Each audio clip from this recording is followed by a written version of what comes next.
Warning. You are entering Open Lines Friday. For today anything goes. Thank you for your cooperation.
All right, this is King Bucho. Welcome to BDA Boxing, the boxing debate arena. Open Lines Friday is back.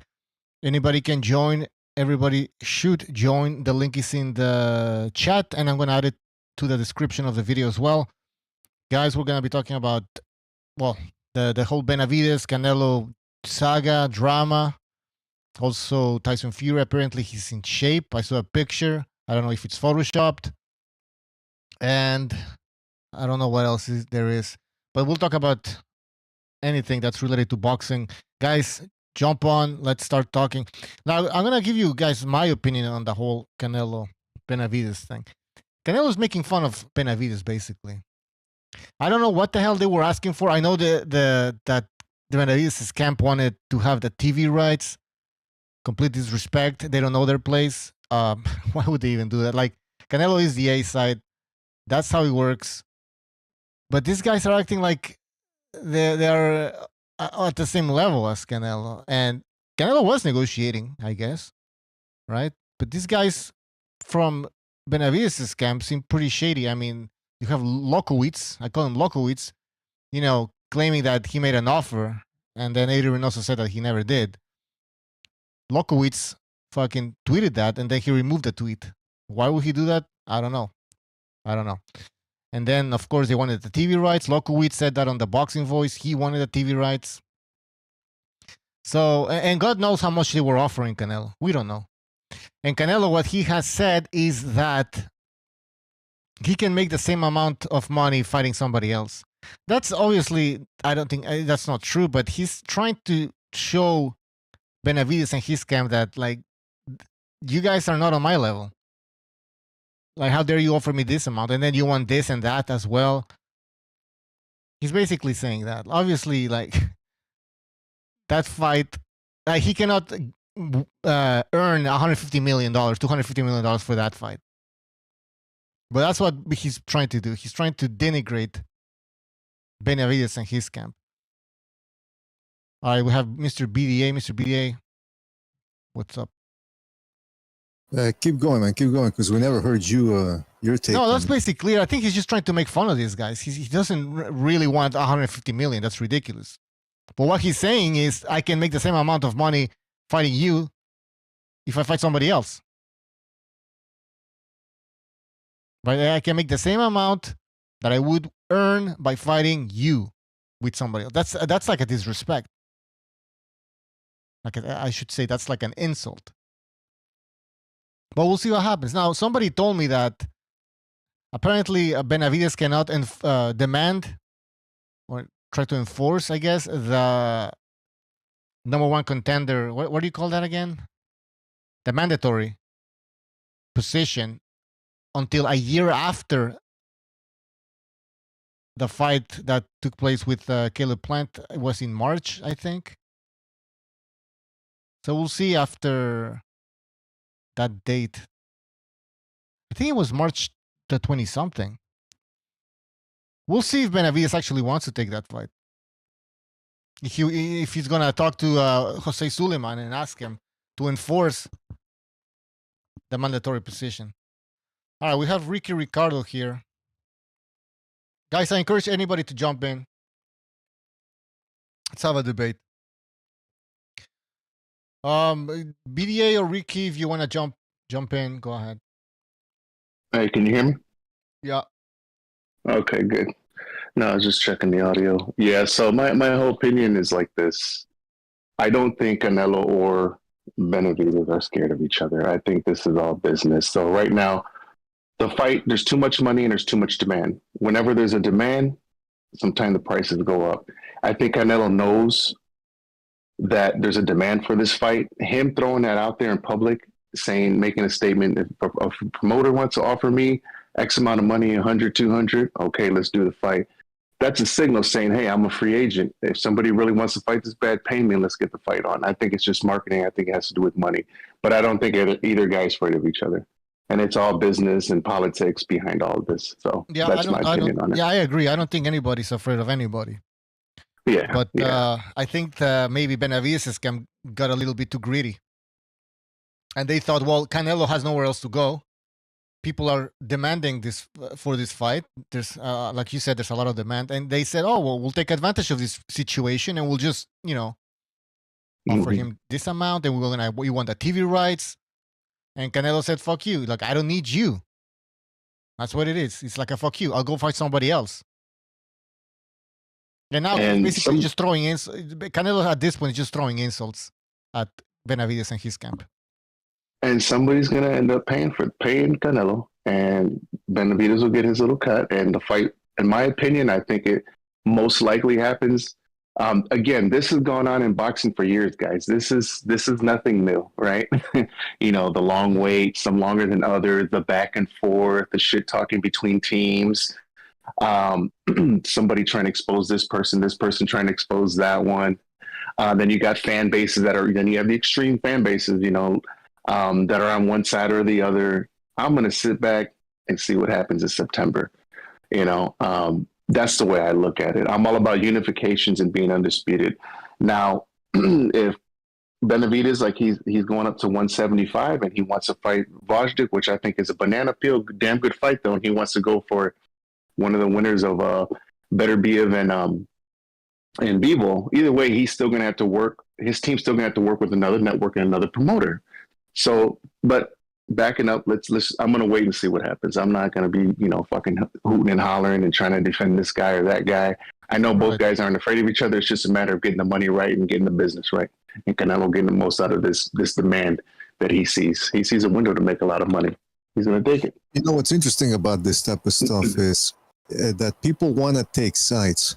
That's the main thing. People want to take sides. People already have their opinion formed. And with those type of people, there's not much you can tell them to change their opinion. In other words, if people really think Canelo's scared of Benavidez, there's no amount of proof that you can show them to make them change their mind about that. Now, for the people that think, for example, Benavidez is nothing, he brings nothing to the table. I mean, again, you can't change their minds because Benavidez does bring something to the table. At least, and I don't even think Canelo believes that. I think that's more of an insult. Of course. It's but it's an insult. Yeah, I know. But I'm talking from the talking from the hardcore boxing perspective, of course, there's a demand. But again, so when people say, well, what about Munguia? He doesn't bring anything. The whole nation of Mexico is going to be watching this fight. Oh, yeah. Two Mexicans, which is a bit more appetizing for them than Benavidez, who one day he says he's Mexican, then the other day he's American, then he's Ecuadorian, then he's Cambodian. I mean, you just make up your mind already. But what I'm saying is, this is a fight that, Canelo versus Benavidez, I want to see it. But the fact that people think that Canelo is asking for 150 million for this fight, they're demanding that. and again, you ask people, well, wait a minute, did he ask for that during the negotiations in which Eddie Hearn was involved? That was the latest round. All of a sudden, they stay quiet because again, people want to believe that Canelo is avoiding him, so they take whatever they hear and they try to spin it But meanwhile, they ignore the red flags from Benavidez' camp. The fact, like you said, the fact that Samson Lukowicz says, "Oh, we sent Eddie Reynoso an offer," and then Eddie says, "No, you didn't." And Samson Lukowicz all of a sudden deletes the tweet in which he said that. I mean, that's a major red flag. Then asking for TV rights when Eddie Hearn's involved in the negotiations. I mean, got greedy. it's just. They got fucking I greedy. tend to agree with Ricky Ricardo. I think there's some chicanery of food, some sort of shadow play that we're not privy to. And I think, like Canelo's not, for people that want Canelo to call out Benavidez outright, that's not going to happen. This guy's too hard-headed to do that because he knows people want to hear that. I don't remember him saying that about Golovkin either. Up until after the Chavez Jr. fight, immediately after the Chavez Jr. fight, when they introduced Golovkin in the ring, well, I don't think I ever heard Canelo. Yeah, I want to hear Benavidez say, "I'll do the fight. I don't care how much I get paid. I'll go to the other side of the street. I'll do this. I'll do that." No, nothing. He stayed quiet the whole fucking time until Canelo started making statements. Then he's like, "Whoa, see, he doesn't want to fight me."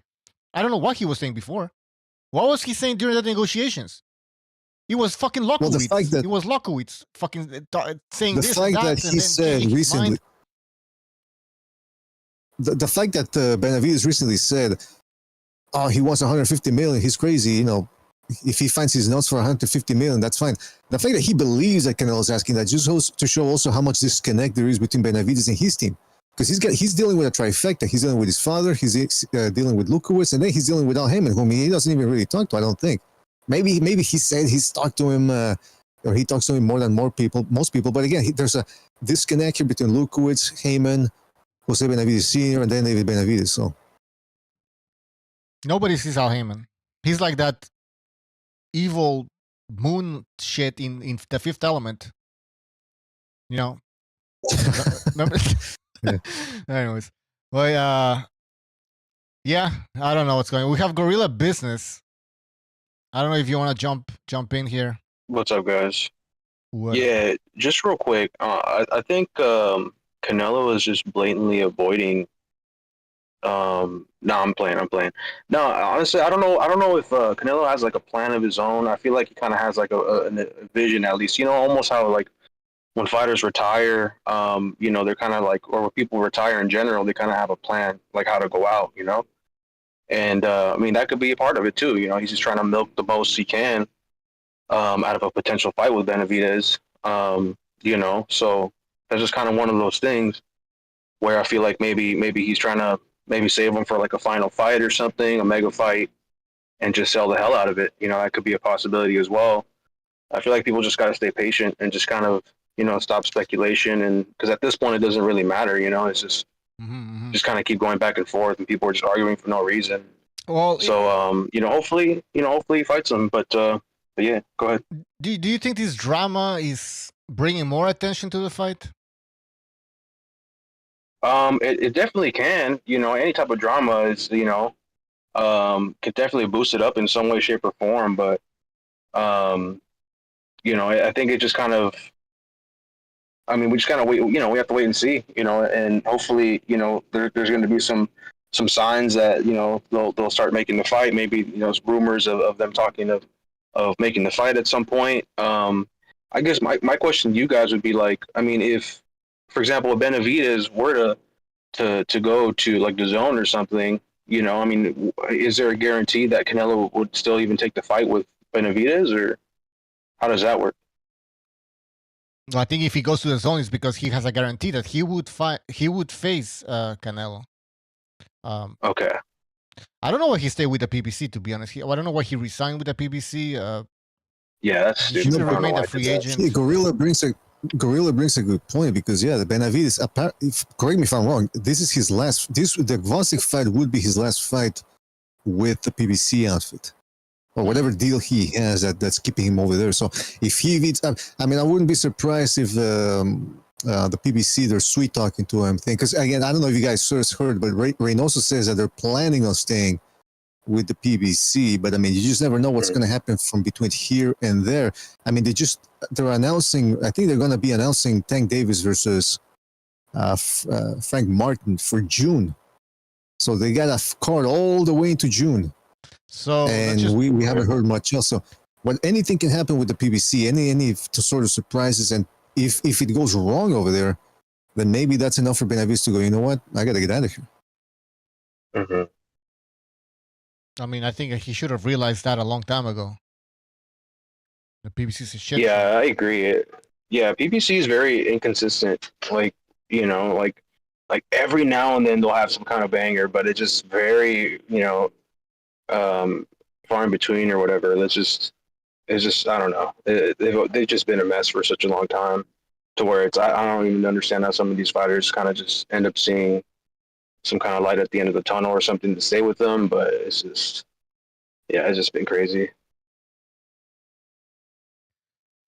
Well, we'll see what happens. I mean, what was interesting to me was Canelo. He didn't really need PBC to make this fight, because Munguia's with Golden Boy, DAZN, and Zamfir.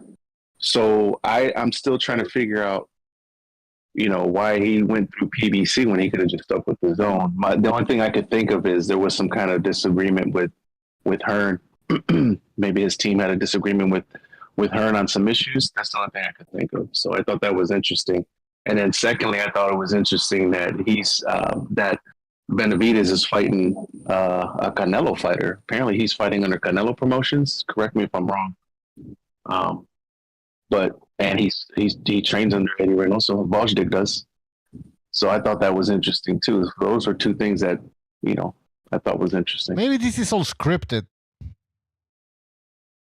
Could be. You never know, man. You never know. We never know what's going on in the background. We can only speculate from the outside looking in. There's a lot of money involved in this, and whenever there's a lot of money, people be out here, scheming. So that could be. And now there's rumblings about the Saudis may have interest again. Rumors. Oh, and I don't know about that.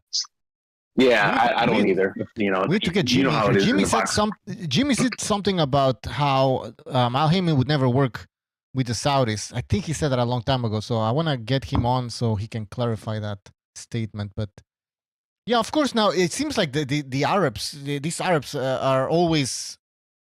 It's always a rumor, right? These guys are going to be able to make this fight, or they're going to do this. So I don't put too much into that. But I know that they're putting up money for the Beterbiev and Bivol fight, and then on the undercard, a report came out that Wilder's going to be facing Zhang. Wilder Zhang. You guys can look into it, Bucho BD. All you guys check it out, look it up. I can't really do it on my phone because I'm on the call, but yeah, there's a report. A report came. I can't remember which source. Who it was? Damn! But I'm sure if you just type it in Wilder versus Zhang, it'll pop Well, up. I remember Wilder was supposed to. There was a rumor that Wilder was going to fight Zhilei Zhang. That was before they announced that Zhilei Zhang was going to fight Parker. So there's always that rumor for some reason. Wilder and Zhilei Zhang. I don't even know what Wilder's plan is at this point, and I would like to see him fight again, to be honest. I think he's in a contract with their promotional outfit over there in Saudi. It's called what the fuck is their? They have their own promotional outfit out there. So I think he may have been in a contract and he has to fight. So it could have been a 3 fight. It could have been a 4. I don't know. But they do have their promotional outfit out there, and I forgot the exact. It's an acronym, but it stands for something. I forget what it is. You guys can look that up too. I didn't know that shit. Okay, so he has a contract. So he should be fighting again in Saudi Arabia. Oh, I mean, yeah, he's going to be fight. Yeah. Zhang. He's supposed to be on the undercard of him, and Zhang are supposed to be on the undercard of Bivol and Beterbiev. So you guys can. It's interesting how Wilder has become an undercard attraction. He's 38, 39, I think now. So. Anyway, just he's got that one punch power. That's what it is. People are waiting on that. Yeah. So he's like other than that, he can't box for shit. He's like Butterbean in those De La Hoya undercards back in the late 90s. That's what he is now. We have Jimmy here. Jimmy, can you hear me? Yo, Jimmy. All right, we can hear you, Jimmy, if you're trying to say something. But again, yeah, going back to Wilder, I do want to see him fight again. Like you said, that he still has power. Hey, Bucho, give me 1 minute. Yeah. Just jump in when you're... All right, thanks, buddy. You're ready. Wilder... And somebody mentioned that about Joseph Parker, that he was off the juice when he fought Joe Joyce, and that's why he lost. If you look at Joseph Parker's physique in that fight, he looked like not fat, but like he didn't have any muscle definition. I don't know what you guys think about that. Yeah, I don't really put too much stock when it comes to somebody's on something. Some people are, some people not. We really don't have all the facts unless they get popped. Yeah, so right. I don't know. I never really hear anything about Maybe that. he was just out of shape. I know he put a hell of a fight. Yeah. This past fight, he put a hell of a fight with Zhang. He took some damage, but I think he's kind of made his own little comeback in a way in the heavyweight division. So I like him. Comeback. Yeah. I thought he was gonna get knocked out. That was my prediction. I got it wrong. He did get dropped twice. But how much of that has to do with Zhilei Zhang just not really putting on the pressure? I mean, he's 40. It had a lot to do with it. Yeah. Well, his age, and then his gas tank ran out. That's pretty much it. He couldn't throw. And big guys like that, they got to take the little one out. Somebody like Parker, who's a mover, who can throw punches and put combinations together. He's a good boxer, puncher. He's fast. He just don't have that much power. He's just, kind of a small heavyweight when you're dealing with guys like Zhang. You're dealing with guys like Walker. He's not going to knock him out, but he's going to give him the work. With Zhang, it was obvious, man. After that first few rounds, man, after the damage was done, he couldn't continue it. He couldn't sustain that stamina. And so Parker just was a dog, man. He just hung in there. Yeah, that's true. The win. Yeah, I forgot that Zhilei Zhang weighed in at 190 or 190 something. That's fucking heavy as 290, you mean? No, sorry, wow. Sorry, 290 something. Yeah. Yeah. Okay. He could have stopped Wilder, in my opinion. Well, this is going to be a fun fight, though. Zhang and Wilder. That's going to be interesting. Yeah, if it's true, I mean, that's a great fight. Yeah. When you guys get a chance, check it out. Oh, by the way, somebody posted on the Discord. I forgot to mention this, that Joe Joyce, I think he's gonna be fighting Filip Hrgovic in the undercard of Beterbiev and Bivol. So Dubois against Hrgovic. That's a good fight. I like that one. Yeah. Interesting Dubois for sure. a good boxer. Dubois, it's a good boxer. I liked his fight against Usyk. I think he did pretty good. Yeah, I agree. And Hrgovic, I mean, this guy, we're still waiting for him. We're still waiting for Hrgovic to really show us his skills. Some people believe that we haven't seen the real Hrgovic yet. This is a good fight. This is a good test. Also, guys, have you seen that picture of... Maybe I can find it, of Tyson Fury? Apparently he's in extremely good shape. You can actually almost see his abs. Did you guys see that picture? Yeah, I saw that one. If it's the same one, either way, I saw the most recent one. Yeah. You could tell he's taking it serious. After almost getting his ass beat by I thought it was Photoshop, to be honest. I don't think so. I think it was a legit photo of him showing off that he's putting in work. And you never know, man. AI nowadays. Yeah, it's true. I think he's taking Usyk serious, man. I think he knows that Usyk can fucking outclass him and get that decision. That's what I'm going with. Should he lose weight for this fight? Is that and if so, I mean, is that a good idea to lose weight? To be more mobile, I guess, or what should be the plan? I think he's doing it for stamina. I think he knows that Usyk's a mover. We all know how Usyk fights, man. He's very methodical. He's going to move around. He's going to be open and to the belly, stab jabs. He's going to go to Fury's body, in my opinion. I know he mentioned it in one interview, but even before that, I'm like, dude, there's too much meat there in the middle for Usyk to not touch. He's going to be sitting there ripping his body, I believe, with short combinations, some good lefts, a good solid left here and there, some hooks, making sure not to stay in the pocket too long. But we'll see. But I think that's why he lost that much weight, because he wants to be able to be mobile and have that stamina to go to full 12 and not tire out going down the championship rounds. That's my opinion. Because unlike Wilder, Usyk's a master boxer, so he's dealing with a whole different. Yeah, exactly. It's a whole different thing here. By the way, in the chat, Mr. Pelavacas It says fake pick. I think it's fake, man. Maybe there was a little bit of some tweaking here and there, but I don't know. He should be in shape, guys. I mean, there's no excuse this time. This isn't Ngannou. Fury will be in shape, and he's gonna come in 100%. So I don't want any excuses. All right, we have Baby Joker and boxing with Frank Bay, and we have Never Folded as well. Guys, who wants to jump in? Talk about whatever you want. What up? What do you guys want to talk about? Any thoughts on Canelo and Benavidez? So I'm waiting for somebody. Well, we touched on it a little bit earlier, so. Yeah. I just wanted to hear new opinions here. Maybe somebody disagrees. Is Canelo Alvarez wrong for this? Because I think, like you, Butch, I heard what you're saying. I think he was just tongue-in-cheek joking. Because if you're having a fight and everybody's asking about David Benavidez, aren't you going to get a little irritated? I mean, you have a fight with Jaime Munguia, who's arguably a bigger fight. Right? Right. I also think, like I said, go ahead. I know what I was saying. I don't know if you heard what I said before, that I think he's pissed at Benavidez in his camp because of the way negotiations went. And I think Canelo felt disrespected. Maybe they were asking for too much. So he's like, okay, fuck you. I'm not going to fight you. And you're nothing. You're nothing. I can make the same amount of money with somebody else. That's basically it. That's the point.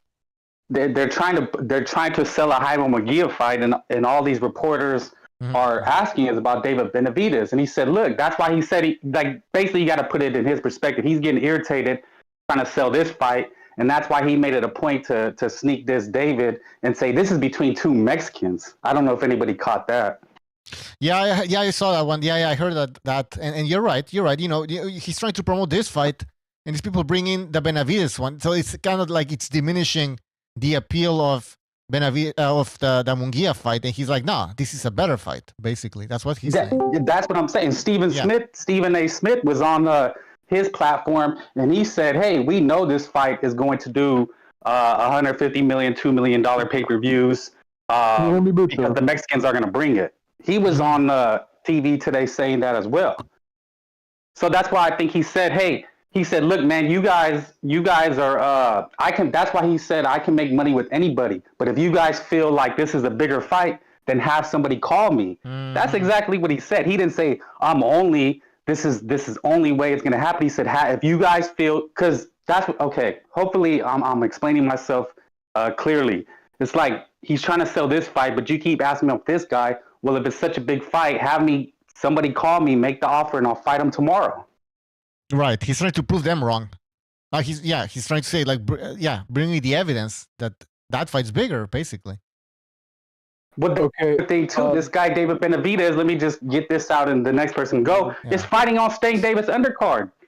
How are you this big? Go ahead. No, because we have somebody else. I don't know if it's Dora? Yeah, it is. Yeah, I knew, because you had a weird fucking name here. Go ahead. He's going to be fighting on Stank Davis undercard. Okay, so how big of a fight is he really? I'll add to that. So he's fighting Usyk. He was a former lineal champ, but he's was retired for a while, came back. So it should be a tune-up for Benavidez. The reason he's on Gervonta Davis undercard is to help that card itself sell, because it's not that good. And there are better matchups out there for Benavidez, for sure. Like either Jaime Munguia, but he's going to go fight Canelo. So this is the best option he can get when it comes to pedigree. And it takes two people to fight. And Benavidez versus Canelo stylistically is arguably the biggest fight in the sport, but there's a certain man that doesn't want the fight. And that's the point. You can't name one person he ducked. If you can name one person he actually ducked, then you might have a point. But nobody could ever point to who Canelo Alvarez ducked. He didn't fight Beterbiev after knocking out a cherry pick. Beterbiev? What are you talking about? He ain't never even fought B-ball. You got to knock that noise off. He never even fought B-ball. It took him a year to fight. It took him 2 years to fight. He never fought Benavidez. When did Benavidez become big? I already talked with Dora about this. Who he docked, and it was Golovkin for a year. Was asking for $150 million, but it says Benavidez. We just broke it down. He didn't ask for it. He said if you guys feel the fight is worth it, then have somebody come and make me an offer. Because he's building this he was given offers of guarantees of anywhere from 50 to 60 You don't know million that. That's been proven wrong. What are you talking about? You're going on false information. You believe David was going to fight him for $5 million? Like, you have to be brain dead if you think David was going to fight him for $5 million. You guys are going all off on this bullshit, and it's been proven wrong time and time again. It's like, who are you going to believe? They asked him, did you ever get an offer from this David Sampson guy? He said, no, I never got an offer. So it's like, who do you believe? You believe those guys or you believe him? Like, that's what was said earlier. You guys just want to pick and choose. I don't believe Canelo in any way. I mean, he's fighting Munguia over Benavidez. Again, who did he duck? If you can point to one person he ducked, then I could believe you. It's just pointless. Like, there's so many other fights to talk about in the next 2 or 3 months other than this shit, because it's just going to... But you want to talk about it. You came in here to talk about it. But you come in here to talk about it. Don't tell us, that's all you want to talk about. You know, are you on the internet? If you're on the internet, you see it's the only thing being talked about. What are you talking about? There's like 100 people talking about Stephen A. Smith. All these big names are all talking about this. You just want to be this trendy hipster. Oh, we can't talk about that. Oh my God, there's other shit. What other shit? It's a waste of time. It's legitimately a waste of time to talk about. It's a fantasy. But you're on here talking about it. Everybody else I'm trying to change the subject. I don't care about it. I really don't. Let me step in, guys, for just 2 seconds. Super chat from Billy Hoyle and the Pimps. Thank you for that super chat. He says, Turkey I can never pronounce this. Al-Sheikh, that His Excellency says, this means, he said something in Arabic and he's translating it. This means huevos rancheros for life, and we definitely want Canelo to boost our economy. That makes sense. Canelo would actually boost Saudi Arabia's economy. But yeah, thank you for the super chat. All right, guys, what's going on? So Dora, do you want to talk about this, or you don't want to talk about this? Yeah, I think that's the point of the show. But what I'm just trying to get at, if you guys are going to talk about it, that's fine. I'm not going to stop you. But what do you want to talk about? There's just other things to talk about. You know, there's a lot of fights coming up in April. Well, not really that much April, but May. You know, the May's stacked, and there's a lot of good matchups we could be talking about instead of this fantasy fight, because it's clearly not going to happen. I don't know about clearly not going to happen. I think no, we're it's clearly not I think we're getting close. It's not going to happen. Dora, I think we're getting close. I think we're getting close. I don't think we are at all. I think we would have had the fight by now. No. Look, it sounds like a lot of people don't want it to happen, and if you think about it, it's really these Benavidez fans that don't want it to happen. Like I said, they're just Canelo haters. They're not Benavidez fans. Nobody buys his fights. He's fighting an undercard. We're all these Benavidez fans. I hate him. Dora, did you buy Benavidez fights? I already know it's a no. Did you ever buy Benavidez fights? Did you buy his fights? Did you buy his fight? I bought the Plant one, not the Andrade one, because that was a total mismatch. Oh, good Lord. Ran over. But I'm not going to buy I haven't bought any Canelo pay-per-view in God knows how long. Are you going to buy this Gvozdyk fight? Are you going to buy that at least? I consider it, yeah. I actually think with him on the card, it could be decent, because Frank Martin versus Tank Davis is like a top 5 or 6 matchup at lightweight, so it's not bad. Not a bad card. I'll consider it. I just got to say, I hate Canelo. I hate him. Of course. Yeah, I like Ryan. Make that make sense. You love Ryan, but hate Canelo. Yeah, you're in love with Ryan, bro. You're in love with Ryan. Yeah, but Canelo's a ducker. That's why. But you're in love with Ryan. How are you in love with Ryan, but hate Canelo Alvarez? Like, make that make sense. Everybody. He's cuter. Yeah, well, okay. Oh my God. You can't take anybody serious that thinks that loves Ryan but hates Canelo. I mean, you can't take anybody serious like that. I got to put that Titanic music on right now. Wish I had it. All right. Is this Bucci, I already said months ago that I'd make a $100 bet with you that the fight won't happen this year, and you completely ignored it. Yeah, dude. Do people actually entertain this idea that Canelo isn't ducking Benavidez? Come on. Yeah. Fucking ducking him. It's a fact already. We already know it's it. not a fact. It's not a fact. $200 million. This guy's flip-flopping all over the place. 1 minute he's not fighting Mexicans. Now he's fighting Mexicans. Then he's like, he's nobody. I want $200 million to fight him. Like, come on, bro. See, you don't understand. That's an insult. He's saying you're nobody. Obviously, he's somebody. But it's an insult. You guys, you know why he's doing that? You guys are taking it too literal. Like they're actually trying to get it for him, dude. They're trying to get it for him. And what's gonna happen when they get it? And he's like, they're trying to get. Where are you getting this? Is that Lokowitz that said that again? They're asking what he said. They're asking the Saudis. No, I'm not kidding. They're asking the Saudis. Oh my God, yeah, of course they're gonna. Man, oh my God, you actually believe that shit. They're trying to give that fucking guy $150 million. You actually believe that That's shit? what they're saying. They're like begging the Saudis for I it. mean, they say a lot of things, but you actually bring it up as if it's worth. I think it might happen. Entertaining it. You're actually bringing it up as if it's worth entertaining a bunch of fucking bullshit. American or European based. Of course not. That's why they're begging us. All right. Kind of money. Let's take a pause. Let's do a super chat from SSC. He says, "Viva Mexico, cabrones." All right, thank you for that super chat. Appreciate it. All right, go ahead. I was going to say, no American or European-based promotional company is going to give Canelo $150, $200 million to fight Benavidez. Is the fight huge? Will it do like probably 1.5 million pay-per-views in and around? Yeah, I think it would. But it's not worth having him earn $200 million. It's just not that big. Well, I heard they're getting the money apparently. Laura, they're getting the money. Fight, man. It's a big fight. It really is. But look, can I interject something then, Bucho, Yes. at that point? Yeah, Jimmy. My thing is this. Canelo, more than anyone knows, he's not getting $150 million, $200 million. Exactly. Nowhere near that neighborhood if he was to fight Jesus Christ incarnated.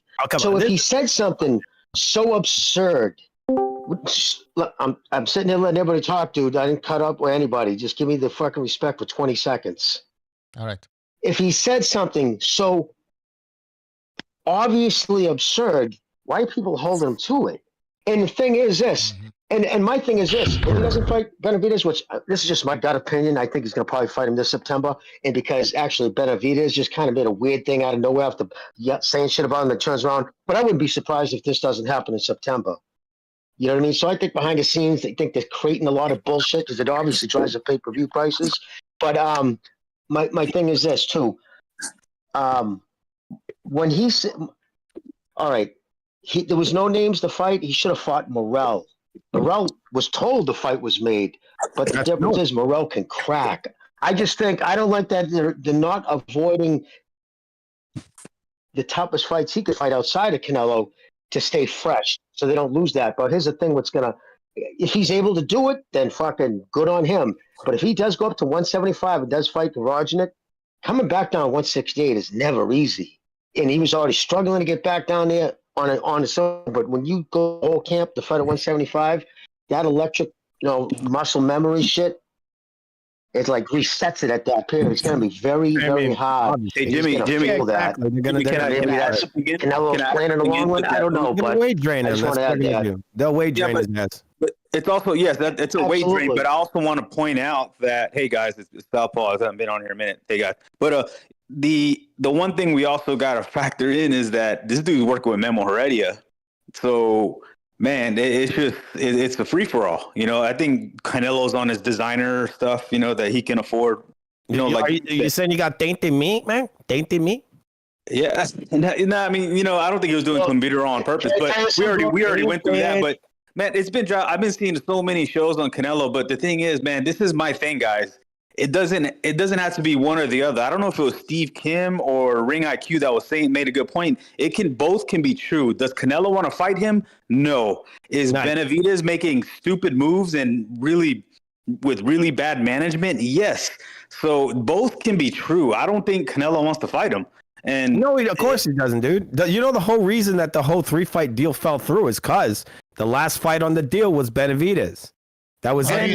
Where did you get that information? He was also laying the groundwork. No, it wasn't. You're just making stuff up. According to what I read, was. Why would you? I mean, we don't know. Hey guys, nobody knows. Nobody knows. Well, no. Julio knows. Julio knows. We do know. Julio knows. Okay, from what I read, the last fight on the deal, they had it set up where it would be the two Charlos, and then the third one was going to be Benavidez. He had to agree to fight Benavidez if he wanted to get that next Charlo fight, and then so he said, "Fuck this." And then he got the Munguia. That is 100%. That is 100%. That is 100% not true. Okay, so I don't know. 100% not true. His name was never. It wasn't. What I read, it was Charlo. Come on. Benavidez was on there. He was the number 3. Yeah, but that's my point, guys. Like Canelo's not really. Canelo's acting like Floyd. Let me finish. I'm going to tell you why I'm saying that. Okay, but you, all right, because listen, I appreciate you can say, because that's what I read, but I'm not going to say that's what I read. I'm going to say this is what I've been told, and he's also made it public. Somebody who was intimately, that word's important, intimately involved in the negotiations. Steve sat down and talked to him. He told him the whole shebang. that was then later confirmed by two other separate credible members of the media, and then by Stephen Espinoza, released by the PBC themselves. Plus Tim Lukowitz even.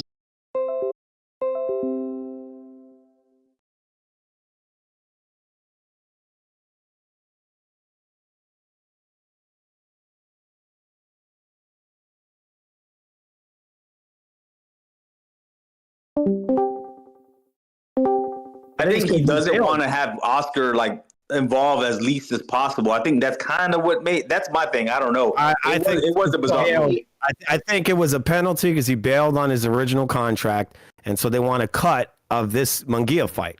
They're getting a cut of that shit. So they basically pretty much own. They get a cut. They get their 15. Heyman gets 15% of Canelo's regardless. But here's the thing: even with the zone, check this out.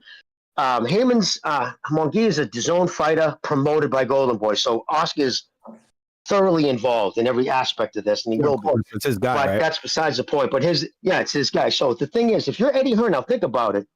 If he comes over and fights Munguia on DAZN, you sign a one-fight deal or whatever, or just come and fight him on DAZN, we're only going to pay Munguia X amount. But now think about this: PBC has nobody on that side of the fence that they could produce the numbers that they know Munguia versus Canelo between all that Mexican with the money going to bring in. So they were willing to pay Munguia way more money than his standard base pay that DAZN's been paying him. So DAZN was probably like, yeah, go over there. We're going to split the fucking broadcast and you're going to get paid huge. And it's only a one-fight deal. So meaning you guys could even have the rematch on DAZN. So I'm curious to see how this plays out, but don't be surprised if Benavidez Canelo isn't announced for this September. Don't be surprised. They're not gonna fight. They're not gonna fight, bro. I don't think they're gonna fight. Canelo's on his Mayweather exit, and it's funny because the thing is, Mayweather fans and Canelo fans hate each other. They're always at each other's throats. But honestly, they're the same fucking fighter, man. Like he's making the same. Man, I hate both of them. Both. Yeah, but he's making the same moves. Honestly, I think boxing's going to be way better off when he's gone because we need a hard reset where everybody hits rock bottom. Everybody realizes, though, there's no more big pay-per-view guys, and we can only build up from there. That's why we got to get rid of this guy because everybody stalls out. I gotta stop you, bro. I gotta stop. Hey, let me finish. Can I finish my point? Let me finish my point. No. You sound dumb as fuck because I'm gonna tell you why. Dude, he's the only name in boxing. After him, okay, you don't have to sound so emotional about it. Just let me finish. It's because you just sound because dumb. You're a fanboy, dude. Just let me finish. The thing is, I can't wait. No. Listen. Dude, you got it out. You got off what you had to say. I want him to leave. He's ruining boxing. You said what you had to say. Dude, because everybody stalls. Everybody stalls waiting for him. And it's not his fault. Say what the fuck you need to say. Say it. It's not his fault. Dude, you're so emotional. Why are you so emotional, bro? Say what you need to say. Chill out, dude. You're like emotional. Okay, are you done? Dude, you're like triggered, dude. What's up with you? Are you done, motherfucker? Are you done? Look at that. And your name calling. I don't even know you, bro. Motherfucker, yes, motherfucker. And it's weak, dude. We're on the radio. We're on the radio. You done, motherfucker? We're on the radio. It's pretty weak. We're on the radio. Are you done? Okay. Anyway, you sound dumb as fuck. You know why? Dude, he's the only name getting paid. Are you just brain dead? You're brain dead, bro. And I'm gonna tell you why. Because if he leaves, then everybody else payday goes down. They actually rooting for Canelo to get the money. That's a good thing, man. Because we need a reset. No, you need a reset. It doesn't matter anyway. Because you're a hater. You're a hater. That's what a hater does. Oh God. You gotta look at the overall big picture. Like, what are you talking about? If anything, fighters are not fighting each other. Promote the next guy to get paid. You know why? Because it helps them get paid more. Like, are you just ignorant to say, "Oh, I don't want him to get paid"? What do you mean? They're all the fighters. The whole industry is rooting for him to get paid. Boxing is not like any other sport. It's not. It doesn't matter. It's in anything. You sound stupid as fuck. It goes anywhere you go. Dude, you're too emotional, bro. I'm not gonna argue, bro. All right, man. I'm not gonna argue. I just don't want to argue. I don't agree with you. Thank you. Good. You're ignorant. Bro. Like, shut the fuck up. You're ignorant. You make no goddamn sense. That's why your wife left you. That's why your girl left you because you make no goddamn sense. Guys. Let's hear a different voice. I got a question for you guys too. Before you're on the radio. In here. All right. So you're on the radio. So you're not face to face. You're on the radio. Shut the fuck up. So it goes as follows. You gonna talk about boxing or keep it boxing? I said anybody in any sport wants to. Good Lord! Oh my God! Shut up. No, I'm just saying what you said was stupid. I'm not. I'm just, look, this is the thing, bro. Let's get Dora. I want to hear. Dora has a question. Yeah, Dora, go ahead. Go ahead, Dora. If you don't have a big, huge Canelo to the sport or not until he retires, we'll have a good idea. You can't say the sport's going to be worse, like without question, just because there's a not that big marquee name anymore. Because like Lefty said, there's a chance that these better marquee matchups will happen because they'll have to if they want to make money. Based on what? But you're not producing any evidence without a name to carry it. That's why they use Amazon Prime. That's why they signed Canelo so that they can sell their. Dude, you're not making any sense though. They went to Amazon Prime and got Canelo. This guy's so triggered. He don't let nobody talk. Name on the Don't let nobody talk. What name carries the UFC? What name carries the UFC? It's a brand. Sean O'Malley. They've had tons of names. What are you talking? John Jones, Conor McGregor. Sean O'Malley carries the UFC right now. Right? Sean O'Malley. Now it's Sean O'Malley. It's Sean O'Malley. Okay, why do you think they paid through the tooth for Canelo? Because they're trying to get a new deal with Amazon Prime. They need to show good numbers. Are you just brain dead? You don't understand business, how it works? For sure that boxing is going to go under. When the zone started, they signed Canelo to the biggest sports deal ever. Why do you think that was? Because they were just starting out and they needed star power. They needed someone to build their platform. Can I address Dora? Can I address Dora? You sound like a weenie, bro. Can I address Dora? Oh my God, dude. All right, hold on. Somebody wants to address Dora. Hold on. Let me just quickly super chat. Brown Gun 1, thank you for that super chat. He says Canelo is the greatest of all time. Canelo. All right. Thank you for that. All right. Who has a question for Dora? No. I wanted to kind of go hear what Dora had to say because he seems like you can talk to and debate this guy like a normal person. But hey, yeah, and I kind of agree with you because these fights are going to be made because instead of everybody from welterweight to 175 with Bevo on them, they were waiting on Canelo, and it's not Canelo's fault. You know what I mean? He's the cash cow. Everybody wants a crack, so everybody's avoiding the fights because they don't want to take an L. They don't want to risk losing the payday. But back in the HBO days when everybody was facing everybody, that's how we got mega stars because everybody fought each other. So we have they had De La Hoya. He was a star. Everybody wanted to fight him. I'm talking to Dora. Yeah, it's free smoke. It's open. Right. It's free smoke. I can say what I want. When you're done, I can say what I want. Oh, dude, I'm talking to Dora. I'm not talking. You're too emotional. I don't want to debate you. You're too emotional. I don't want to leave. You can't because you can't win. You can't beat me. You're not the only one here. I'm trying to talk with Dora. Pause. I let you speak, and I'm saying that's ignorant. There was Floyd Mayweather. You guys gotta start making a fucking point soon. Like somebody's gotta start making a fucking point. Fucking stupid. You guys are just going back and forth. Let's hear somebody, guys. Let's. Jesus Christ, we gotta listen to you fucking bitches talk like shit all fucking day. From Don Madrasos. Go ahead, Don Madrasos. Respectable woman. She'll peg this Ricky Ricardo faggot. She kind of reminds me of the way Thurman acts, the way he's been acting, trying to trigger people and everything. And I don't know, man. It's just that's the thing, man. She ain't never gonna be nothing. But I just thought it was funny. Like you never know. You'll tweet something and somebody will come at you. Ricky Ricardo faggot. What's up with that? Oh my God. Was that Paul Acosta? Hey, watch the F-bomb. That's a fucking automatic fucking. That can get the channel popped. Yeah, but you just dropped two of them, bro. You just dropped two of them.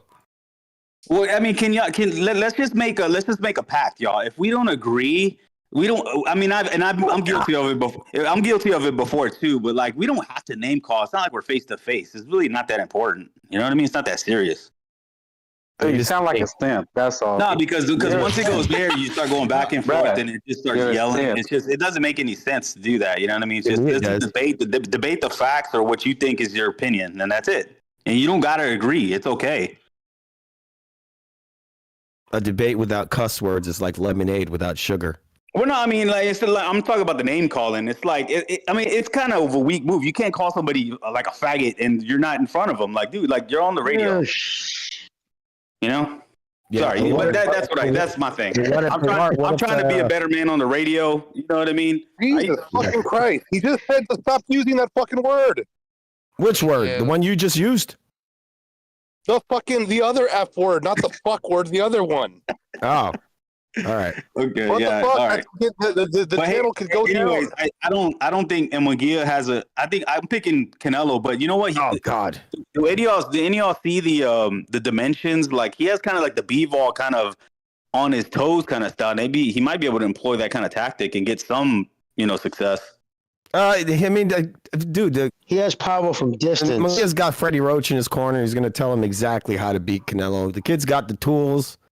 He's gonna fuck him up really bad. I think. But one thing, really. Why do you think he has? Why do you think he has a rematch? Because he knows this guy can beat him. That's all. Well, they always had rematches. I'll give Canelo respect for that. No, he doesn't always give rematches. No. Most fighters always have a rematch clause. I think he knows he could lose this fight, and I'll respect that because he knows he can lose it. Because this is a young guy. Listen, Munguia's a tough kid. Yeah, Canelo is at the end of his career, man, and he can throw power from distance. Yes, and that's where you're gonna, because any work is done on Canelo from distance is the best work you can do. That's what he's gonna have to become. Canelo's gonna have to when you get into the kitchen. Yeah, when you get into his kitchen, you know what I mean. That's where he's dangerous because he's so hard to hit clean, and you get in close and you miss and you leave yourself open. Lately he's winging out all these. He's winging out big looping punches. But nowadays Canelo's all these looping punches. And he's hitting shoulders and forearms, and like he's not just not a laser accurate anymore. He's given up on the jab. Yeah, he's kind of changed his style because he's gotten bigger to preserve energy. Yeah, back in the day, he used to throw a lot of straight, a lot of snappy jabs and double up on his punches. Now because of his weight, he knows, he's done it so many times now. He better slow it down. Then he knows what he has to do to prolong the fight. I think it's all going to be on the feet. Yeah, listen, he's a live dog. Anybody who thinks that this kid isn't a log, because he's a live dog. Yeah. Well, what I'm saying is, look, Canelo, a cakewalk. Canelo can't come in there swinging wild, man. Because if he gasses with this, kid's going to take guys, I would say Munguia would knock out Charlo. If Charlo fought Munguia, yes, he would. Munguia would have fucking knocked his ass out. I agree. So hold on. Let me just interject here. First of all, super chat from Dark Hado. He says hit the like button. I really appreciate that super chat, that comment. And then we have somebody else said here, FUTV saying that, but won't give credit if Canelo wins. So if I can't. Will you give him credit? Is this a good fight then? Because you seem to be saying. Oh yeah, it is. I did give him credit. I just said that. I said I respect that. I respect the fact that he knows he could lose to this guy. Mm-hmm. And he's fighting him. So you like the fight? Okay, great. But some people say that this is a mismatch and that Munguia shouldn't be in the ring with Canelo. So I don't understand. Well, I mean, this is Munguia's moment right here. This is his big moment. Some people even, what's his name? Chavez was saying maybe it's too early. I don't think it is. I think he's got the perfect coach, and it might be the perfect time for him. I mean, this is also, for Canelo, this is do or die because really, if he was ever going to fight Munguia, this is the time to do it. So it's good timing all around. Mm-hmm. Mm-hmm. Munguia looked like he put it all together his last fight. He looked like he was missing pieces here and there with his fights before, but now, with that latest fight, he looked rock solid, man. So this, so this is going to be a prime Munguia versus an older, aging Canelo. So that's what makes it interesting. And I think the way he can bounce on his feet. Remember, he used to bounce too much when he was with Morales. But I think if he bounces in and out the way Bivol did, with darts in and out with the longer arms, the straighter shots and volume, not too much volume because he's gonna get cracked with the counter. He can give Canelo problems with the feet. Canelo has problems with footwork. You see these long strikes, a step back, let Canelo walk into stuff. Freddie Roach is gonna tell him exactly what to do. Yeah, Canelo's, he's easy to walk into shots. Just people really don't do it. And what's really going to make it juicy is that, there's a lot of Mexicans that don't like Canelo because there's we have inner rivalries within Mexico, right? And you see it with the other fighters like Marquez and everybody that don't like Canelo. You're going to see a lot of Mexicans just come out from Munguia. So I think it's going to kind of be cool. You're going to see Mexican on Mexican crime in the stands, man. I'm telling you. That's for sure. I mean, that's for sure. And a lot of Mexicans see Canelo as fake he's a product of the media, and they probably see Munguia as the opposite. You know, he's like he made it by himself. You know, he made it to that level. He's like a humble, uglier dude. You know what I mean? Why you got to be ugly, huh? But I'm just saying, man, because like dudes look at that. Like that's how it was with Oscar. People are like, he looks just like Tom Poe, man. Yeah, he does, true. Bro. It's gonna be a big fight. I've seen a lot of people dismiss this fight as irrelevant, but it's gonna be a fan friendly. Yeah, I think that's true. That's true. I think it's fan friendly. I got Canelo by brings their best against Canelo. I think that's gonna become Canelo by but it's gonna be good. Middle. Yo, so is Benavidez really gonna be on an undercard on his next fight? Supposedly he's That's gonna. what it's looking like. Well, Damn, I heard them arguing about that. That's a bad look. I mean, how are they going to cover the purses for, Benavidez and Tank are going to be asking for a lot of money. So you got two guys that usually get headline money. And if they're not going to, the pay-per-view bombs, it's going to be, I don't know, bro. Well, they get guaranteed money. Then they get they're supposed to be different this time. Supposedly they're getting straight net, meaning whatever the pay-per-view pulls in, they're getting a share. They're not even getting their guaranteed money. Like if you go back, Tank's last 7 fights, the highest guaranteed money he got his highest guarantee was $5 million. That was $5 million against Garcia. The rest was back end money, which he did make because it sold well over 500,000. All his ones prior to that were 2 million, 1.75, 1.5 million, and then 1.111. He was only getting 1 million guaranteed. There's a reason he bounced $500,000 check. We got to get fighters realizing that going back to the old days when we got into these 200, 300, or the 20, 30 million dollar paydays with Floyd, Pacquiao, Canelo. Man, it really makes things to where you have to I don't know. I think it just messes with it's inflation.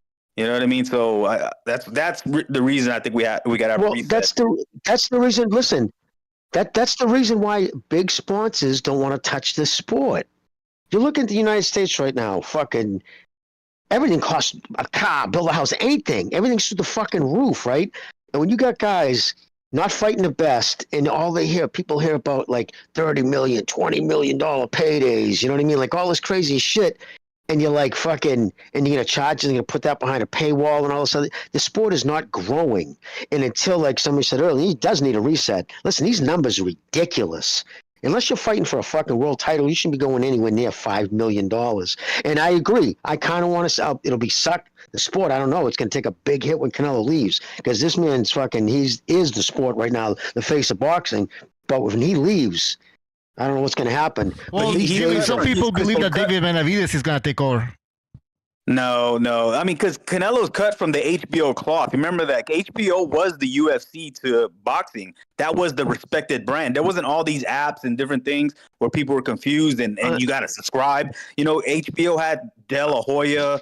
It had Cotto, Mayweather, Pacquiao, the 24/7. I mean, he's the last of the Mohicans when it comes to that era. You know what I mean? So that's why it's going to be a reset. Because none of these guys sell, and now you got piracy. And I hate to say it, bro. I can't stand UFC, but dude, they have totally taken the casuals over completely. I can't stand UFC either, man. I go out to a lot of sports bars, man, and every time they have UFC, man, that place is. I love it, man. I used to pay for UFC, dude. I'm tired of being bombarded with ads. That's the whole fucking point of paying for pay-per-view. Why the fuck I'm being bombarded with ads? Like if it's a fucking Super Bowl. I mean, they used to put on great events, not anymore.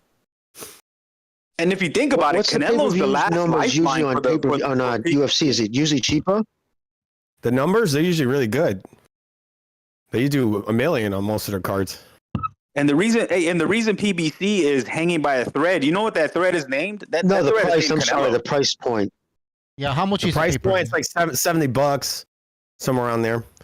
How many UFC pay-per-views are there? That high? I thought they were shorter. I thought they were 49. No, they're just like a boxing card. Is it one pay-per-view per month? They sometimes they'll do 2 or 3. Sometimes there'll be multiple. Oh wow, they have multiple in a month.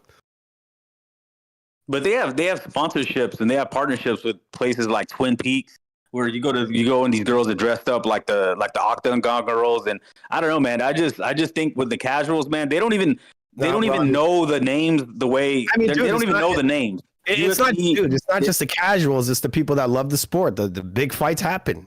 That's just the thing. They're consistent. Boxing isn't. We don't. UFC, but even Dana fucks up himself as well, though. I mean, most times look what happened to Jacob Duran. Their talent is real short nowadays. That's the problem. Boxing's making it's at least and at least UFC, he knows to get the fans into it. He does those huge fan interactions, where the fans line up to talk to the fighters at the press conference. Yeah, they have that. A lot more fan interaction. I think they call it he has a lot of stars all signed to the same. So he's got everything captured. But yeah, no, I think exactly. I think they're doing it right over there. I mean, he's obviously turned it around. It's very profitable. I mean, dude, they have like a meeting every year where they're just laying out like the next couple of fights for like the next 5-6 months, and you see all the fighters up there, and they're like, okay, and it just shows you they're all fucking fighting. And even though I've heard terrible things about, like, I know what he, supposedly left his grandmother hanging, and I do know that he sold bunk steroids. I got a few people sick up here in Boston. But I got to, if you want to judge somebody as a person, and especially if they own a company, high turnover. Does this dude pump high turnover? But if you actually go to the FFC rulings, and he writes in even his business thing, half the guys who are with the UFC, and the guys behind the scenes, I've been with him almost day one. So that does say something. Kind of tells me, because I used to think he was a straight cocksucker, was an asshole, everybody. But a lot of his people have been with him from day one. He's taken them all along. So he can't be that much of an asshole. He has a very high retention rate amongst his employees. They want the boxing money, a lot of these fighters. They want that big money. But guess what? Well, I'm sorry. I wasn't talking about fighters. I was talking about cameramen and everybody behind the scenes. Yeah, they're all people who drive the 18-wheelers and set up the stages. Yeah. All that shit. Yeah. Oh, sound guys. What was the subject about them? Nah, they've taken over the casuals, man. So like back when I was hooked in the 90s, we didn't have all these pay-per-views. HBO was king. Showtime was like JV, and we didn't have streaming. And then UFC wasn't even really around. Yeah. Well, pirating was different then. If you remember, people used to sell the hot boxes. Remember? Oh yeah. I mean, but that was hard. That was still hard to get. That shit was easy to get, dude. People were replicating them shits. I mean, you had to. Back then were exciting fights. Now they're not. They're like they've made it like these fucking boring guys are like the greatest thing in the sport. But I think it was when Mayweather and Pacquiao and Canelo. It's all these have to have the box chipped. Yeah, those boxes. Remember? Those hot boxes. Yeah. They were like black boxes. brown. Yeah. My father used to do those. It was pretty easy. You pop them off, you just pop a chip in it, and you get all your pay-per-views. Yeah. When he first started, yeah, exactly. But yeah, you have to know. But when he first started the pay-per-view, it wasn't even called pay-per-views. It was. Yeah, you have to know somebody. Yeah, it was closed circuit back when he first started. The original pay-per-view model was closed circuit. You know what's weird? It was all the Dominican dudes who could barely speak English. They come to your house and somehow they became electricians. Like they would wire in this weird little button there. That's what they would do. They had a corner store and they also did hot boxes on the side. Those boxes didn't last forever though. They only last for like a couple of weeks. No, for me, it lasted for years. I had one that. It depends. It depends if it's chipped on the chip. If you put a good one in, it would last a long time. You're hitting that button a little too much. Yeah. Years, dude. Too much hitting the button. Man, I remember having to try to watch like some porn through like that fuzzy little. I mean, just in 1 year, my father made enough money pumping those things out that he. You're hitting the button to watch the porn, huh? Is that what you're doing? No, you remember I was all distorted. It was just the white wavy noise. You're talking about the white noise? Yeah, I know what you're talking about, bro. Yeah, the wavy, and every now and then you see it. Yeah, they never had porn. They never had porn up in. They didn't have one of the black boxes up in New England. I don't know, maybe out in California but it was a blurry. They never offered porn. They did that soft porn. It's that goofy shit. They don't show it. It's like the back of a head. Yo. Yeah, it was rough, man. Puberty. It's the back of a head. It's a Skinemax. Roger Corman. fucking an alien. Yeah, I remember I saw a Tyson fight through one of the black boxes. Now, let me ask you. Let me ask you guys a question, right? What? What's the question? Well, he gets interrupted when he's trying to ask. Interrupted by who? Well, now he's lagging, dude. That's funny. Hit the button. I personally think that the Benavidez fight probably be a better fight. Wait, I didn't hear. Which one do you think should be the head? Jimmy, we're gonna have to rewind 2 minutes. You were lagging in the process. Yes. Yeah, say it again. He's lagging again, dude. I think should headline that card. Benavidez versus Gavaljic or Tank versus... Oh, am I? I'll hang up and try again, dude. Yeah, everything you said was scrambled. Man, that was quick. I hope he's okay. Hey, guys, I'll be back. You guys keep it going. Yeah, I think he was asking if Bozdek and Benavidez should headline the card versus Frank Martin and Tank Davis. I believe that's what he was doing. Benavidez is in the household name. So you're saying the battle of the gift decisions? No, they're going at it? That's what I was asking. Can you guys hear me now? Yeah, we can hear you. Man, I don't know. Frank Martin got a shot, man. With the inactivity and the bad lifestyles, Tank reminds me of Spence in a way, because when he has a party boy, he got fat, he would drink a lot. Man, that's gonna catch up, man. He's slowing down. He's inactive. He went in and out of jail, man. It can hit any. Of course, it's gonna happen overnight. He's not gonna expect it. You won't feel it in camp. I agree with you, but the talent pool of the caliber of Frank Martin, it's not going to be that guy. Frank Martin got a good decision against some random. No way, dude. That's true. I mean, I'm just saying, because he takes a lot of hits too. You remember, Tank gets hit a lot. I mean, he's always been like that in the amateurs and sparring. He's always just gunned it out. So with all that, man, I don't know, man. I just think, and he's older too for his weight class. So I don't know, man. I might be putting a little money on Frank Martin because you just can't beat, the father time in physics, right? If Tank don't stop him, I could see a controversial decision in Tank's favor. I mean, they both have controversial decisions, but like the one that will get the gift decision would be Gervonta this time. Yeah, he's their golden boy right now. So, but I can definitely see Martin giving him a hard time though.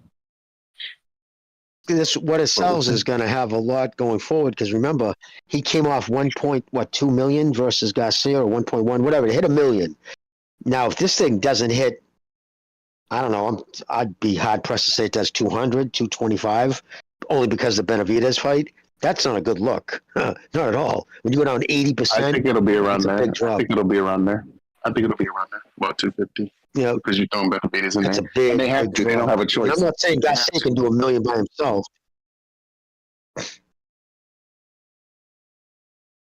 But I think. Has anybody heard anything about Shakur? Is he still out in the lurch? Is he still thinking people are going to throw him millions of dollars after that performance?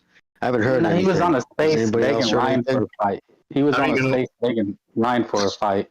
I don't even know why he gets paid that much to stall in the first place. To begin with, right? Yeah. Just imagine that, dude. Imagine it's the age of unaccountability. It's like, dude, are you that unaware, bro? Did you not see the performance you just put forward? And I heard that they weren't even going to offer him. Well, at first they offered him even less than what they eventually settled. What Bob said, okay, 5-fight deal, $15 million. That's $3 million guaranteed. That's $3 million guaranteed. That was more money than any guaranteed money Spence ever made besides Crawford. And he says that ain't enough. I'm gonna check what's out there. I bet you, since he's done that, if he has to go back to Bob, I guarantee it ain't gonna be 3-5 anymore.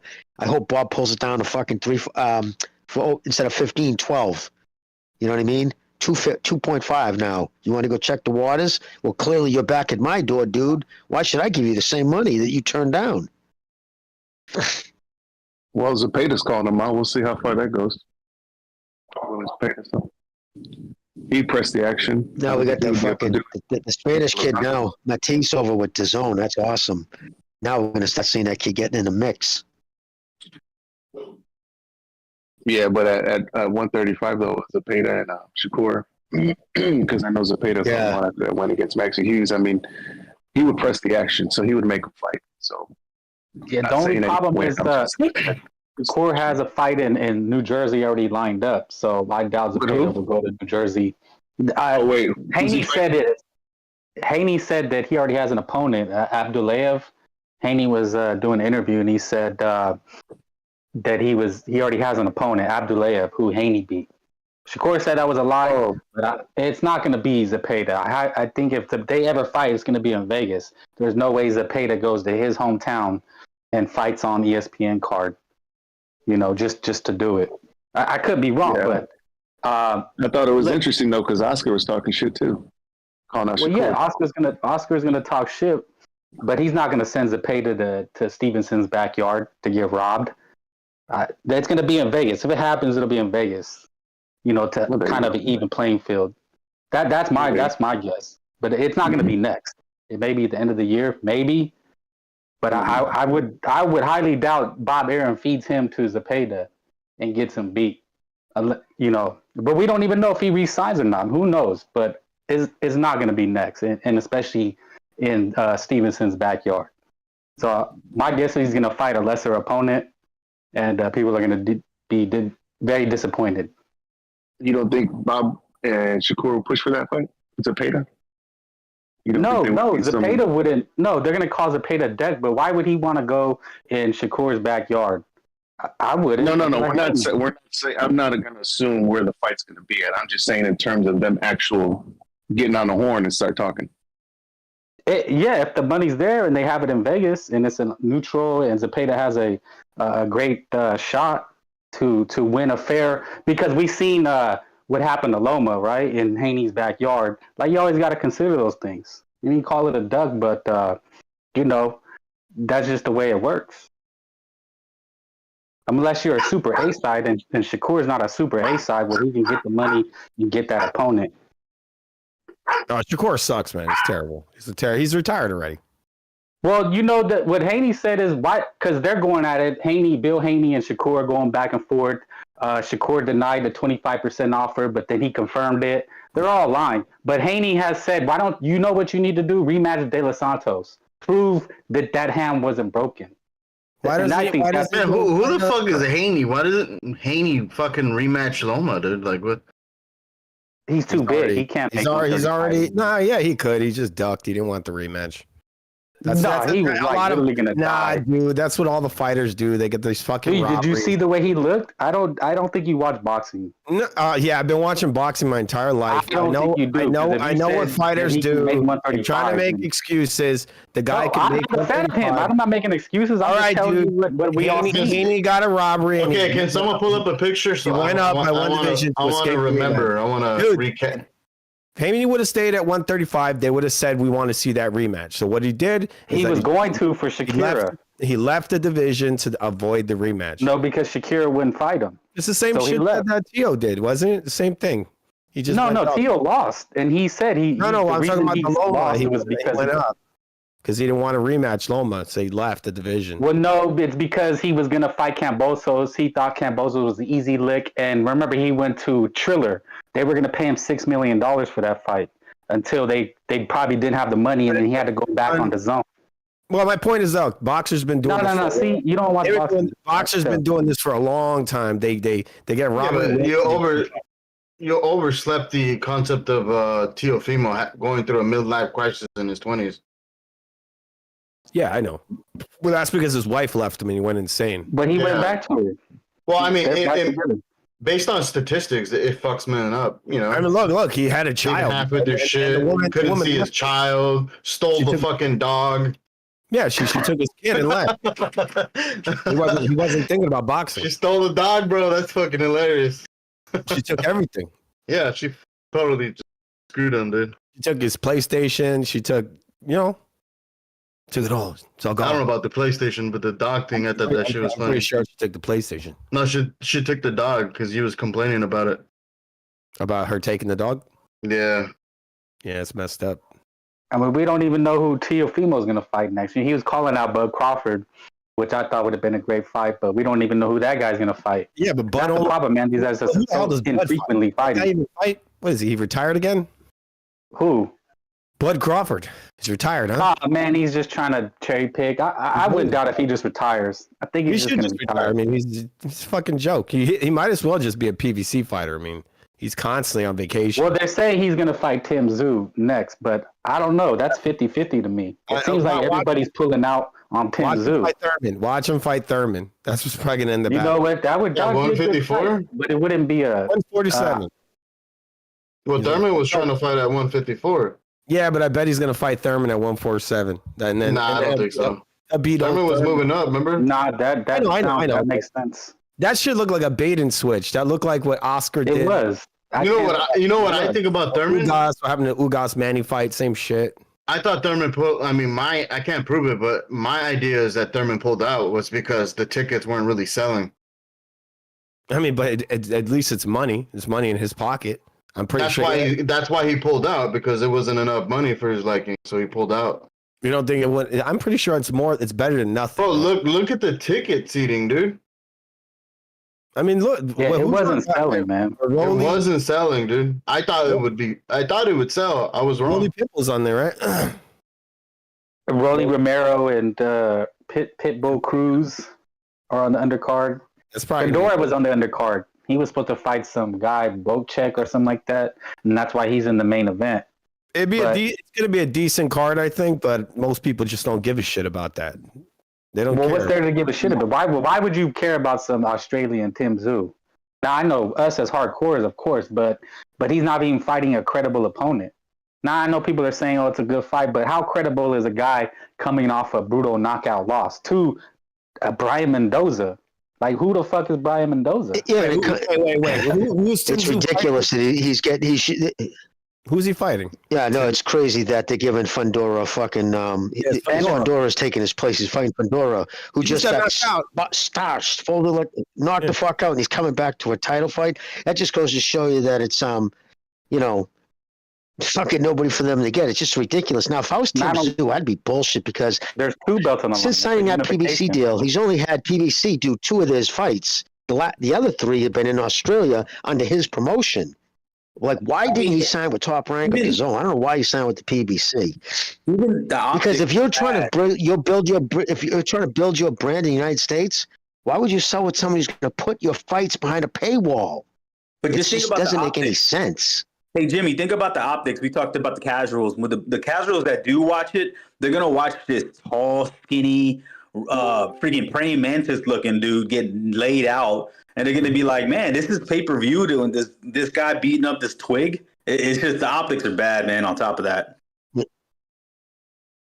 Yeah, it's not a good look. Nobody's picking Fundora. Nobody's picking Fundora. No. I go. Come on. Fuck it, Fundora. I'm going for him. And Fundora can build them into something. Like I would try to preserve them and build them in Southern California, man. They could do something with him. You know what I mean? He's a PBC fighter. He's exactly what they need. They tried, and he got. He was just. I mean, he's too tough for his own good. You know what I mean? Like, he's not afraid to take shots. But his size, like, that is freakish. To fucking be 6'3" and fight at 154, but he doesn't. He fights small. If PBC knew what they were doing, they would. Mendoza knew that. He said that. Jimmy, you know if he's a vegan? Who? Fundora? Yeah. I think he got bait and switched Tszyu. I think that guy's probably been training for Tszyu for a couple of weeks now. It's the same thing they did to Manny Pacquiao with the Ugas fight. This is what PBC does, this kind of shit. The casuals are going to see it, and it's going to look like the football jock beating up the little skinny band member. Is he a vegan? He looks like I don't know. He looks like it. Wow. Big skinny. I mean, let's be honest. A vegan, and if check this out. Let me ask you a question, brother. If a vegan and a male feminist jumped off a cliff, who wins? They jumped off at the same time. Who wins? The cliff. Society. Yeah, that's what I'm saying. The cliff society. I love it, Jimmy. That's crazy, though. I would never recommend somebody be a vegan. Because you have to eat so much soy and shit to get your protein. I mean, you don't It's just have not something I recommend for a fighter. Yes, and then you'll start. But I mean, but what else you get? What else you get? What else you gonna get your protein value? Milk. the protein. Yeah, but like, That's right. They can't even drink milk. The protein is the least of your worries on that kind of diet. Well, if you're protein's the building block. That's what you build your muscles off of protein. If you're a vegan, you can't even build on soy though. Soy You can protein. get protein, but you're not going to get anything else. That's the problem. Your body's going to fall apart. Well, excessive That's amounts exactly of because soy. you're only getting your if you're vegan, you're only eating vegetable matter. And you I mean, can't it works for gorillas, but we're not gorillas. But you can't live on protein alone. The vegans do get the protein, but they don't get the B vitamins. They don't get the iron. They don't get the omega-3s. Drops your testosterone level. Oh, it destroys your body. Completely destroys it. This is why any vegan athletes is bullshit. Anybody picking Zarafa over Laura?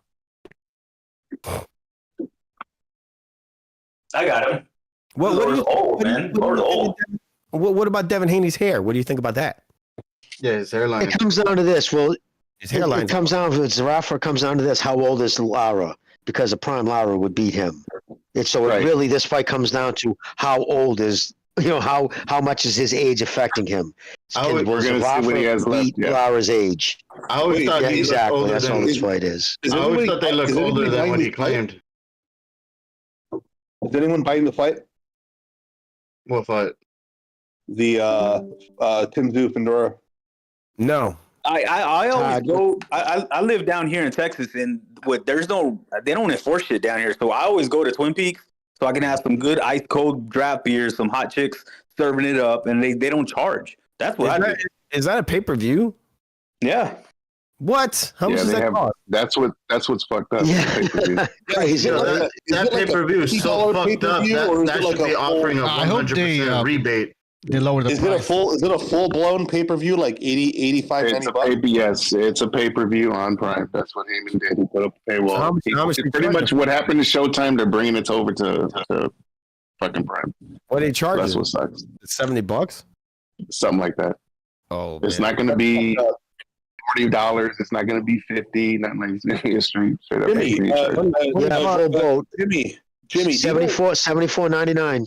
Jimmy, do you know why they didn't do it in Australia? They would have made more money. Why didn't they do it in Australia? Because for Amazon, they wanted everything here. You know what I mean? Because Amazon is not going to want to fly their equipment over there. Because Amazon is putting up the cameras. They have the stuff for that. So they're going to just being shown on Amazon. So they want to here in the United States. But they think of the money. And again, I don't know. I heard somebody say something about the tickets not selling for Thurman.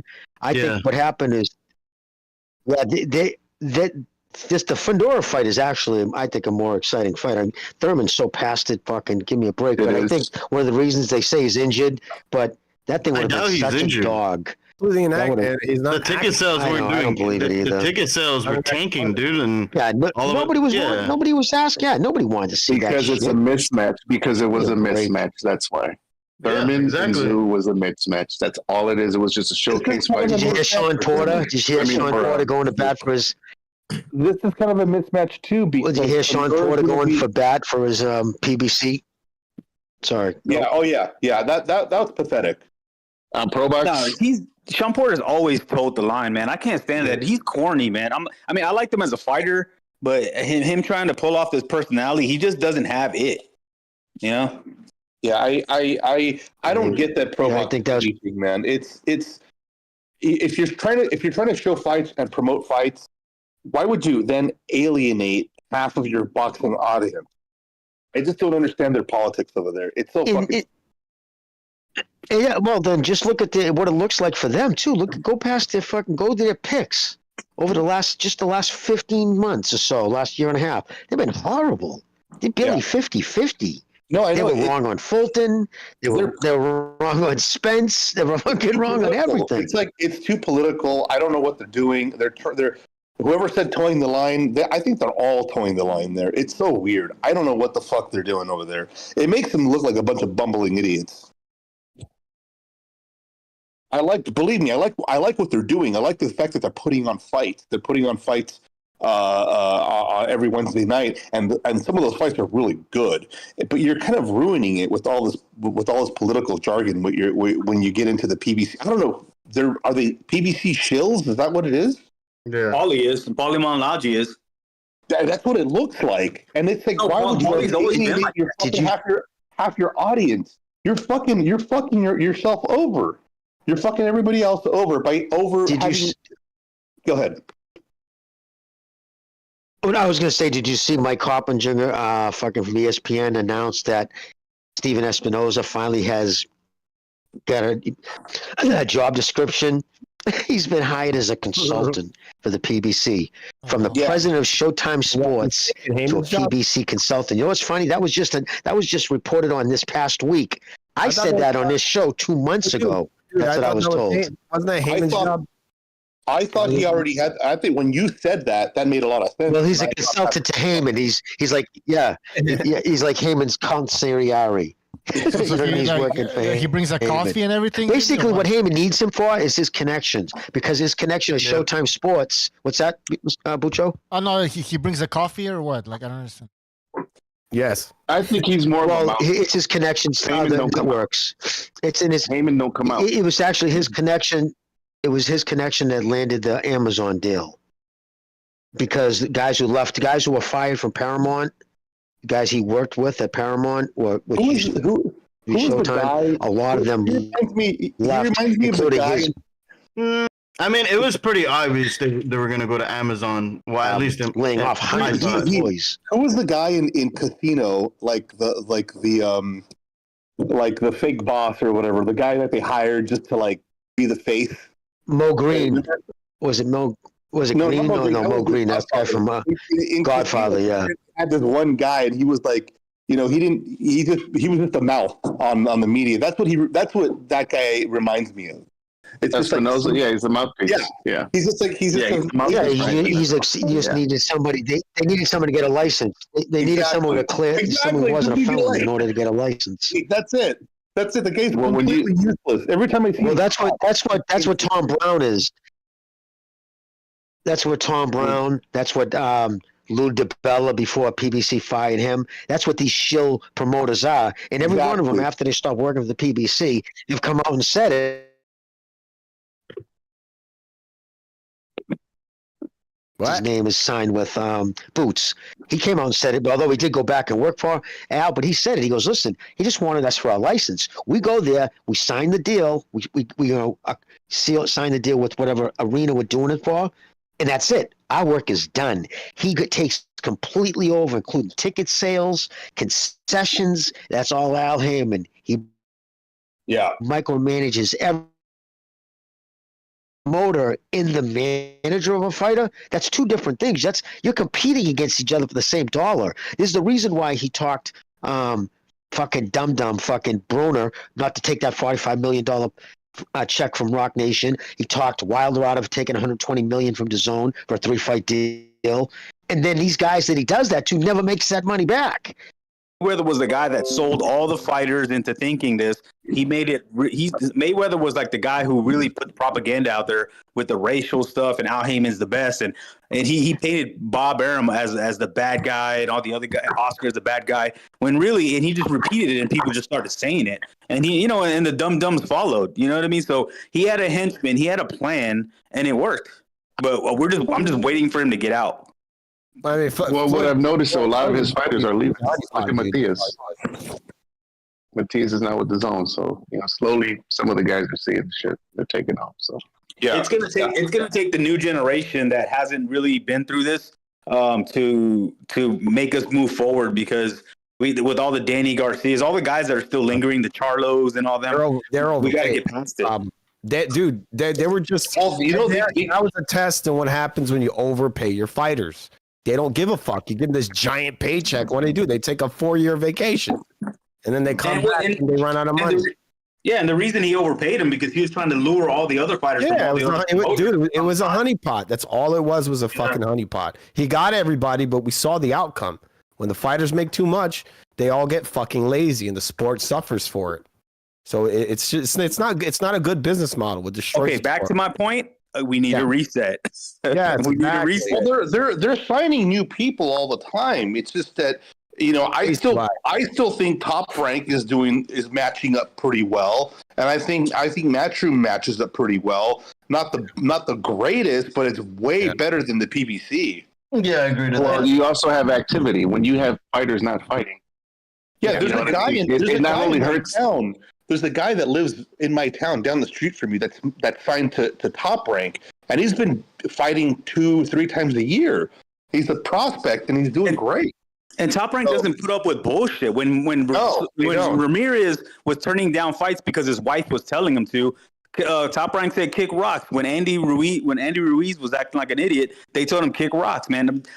People say you're not supposed to be fans of a promoter, and I think that's bullshit because I grew up on Top Rank events, live events on TV. The best duo was them and HBO together. Nobody did it better, and nobody's still doing it better. So I think Top Rank is the shit. I think Golden Boy's building up. They're doing real good. Hey, the tables have turned. A great eye for talent. He has a great eye. The tables have completely turned for fucking Oscar. I can't fucking believe it. Main events was good in the '90s too with the Duvas. Yeah, I mean, we got been relevant since Kovalev though. Jimmy, you remember when trilogies were like the normal? Barrera Morales, Gotti, Ward. I mean, people. Of course. People fought head on. They didn't wait. They didn't stall. They didn't marinate. Man, Mayweather really kind of like set the tone. They would fight back-to-back trilogies. That was awesome. Yeah, Oscar was fighting everybody. He was a cash cow fighting everybody and fighting often. So it was, it was a great time. To your point, think about how much damage. Go ahead. Well, I was going to say, how much damage Gotti and Ward took, right? Yeah. In those fights. Those fights took 17 months. We'll be watching those fights for the next 30, 50 years. People are it's just like it's crazy too, right? Because he goes to the Hall of Fame. Mickey goes to the Hall of Fame to he'll go up because meet with everybody and shit. It's so funny, right? They'll announce Hall of Fame fighter after Hall of Fame fighter after Hall of Fame fighter, and then they announce Mickey Ward as one of the guests or a speaker, or they announce the fighters were there. He gets the loudest fucking people all go crazy for him. Hall of Fame. I feel bad because they'll announce 3 Hall of Fame people, then they say my name, and their fucking crowd goes crazy. Yeah, well, he left everything to relate with you, dude. You're just a blue collar dude in the ring. In the ring, exactly. Yeah, he left everything in there, and that's one major criticism people have about fighters these days is not enough of them leave everything in the ring, and they just don't. Yeah, and that's why I hate hearing about fighters. When you hear people say, if I say you have to kill me to lose, you have to kill me before I fucking quit. People say that all the time, like Billy Joe Saunders, and then you see him, oh, my eye, I quit. Mickey meant it when he said what drives me crazy, Jimmy, is when you see a lackluster fight, and after the 10th or 12th round, these guys still look like they're not even breathing hard. I'm like, man, what the hell, man? They could have gone harder. And I'm tired of hearing fighter safety, man. Fighters back in the day would fight a crazy amount of times a year. They would fight monthly, you know what I mean? And they would fight 15 rounds. They didn't have sports science, all this nutrition we got today. Like, I hate hearing that. Ray Robinson had 7 fights. Well, Sugar Ray Robinson had 7 fights, I think, in 11 weeks. Like same day weigh-ins, 8 weight classes. It was fucking great. I mean, it's just whenever people go to the fighter safety, I'm like, man, they signed up for this. And honestly, it used to be worse. I don't know. I think Chavez had his first loss after 80 fights. So these guys, they were putting in the work. So the work for now, it's a totally different ball game, man. It's a different ball game right now, man. And again, that's the reason why what's one of the most go, brother?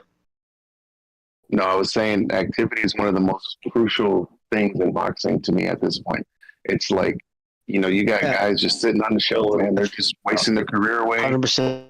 Fans are losing interest. It's like, hey, whatever happened to that one guy? It's like, bro. Fucking thing everybody always talks about, ring rust.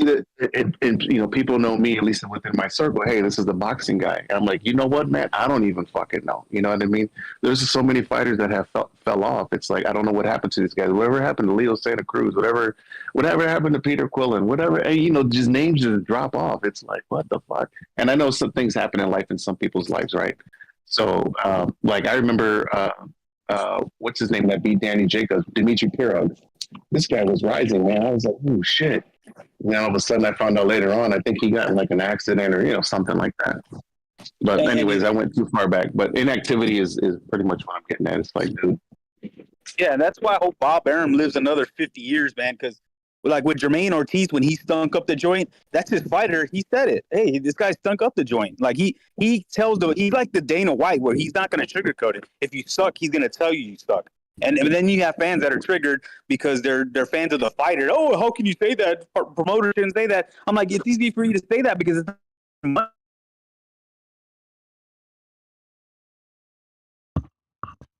Oh boy. Yeah, when I look at, I don't really put too much stock in pound for pound, but when I look at pound for pound or daring to be great in a fighter, I only have 4 criteria, and one of them is activity.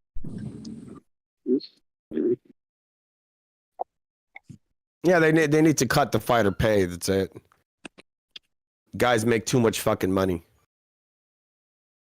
Yeah, it all started with like Floyd, Pacquiao. I mean, De La Hoya and Trinidad, they got a lot of money, but they didn't get the 20-30 million, did they? I mean, that was crazy. I mean, it was De La Hoya Mayweather who started it.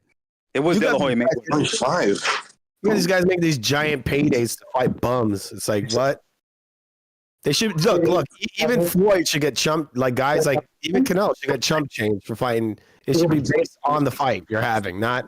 Oh, I'm going to take $50 million contract to fight a bunch of bums. Come on. Speaking of bums, anybody picking Rolly?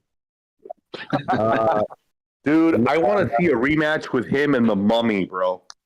That would be the best. Yeah. Hey, you know what? Hey, don't talk about my guy now. He grew on me. Man. Dude, I'm a fan of that dude, man. I love the Mummy. He's not Barroso, man. He needs to get that get back. I think Rolly will probably beat Pitbull. You think so? Yeah, he probably will. Interesting. Okay, I like it. Shit. I mean, Rolly's not Tank, right? He's not going to have as many issues, I think, with the little midget. Yeah, I think Pitbull is just going to be. What do they call him on Twitter? They call him the gnome. Rolly's got power, but that's it. Rolly is a small, tiny version of fucking Wilder. No boxing skills, but they got the power. If they can land the shot, great. But if not, they're gonna fucking lose. Rolly's entertainment, though. He is entertainment.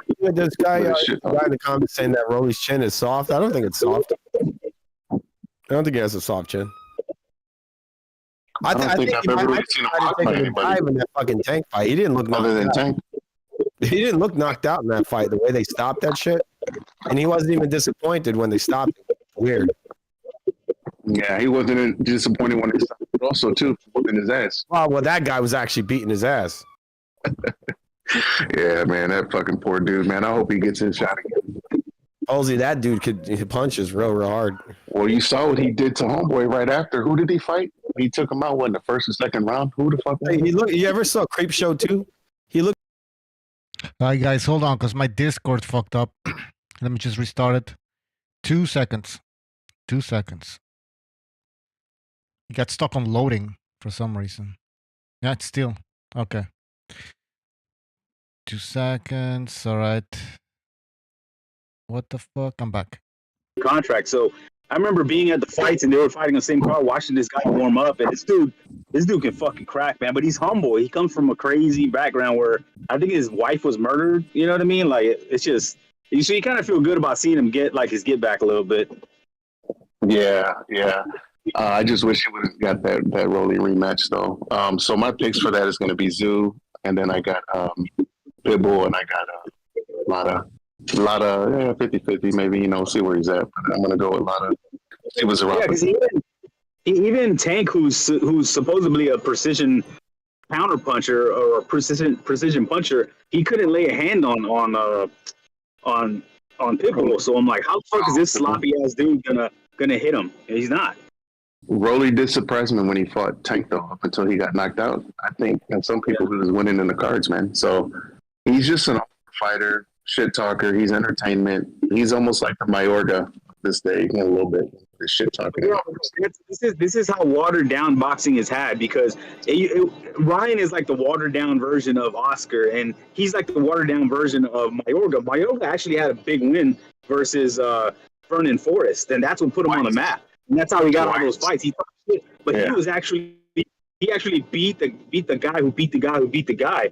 You know what I mean? But with Rolly, he's coming off a fucking robbery win. I mean, this is all like, man, it's really sad to justify all this, and you can't explain it to casuals because you're gonna look like a dumb. The unfortunate, here's where I see to me, this is what's unfortunate. Number one, that how he got that fucking belt. Number two, it's going to be held hostage. They took another guy from 135, moved him up and ahead of the queue, and put him in there with fucking Rolly, right? They put Pitbull in there. We all know why, right? Because of politics. Al Heyman paid WBA, hey, let's do this. We know that belt's going to be held hostage. So whoever wins, the belt's going to be held hostage. That's what fucking sucks. Yeah, but the belts are aligned with whatever promoter. You know, Bob has his alliances. The WBC is in the people. Is in Al Heyman's pocket. But some of those other guys, though, they work with other promoters, though. That's the thing. You know what I mean? Like, I know, what was the fuck? There was a recent fight. I can't think of it, but it was Top Rank and was it DAZN, I think? I think it was a DAZN guy or a Matchroom guy.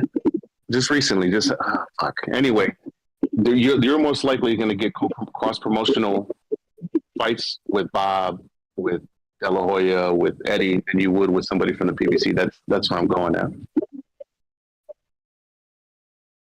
Yeah, that's the thing. Like with the PBC going down the way it is, I think that now they're going to be forced to make the crossover fights, like we're seeing right now with Canelo and a Golden Boy, a fighter, right? Yeah. So maybe those will happen. Maybe that's a good time.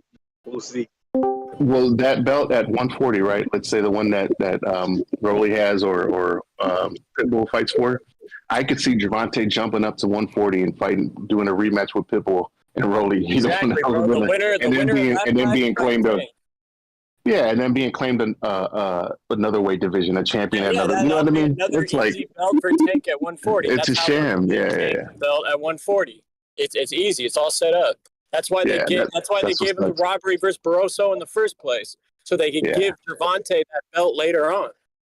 That's what sucks, man. That's what I foresee. Gervonta. Why does Gervonta? What's wrong with him? He's got brain damage.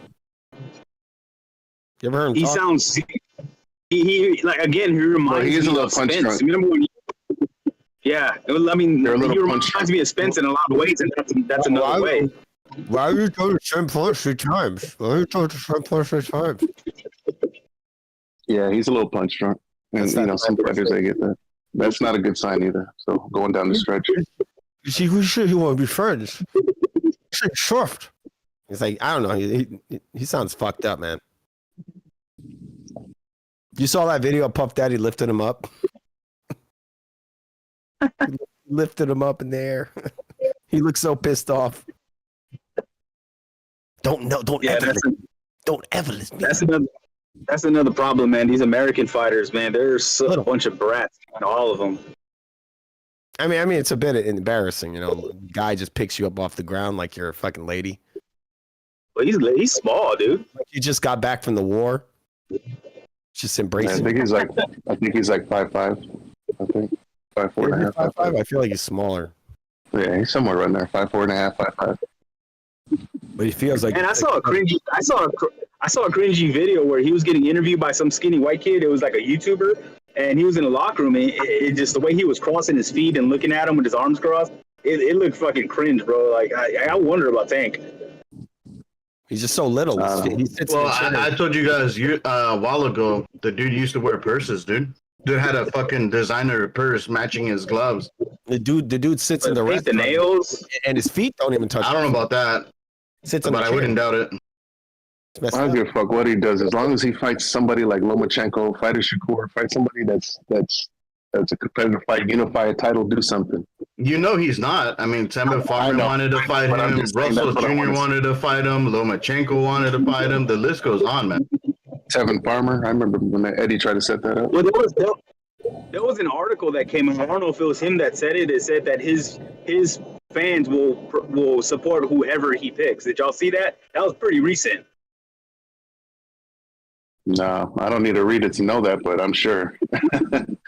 I mean, I think it's something he pretty much came out and said it. Like I think it was earlier this week, and I'm like, I don't know, it got reposted a lot. I mean, I think even Coach Malachi did a video on it saying, you know, do you guys agree with this?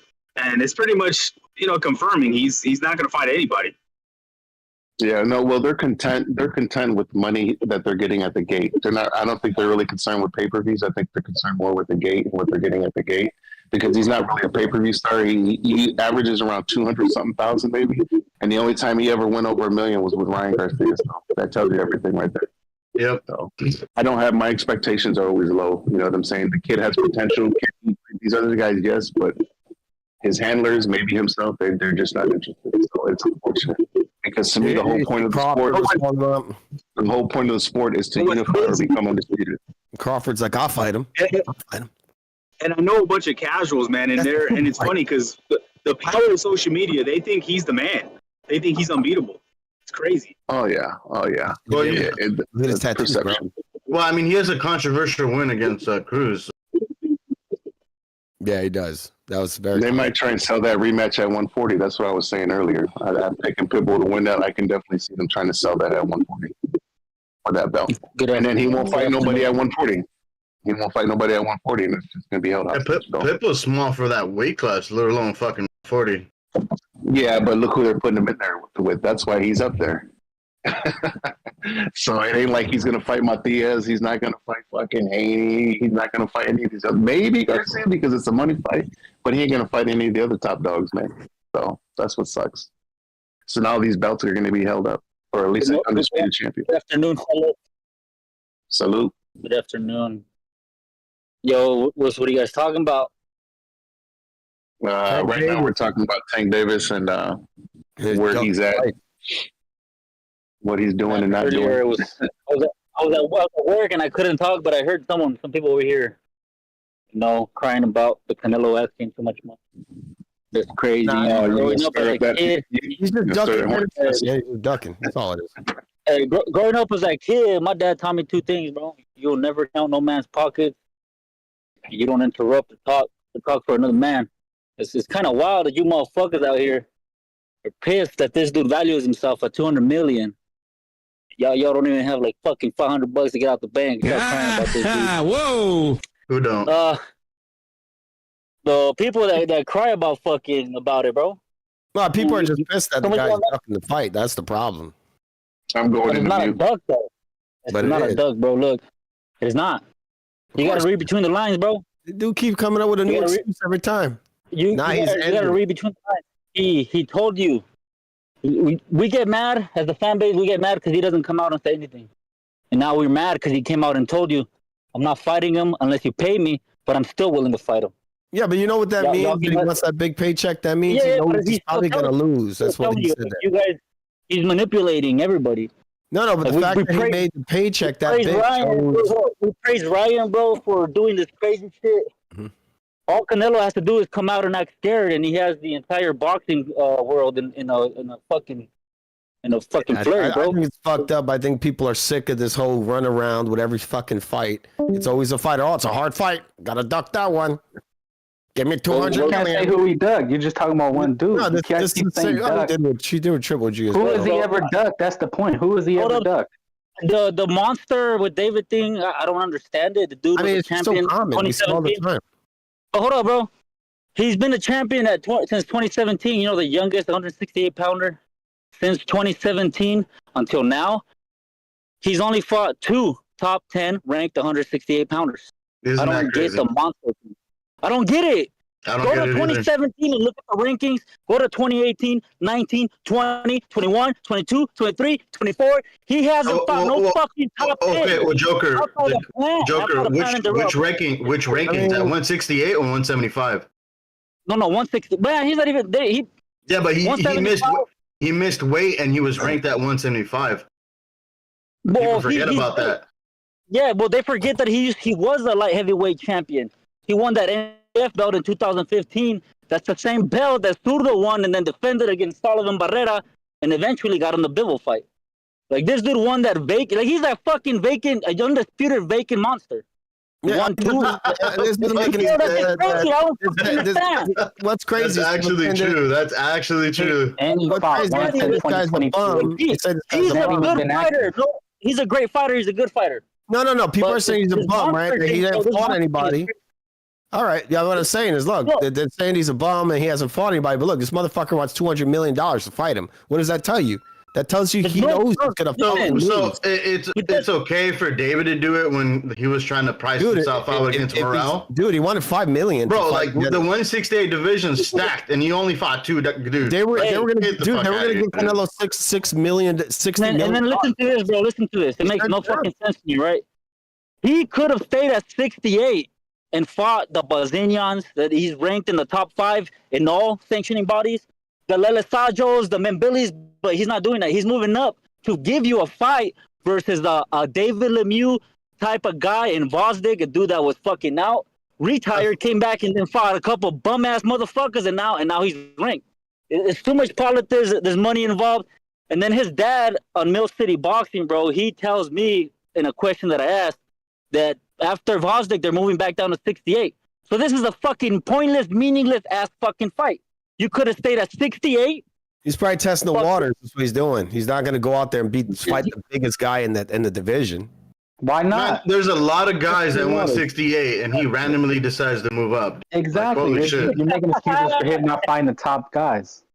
I will say Vozdik's a banana. He's trying to get the big fights up there. He's probably going to big fights. There's big fights at 168. Why the fuck is he going over there? Exactly. He wants to go up and do it again. Hey, how many? No. Why is he gonna go up to go back down, dude? That makes no sense. Maybe he has weight problems. I have no idea, dude. Of course he does. Well, I mean, he does have 5 to 6 month camp. Maybe he has weight problems. I don't know. That's why he gives you 1 fight or 2 fights max a year, because the dude takes months and months and months and months to trim down. What he's doing is, if he does lose versus the Canelo, then we all have the excuse of saying, well, he went up and he came back down. Well, that's his dumbass. He could have stayed at 68. That's what they want. David is dope. Don't get me wrong. I like his style. He's aggressive. He's fun to fucking watch. But then when people say, well, Munguia, what the fuck has Munguia won? Well, he won a belt at the same age. At the same age David did, 21. They're 3 months apart. He defended that belt 5 times in a row. David did not. David gave us 24 rounds with the Ronald Graville. It wasn't even for all accounts, I think Munguia is a much way fun of a fighter to watch than David.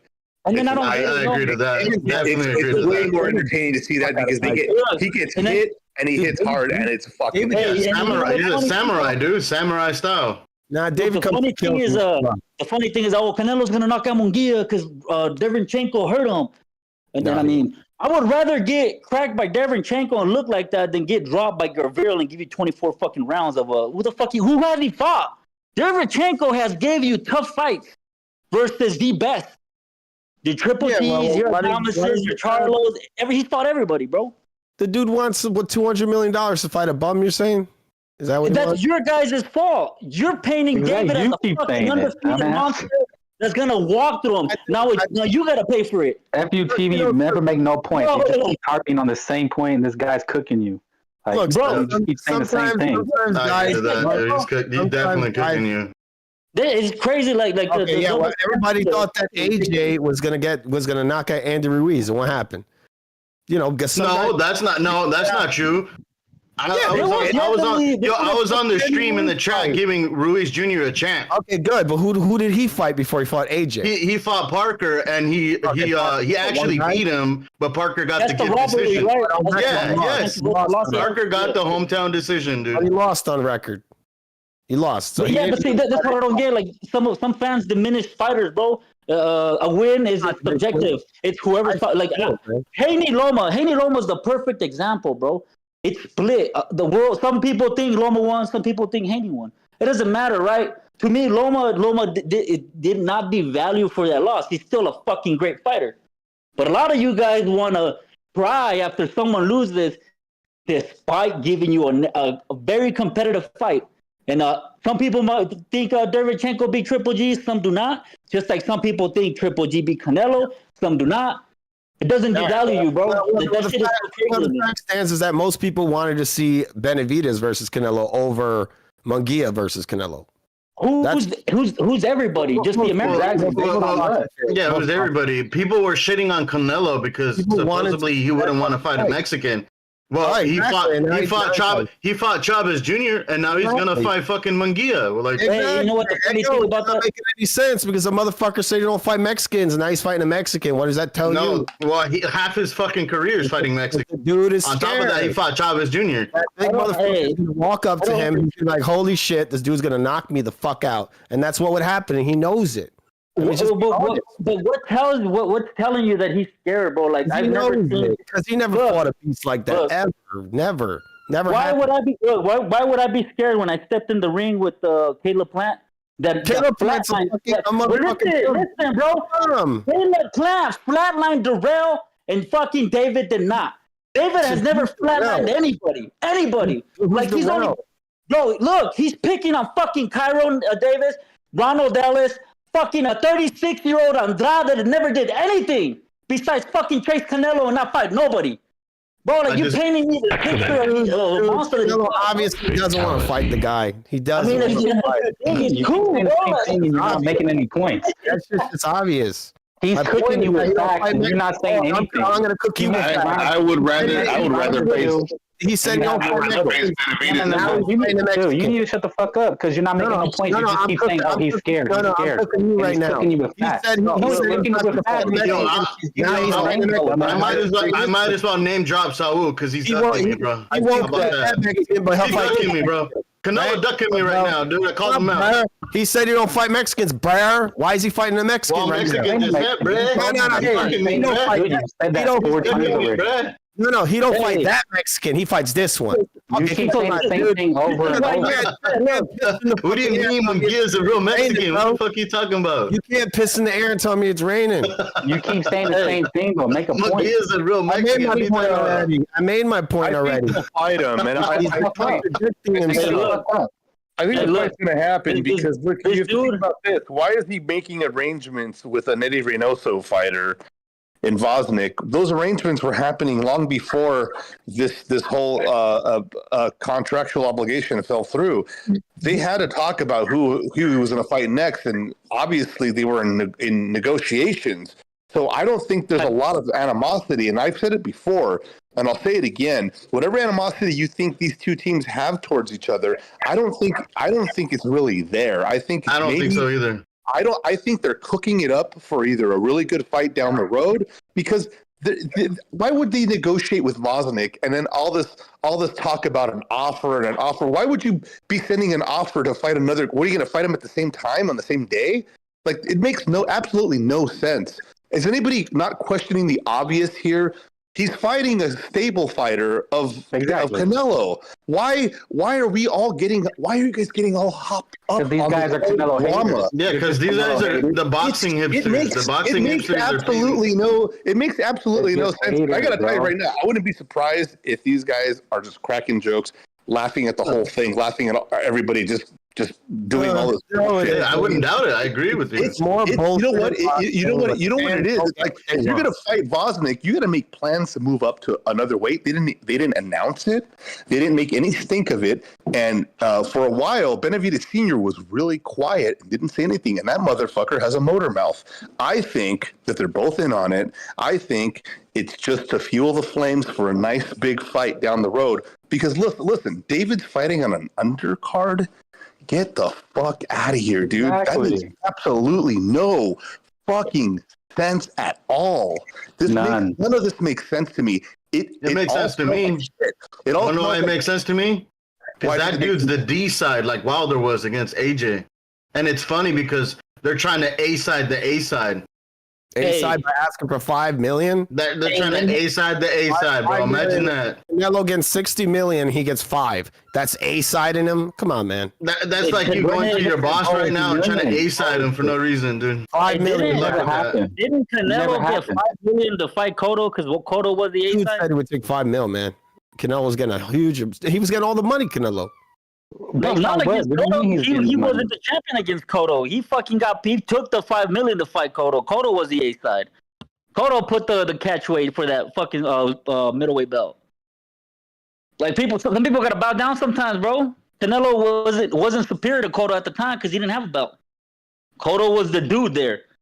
He was the A side. Canelo took the $5 million. That's it, bro. Okay. Now this A side shit is fucking garbage, man. That's some Floyd Mayweather bullshit. I agree. I definitely agree with that. It is, bro. It's the dumbest shit ever. Let's just have a fucking fair fight. That's it. I mean, I understand the supposed A side gets the bulk of the money, but you can't just go, oh, you're gonna come in at this weight and all that. No. But then again, bro, you have to really see everything, like the whole picture. And some of these motherfuckers, they're grinding from the mud. Not everybody gets to make it there, bro. And when you're there, you better fucking make as much money as you can. Like you've already fucking paved the way to get there through your fucking hard ass camps, tough ass wars. You made it there. You fucking stay at the top, bro. Fuck I mean, you can bitch and moan about what they're getting, but if somebody's willing to offer it, then why not? Like that's the part you guys are missing. He shouldn't get this. Well, people are offering it to him. What part of that are you missing? Look, it's not like right now, I don't know who was talking earlier, but he was upset Canelo's fighting a Mexican, right? Because he said he wasn't. That's FUBU TV. Yeah, but look, so he was upset because he was fighting him. He changed his mind to fight a Mexican. Bro, half his career is fighting Mexicans. That's the point. But then look, this is what I said, bro. Like, TV. Like I don't get it because he must have been mad when Canelo wasn't saying anything. And now that he came out to tell you, pay me this and I'll fight him, he's still mad. Oh, dude, he's still mad. He changed his mind about fighting fucking Mexicans. You sound just like fucking Floyd Mayweather, dude. How he kept Manny Pacquiao. Oh, I don't do this. I don't do that. Oh, now I want this. And then they'll give him that shit and he'll be like, I want this. That's what he's going to do. He's going to keep changing the fucking goalpost. Hey, that's what he's going to do. That's some bullshit. That was an overcooked fight that still broke records. Yep, and Canelo's overcooking this shit. Come on, just do it already. Hey, overcooking for like 2-3 years instead of that's not 5. How long did Errol Spence and Bud take? 3 years now? He's supposed to fight this guy? How long did Errol Spence and Bud take, bro? The fight was You know what's crazy? And it was you know what's crazy is that I don't really get this energy for Bivol and Beterbiev. That's the fucking crazy part. That fight's happening, isn't it? Finally, that's a great fight. Yeah, but where's all the arguments for that, dude? I missed that. Because it's just a hipster take. That's why. Exactly. These are just boxing hipsters. What about this? What about that? It's not exactly the best time. You can't keep the same standard for everybody. We gotta be a fucking hipster about shit. Fucking weird, man. And Fugazi TV, you can't tell me that this fight is as big now as it was a year ago. You can't tell me that. And I know you didn't buy no David fight. Did you say you bought the Caleb Plant fight? Is that the one you said you bought? Well, anyway. Are you talking to me? Yeah, Fugazi TV, yeah. Yes, I did. I got all that fights. I saw it. You said you didn't buy Andrade, though, right? Andrade versus whatever? I didn't remember if that was on pay-per-view. It was. You didn't buy Benavidez. You didn't support. I'm pretty sure. I know David I watched versus Andrade, but you didn't support it. I think I did pay for it. You bought Andrade versus. I actually streamed it on my channel, actually. Huh? I actually did a play-by-play for that on my channel. So you bought it? Yes. Okay. Well, maybe you are a David Benavidez fan. But how big was this fight?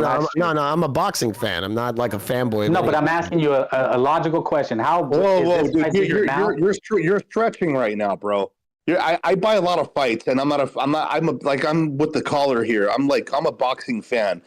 It doesn't matter what political party you agree to. If you buy a fight, it's because you want to watch the other. I watch all of it. If I'm buying that shit, if I'm spending my money, I'm gonna watch the first goddamn fight. As a matter of fact, when Haney fought here in San Francisco, I got there early to watch every fucking single fight because I'm gonna get my money's worth, and I like watching fights. So that logic doesn't apply to everyone. What logic? Who are you addressing? The logic of that you buy a fight that you're a fanboy of a certain fighter. That's a horse fucking shit, dude. Nobody said that. What are you talking about? Nobody said that. I don't know what you heard. Nobody. Well, there's actually there's actually people that do that though. There's casuals that won't watch all the fucking fights until and they'll wait for the last fight and then they'll only watch that. That's 90% of the people. Yeah, but that's not everybody. So you're accusing this guy of just being a David Benavidez fanboy. That's what I'm saying. I said is he a David Benavidez fan? Yeah, it doesn't matter. Completely missed the mark. I'm not a fanboy or anything. I enjoy any fighter that brings exciting fights. and comes to win. No, all I was trying to ask him is this 100%. fight bigger now or last year? Before he fought Plant, how big was this fight? David Benavidez fight versus Canelo? No, I'm asking you, was this fight bigger now or was it bigger before he fought Plant? Which fight? Last year, before he fought Plant, because he fought Plant, I believe, in April or February. But before that, was this fight as big as it is now? No, it's bigger now. Okay, then. So throw everything out the window. You're just being ignorant, but you keep repeating the same argument points. The problem it doesn't make any sense. But it does make sense. It makes perfect sense. If the fight is bigger now than it ever was, you know what's crazy? then they're doing the right thing. I bet you Munguia is going to beat Canelo, and then we're going to stop talking about it. I'm asking you a question. How is it wrong? Because you keep saying he's ducking. How is he ducking if the fight's bigger now? People have been asking for years now. Just fucking do it. They haven't. That's the point. They haven't. What are you talking? What do you mean people? Nobody has. Yeah, they have. You know, the boxing community, everybody's been asking. You just acknowledged it. I said, is this fight bigger now or was it last year? I mean, but the thing is, they always do this. No. That's why I asked the question. I don't give a fuck about their money. I'm just saying. You just admitted that it's bigger now. This in the public eye. You're trying to argue. You're trying to say people. Oh no, people have been demanding this fight. Where was the demand? You just said there was no demand last year. There's been demand. There was no demand last year. You just said it. You just said there was no demand. I never said there was no demand. Who are these people demanding the fight? I said it's bigger. I never said there was no demand. You said people have been demanding this. You said people have been asking this for 3 years. So then you're contradicting yourself. In one sense, you're saying people have been asking for it, but there was no demand, but now it's bigger. So there is a demand. It's bigger. I didn't say there was no demand. There's been a demand for this for years. What happens is he hadn't fought anybody yet. Who did he fight before Plant? The thing is that they drag this shit out. I'm asking you a question. And that's the casual. Who? You keep saying who did he fight before Plant? What made him such a monster? I've been asking for this David fucking Canelo fight for over 3 years now. How? That's why I keep asking you. Who? Nobody. He just barely got on the pay-per-view and nobody bought the fight. Nobody wanted this fight. He's fine on the undercard. Yeah, that's why I asked you, is it bigger now or was it bigger back then? Superstar, dude. Plant wasn't a superstar. Who the fuck did he beat? And he's fighting that guy. He fought Canelo Alvarez. But no, you keep trying to argue he's ducking. Because he's a fucking bum. You just hide yourself. Plant is a bum. He always was a bum. That's what he's fighting, is fucking bums. Billy Joe David is fighting bums? Wait. Are you saying that Plant is the bum that? Oh yeah, definitely. Benavidez couldn't knock out. Oh, okay. Yeah, he beat the fuck out of him. To be fair, though, to be fair, I get that logic completely, sir. Okay. So what makes David Benavidez so dangerous? Why is David Benavidez so dangerous? What are his biggest wins, or what impressed you? Why is Canelo avoiding this guy? He has tons of crap. People remember that one guy that they like.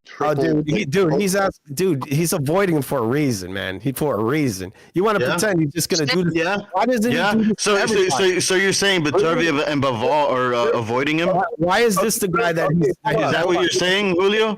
Why is this guy that he wants a $200 million for? Canelo's avoiding a guy that avoided Caleb Plant. Yeah, I guess Canelo, Bivol, and Beterbiev, according to the hipsters, are avoiding Benavidez. Yeah. What makes a lot of sense to me is Benavidez avoiding Plant, a guy he couldn't knock out before when he was a champion. He had all the opportunity in the world, to fight him, and yet he avoided him when he was a champion. I wonder why. He fucking do without even trying. He wasn't even trying, and he almost murdered him. Like, I mean, what are you guys fight you're watching? The dude was a bloody mess, about to die in that ring. And he wasn't even trying. He literally walked up to him and beat the fuck out of him. He didn't do any crafty movement or nothing. He just walked up to him. Against Benavidez, I mean, I think it was for the first half of the fight. The top rope if he felt like it. The first half of the fight was like Benavidez didn't look that good. Caleb Plant was outboxing him for the first half of the fight. He was outboxing almost the whole fight. He was out. He was basically. No, I don't agree to that. No. Come on. I thought the fight he was getting outboxed at, I think it was at 168, was when he was fighting Billy. I don't know if I'd call that outboxing. I think it was just kind of just buying his time and then getting destroyed. That sounds like Wilder. He's buying his time, but no, he's getting outboxed. Barely a fight. It was very one-sided. Dude, I can't believe the negligence here. The fact that David Benavidez, he was losing the fight for half the fight until Plant got tired. That was disgusting. He's never gonna beat that guy. That's not even. Dude was probably playing with him. Just messing around, not putting everything. Okay, but he's allowed to mess around. So in your eyes, he messes around, but nobody else messes around because they're getting their ass kicked. They're not messing around. Oh, but David's messing around. Okay, I'm gonna go watch the fight again because to me it looked like a very one-sided fight. I see the standards here. Other people think it was close. I get the double standards. You got that? Some people thought it was close. I guess I don't know. People think all kinds of weird stuff. I mean, at the end, I guess it did look one-sided just because of how Benavidez started to take over. But I'm telling you, go watch it again, and he was strong. It's like Andrade. Look, people thought Andrade was winning rounds. I thought David was just hanging out and then just beat the fuck out of him when he felt like it. Man, I expect that to be a fucking one-sided beatdown. Andrade did absolute dog shit at 168. Andrade looked good for 1 or maybe 2 rounds. Tops. It looked good. Not winning, but looked good. Caleb Plant was outmaneuvering, outlanding, and outboxing Benavidez for 6 straight rounds. Watch it again. I'm gonna watch it again. Yeah, I'm gonna watch it again. That's what I'm gonna do today. I'm gonna do it today or tomorrow. If it can happen, I'll get back to you on that one. But that is the fight that people have been wanting to see. Is the Canelo Benavidez. And so it's kind of a shame to have to wait even longer. I agree. I wanted to see it, and I think it's. I'm kind of embarrassed that it's not happening. I really wanted to see that fight next. Yeah, I thought that's what we were gonna see. I thought that was what was coming next. Yeah. Well, according to David, don't be surprised it'll happen in September. It's not. I don't think it's gonna happen. I think it's gonna be a Munguia rematch. Wait, you work for David? I think Munguia is going to beat Canelo. That's my guess. I think that's what's going to end up happening. In the chat, listen, that's not out of the realm of possibility, but you've got to look at how Munguia fights. The guy is an open sitting target. If a guy like Derevyanchenko had success with Munguia. Yeah, but what about his last fight against Ryder? He fucking destroyed him. I'm just saying the guy is not a very responsible. Yeah, but they have different styles. He's now with Freddie Roach. He's a young guy. He's going to pick up a coach isn't going to help you like. You need a handful of fights for a coach to really help you out. Canelo, we got to look at the way Canelo's been fighting lately. He's not exactly fighting intelligently. He literally walks forward and wings out big lefts and right hooks. How do you beat that? You just take a step back, throw a straight right hand. That's it. That's all you got to do. Okay, sure. But you're talking about someone. You're talking about someone that's not as seasoned. You're talking about someone that's still up and coming. You're talking about somebody. You're talking about somebody that lacks a lot of finesse. No, dude, come on. He's been fighting for years. He knows how to throw a straight right hand. You time it. You punch. Yeah, but there's finesse. There's fundamentals that this guy is. You just need the balls to step in the fire. There. I get what you're saying. I really do, and I thought about this a lot. But I go, man, you can't match up someone that really knows what they're doing and how to handle themselves. I think Freddie Roach is going to give him exactly what he needs to do, and we'll see. We'll see. I still think it's it's a 60, 70 kind of deal right now. I don't really think that he's got a shot, but I don't think. I think Canelo needs to completely. I wouldn't put money on Munguia. That's all. Canelo needs to go back to fighting a lot more. He needs to slow it all down. He cannot come in this fight and be the big wing and left, right, and left hooks. The way he fought Charlo is not the way he should be fighting Munguia. That's going to get him knocked out. He cannot fight that guy like that. He's got to come in. We don't know that. We don't know that yet because listen, dude, Charlo didn't come there to fight, dude. He did not come there. To fight. He didn't come there. He didn't come there to fight. No, you're right about that. There was a lot of openings. But I was impressed with Canelo's stamina on that. That was great. Yeah, but he was open all day. He was making a million mistakes. Yeah. Well, here's the deal with Canelo, though. I mean, when he fights guys like Ryder, where he just wants to knock them out, he looks like shit. But just if you want to see his skill level, watch those Golovkin fights, especially the second one. Of course, those are that's prime Canelo. But that's. Well, it's not about prime. I understand what you're saying. Yeah, like he's not in his prime anymore. But but you're saying he's open now. All of a sudden, he's all open for these shots. That's not true, man. I think he's very, very open. Well, which fight did you see that? Well, tell me the fight where you saw him that was. The dude. I mean, almost all of his recent fights, he's been. Well, I just told you, he's fighting Ryder. He doesn't give a shit about Ryder. He doesn't respect Ryder. I will agree with this guy on that too, because during the Ryder fight, he was so sloppy and so open that at the last round, if you watch that fight in the last round, he got clubbed by a wild Ryder shot. It was a haymaker. He didn't because he didn't respect. He got hurt. You got to see. You got to watch it. It happened. It happened. But he's fighting. He didn't respect John Ryder. He wanted to stop him in Mexico. Well, he's homecoming. He's homecoming. That's the problem, dude. I mean, he wasn't trying to set any. He wasn't even He wasn't even setting up. He wasn't even setting up his punches. He wasn't even setting them up. He didn't give a shit. But then he paid the price. He looked like crap, and he was getting his punches are too wide. The punches are too wide, and they're slow.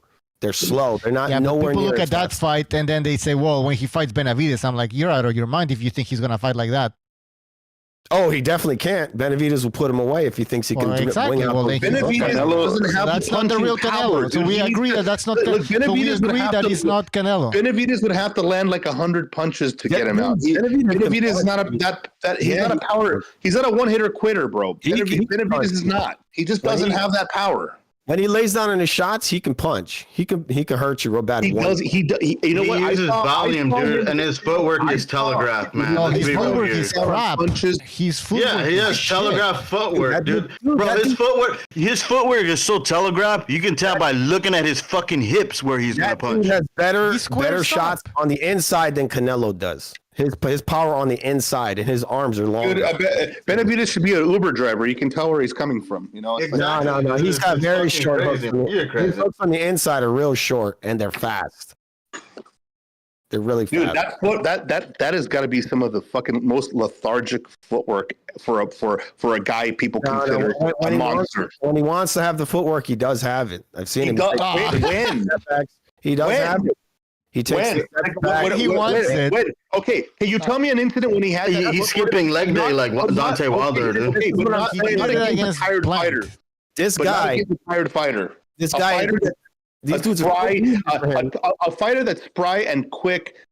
Because he doesn't have that footwork, dude. It only looks like it because when the guys get tired, oh my God, there's Benavidez. He looks great. Look at that footwork against a stationary target. This is what I'm saying is that these guys they're so easy for him that he doesn't even have to take it to that level. It's just like Canelo. You see the way he's fighting right now. Hey, listen. I would agree with you, but against Plant, that was his biggest fight. I can't. You're not gonna tell me. This is madness.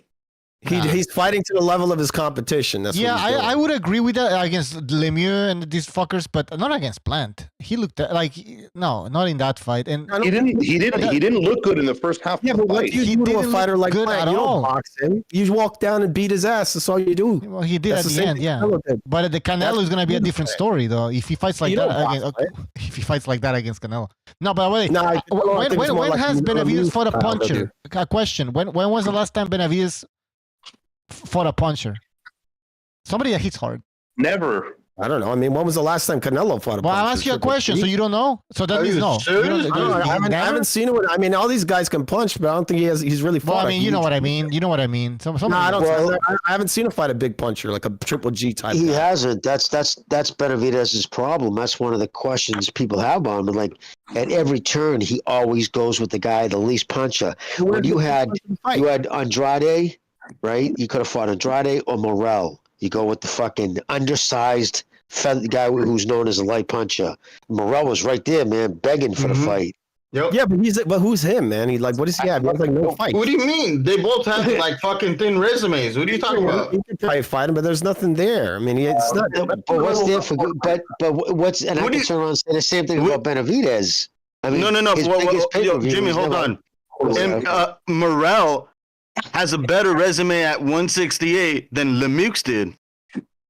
And Andrade, dude. What's your point? Who's more known? Is it Lemieux or? I don't give a fuck who's more known. He's trying to make some money, isn't he? Trying to make some money here. Well, so is Morrell. Morrell's trying to make some money. Why is it? The money doesn't change. The money's the same whether it was Morrell or Andrade. There's no price difference.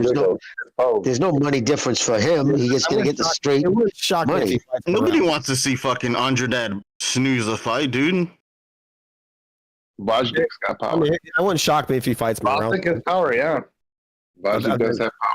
Well, we'll see how he moves, though. If he's got some rust. I get it. He's got some rust, but he is a master boxer. He has some power. He's on the comeback trail. So it's going to be an interesting fight to see how David handles somebody at 175. Yeah, finally, somebody who can box, somebody who does have power. Finally, someone's own size that rehydrates like the same way he does. That's going to be interesting. People who are sleeping on Vosdik, I don't know if you've seen him before. Maybe you haven't. I've seen Vosdik, dude. I saw the. I know he's rusty, but I saw the Benavidez Vosdik fight. I thought he was going to win at one point of that fight. Well, I picked Vosdik in that fight, even though Beterbiev is 100% knockout, because I was going based on the ability, right? And so, I think this is going to be an interesting fight, guys. I'm telling you, Vosdik's a banana peel. I'm surprised that his team is taking this fight.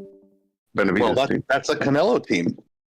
But that's the other funny thing. He's under Reynoso banner. Yeah, Reynoso, that's right. I like it's very interesting what's going on here with the two teams fighting on social media, trading memes or trading tweets. Propaganda. It's a smear campaign. Exactly. It's all propaganda. It's all it is, propaganda, dude. It's all propaganda. We should not be buying so much into this.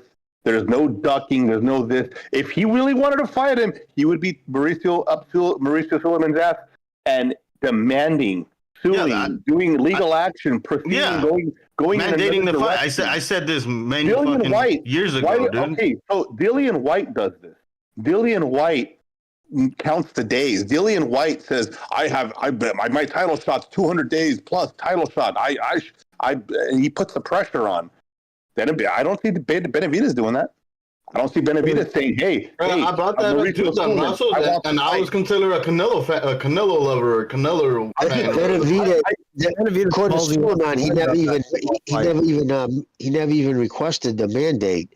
Exactly, dude. He never petitioned. He never petitioned the belt for a mandate. If you wanted to dethrone this motherfucker, you'd be all up his ass, dude. You have every right to be up this guy's ass, and nope, nothing. False show, dude. False show. It's all about money, man. So, like I said, in the very beginning, you guys weren't on, but real quick, it's like this, in my opinion. This is my opinion, right? So you have a demand, right? Whenever there's a demand, prices go up. Guess what? Canelo, in his interview, he's saying, hey, whatever. Remember, he's a free agent. He don't have to respond to any promoter. He's a free agent. So if I'm putting it out in the ether, I'm throwing out in the ether, hey, whatever promoter wants to give me 100, 200, not necessarily saying it's going to be 100. He'll probably take 80 or 90. Who knows, right? But if somebody comes up with a good offer, hey, this fight's in demand, I'm going to go ahead and say this, put it out there. Guess what? People are going to be reaching to him after this Munguia fight. And then that fight, he's going to make a lot of money on the David Benavidez fight. Benavidez will get his little 10, 15 mil. He's going to get his little cut.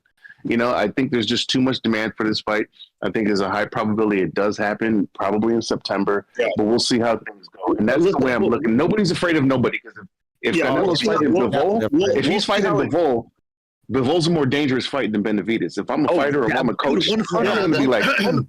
Bivol's not going to knock you out. That's the difference. 100,000%. Yeah, well, why did Benavidez duck him then? Well, how secure is the garage? He's talking about fighting Bivol for his next fight after this one he's about to do. Well, he wants to win. He was ranked at 175. Come on, he's in a fight. This is his first. Listen, this has been Benavidez's first fight at 75. I wouldn't be taking Bivol as a. That's not his first fight at 175. No way, dude. You can't fault him for taking. That's not his first fight at 175. Just throwing that out there. Oh, what was his first fight at 75? Fight for Benavidez. That's not a joke fight at all. Gavacic is the one guy that I gave almost a 50-50 against Benavidez before it happened. I mean, excuse me, Beterbiev. Yeah, me too. Well, I picked Bozdik actually. That's because you're racist. That's because you're racist.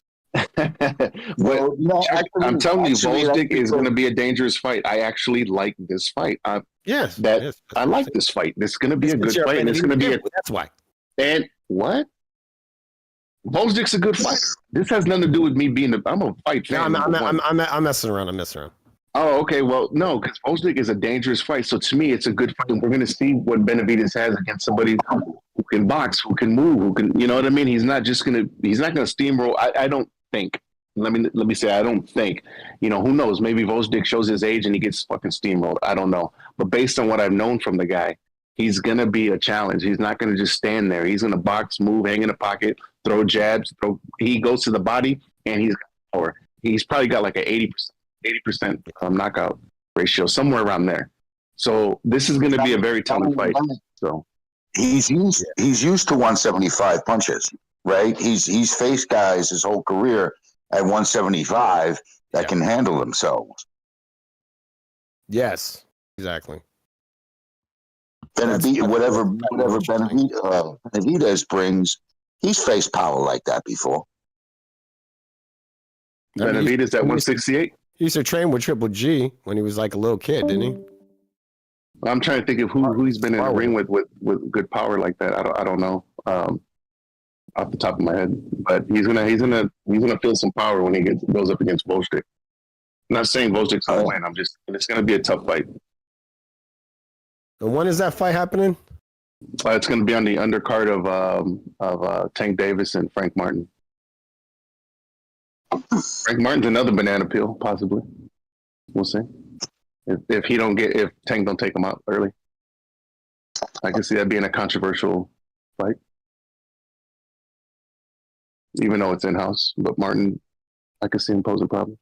But yeah, I think Vozdik Benavidez is a really good fight. Now, in terms of him fluctuating up in weight and then coming back down, and that's going to be a whole other thing, you know. And then we'll see. But I think there's just too much money, man. There's too much demand. Whether the Arabs get involved, whether the Saudis get involved, whoever, Canelo's probably going to get that money, and that fight's probably going to happen. There's just too much fucking. Saudis, for some reason, they don't care about the lighter weights. They just like. No, they like the big boys. Yeah, no, that's true. They do. But I think if they see the money, and based on what I've seen from Turkey in his interview, and how passionate he is about the sport, I think it's something that, I'm sure it's on his radar. It's been brought to his attention. You never know. So we're going to see how this shit plays out. So, but in terms of the whole, he's scared. Neither guy is scared, man. It's all about business and money. That's all it is right now. I mean, when you ask for that big money like that, the fighter knows there's a lot of risk involved. That was my point. Well, in my opinion, he already fought Bivol. He already fought Bivol. So to me, that's out the window. What it is I know the demand. Oh, come on. Bivol's I know the demand. Dude, you're making it seem like Canelo's undefeated. He's not undefeated. Yeah, but this is Mexican versus Mexican. If anyone's scared to lose their it's David Benavidez. He was ranked at 175, whether you accept that shit or not. No, what I'm saying is, look, Canelo, when you're gonna fight a Mexican, this is a big Mexican, a giant fucking Mexican who can crush you. Who's Mexican? Benavidez. He's not Mexican, dude. Okay, he's not Mexican. They call him the Mexican. He's Mexican monster, descent, right? but he's not Mexican. Even if he's mixed, they still in the media is called the Mexican monster. So. That was Mike Tyson. Well, then you need to correct the media, dude. That's the media. I don't care, dude. The fact is that the majority. Then why are you bringing it up if you don't care? Because it's meaningful to the argument. That look, Canelo's considered the king of Mexico. It's not an argument, dude. Well, it is. It's a fallacy. It's a misconception that you just. It's an opinion. Look, if Benavidez beats the shit out of Canelo. Canelo's kind of fucked when it comes to his marketability. Now, this is why he has no problem fighting a European guy who's, a non-Mexican, because if he takes an L, it's just not the same thing. He's still considered the number one Mexican in the world, Mexican fighter. But if he gets crushed by Benavidez, his marketability is in the fucking toilet. It's done. Well, I can tell you guys this. It's not in BoxRec yet, means the paperwork hasn't been submitted with any sanctioning body. That's the only way it gets on the BoxRec. Usually when a fight is announced, within hours it's on BoxRec, because once a fight's announced, it's usually because they've already placed the paperwork with the sanctioning body. It means they don't even have the location where they're going to have the fight yet, because either is Tank Davis against Frank Martin. They're not. It doesn't say that in BoxRec yet either. It's not official yet. Yeah, definitely. Well, they announced it as official through to reporters and shit. They haven't set an official date, so it's not all. PBC is known. Their company is known to do shit late. Like they'll just pop shit out at Yeah. It's like, oh shit, oh okay. I guess that's what they did with the Tim Zoo card. It just came out of nowhere. It's just like, oh okay, cool. They are, okay. They're gonna have a fight. you know. But we'll see. We'll see. You know, Jimmy, I don't mind that fight at all. I don't mind the Frank Martin and Tank Davis fight. I mean, you know what? I don't mind it at all. I think it's a decent fight. It's okay. Frank Martin, yeah, he didn't look great in his last fight, but overall, he's not a bad fighter. He's a decent fighter. He's a real fighter. He's not like what's his name, the Instagram guy. But what I'm looking forward to is quenching the thirst, the bloodthirsty Haymanite fans that think it was all fucking Tank Davis for that pay-per-view, and they're gonna shut the fuck up after this because it's not gonna sell not even a fraction of what. Well, my thing is this, right? I mean, Tank again is just going after a kid. He's barely in the top 10. I think only one sanctioned body has Martin ranked in the top 10. Right. Just 15 months ago, as of this week, the PBC was still referring to the PBC. This is his own promotion, was referring to Frank Martin as an up and coming prospect. That's fucking laughable.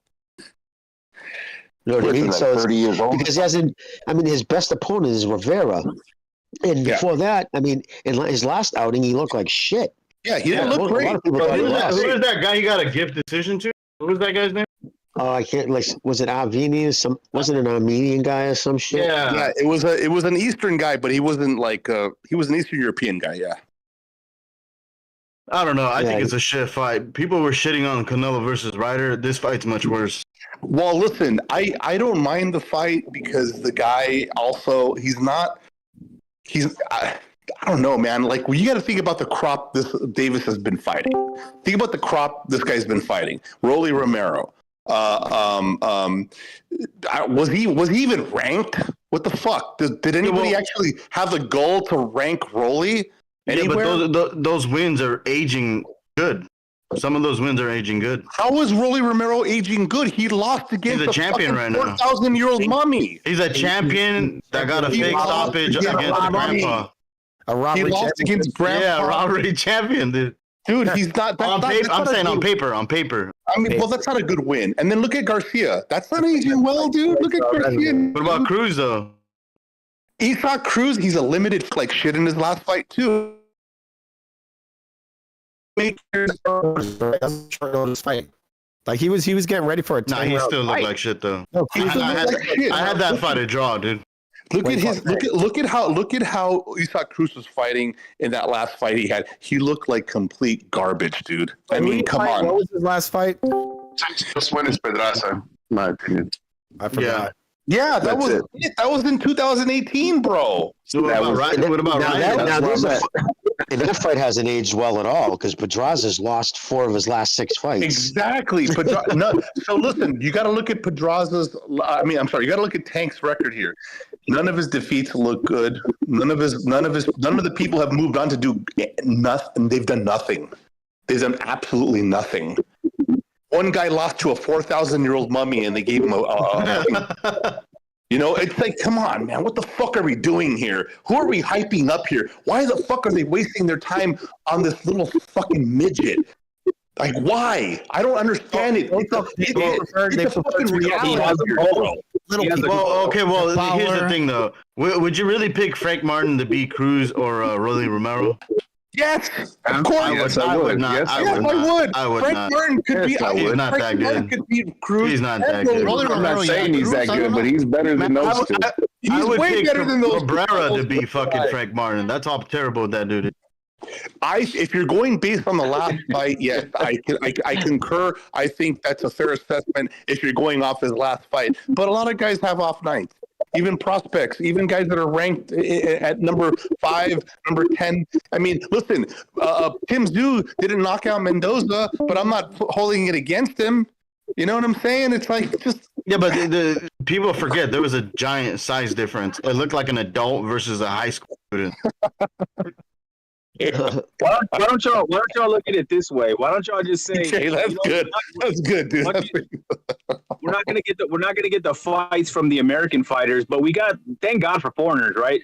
We got Zepeda, we got Loma, we got these guys that are gonna mix it up. So in my mind, there's 2 leagues. There's guys that are brats that aren't gonna fight anybody, and there's guys that are actually going to fight. They're not going to be as popular, sell as much, but they're for us, the hardcores. No, but you know what? You just brought up a good point, because guess who I want to talk about? Inui and Neri. I think that's going to be a fan-friendly fight. I don't think it's going to go full 12. I think it goes about 6 rounds, but it's going to be fun in between. I think I'm digging Inui, man. I like Inui. Yeah. I'm digging that guy.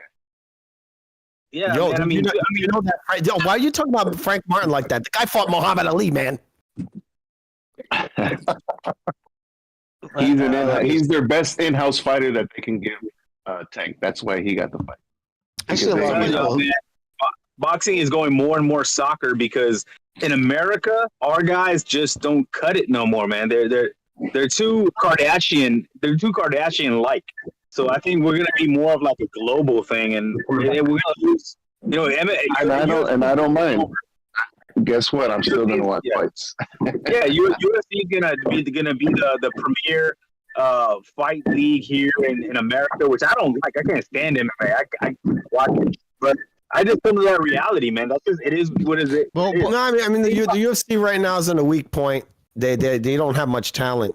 So I mean, boxing is a great opportunity. They don't need talent. They don't need. Oh, they do. They do. They're built on talent. Hold on. What division is stacked in the PBC? What division do they hold that's like, okay, you got to fight us to fight these guys? Lightweight. They have some fighters between lightweight and super lightweight. They got 160. They got but they don't 160. They got dominate Lara. They got Lara, and they got who's the other guy? They got at 160.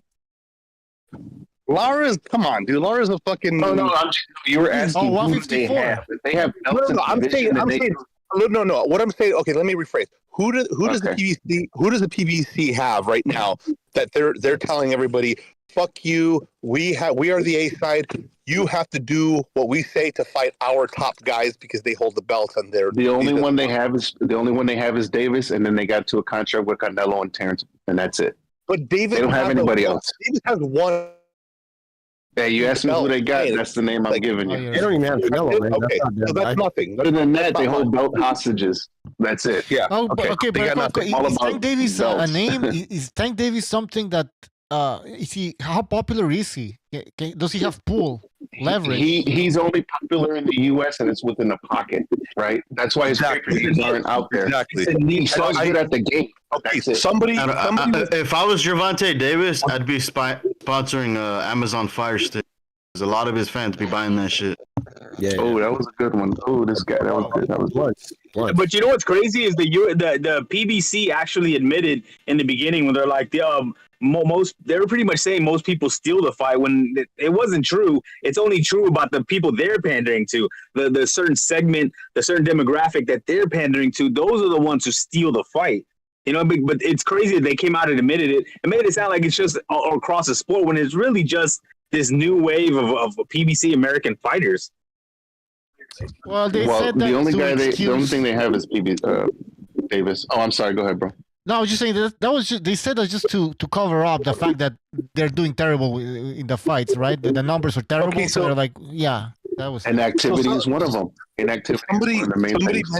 Somebody mentioned about an hour ago that Davis, they're comfortable with Davis only selling the gate because that's true. He does do a good gate, and not necessarily with the PVC. I mean, with the pay-per-view.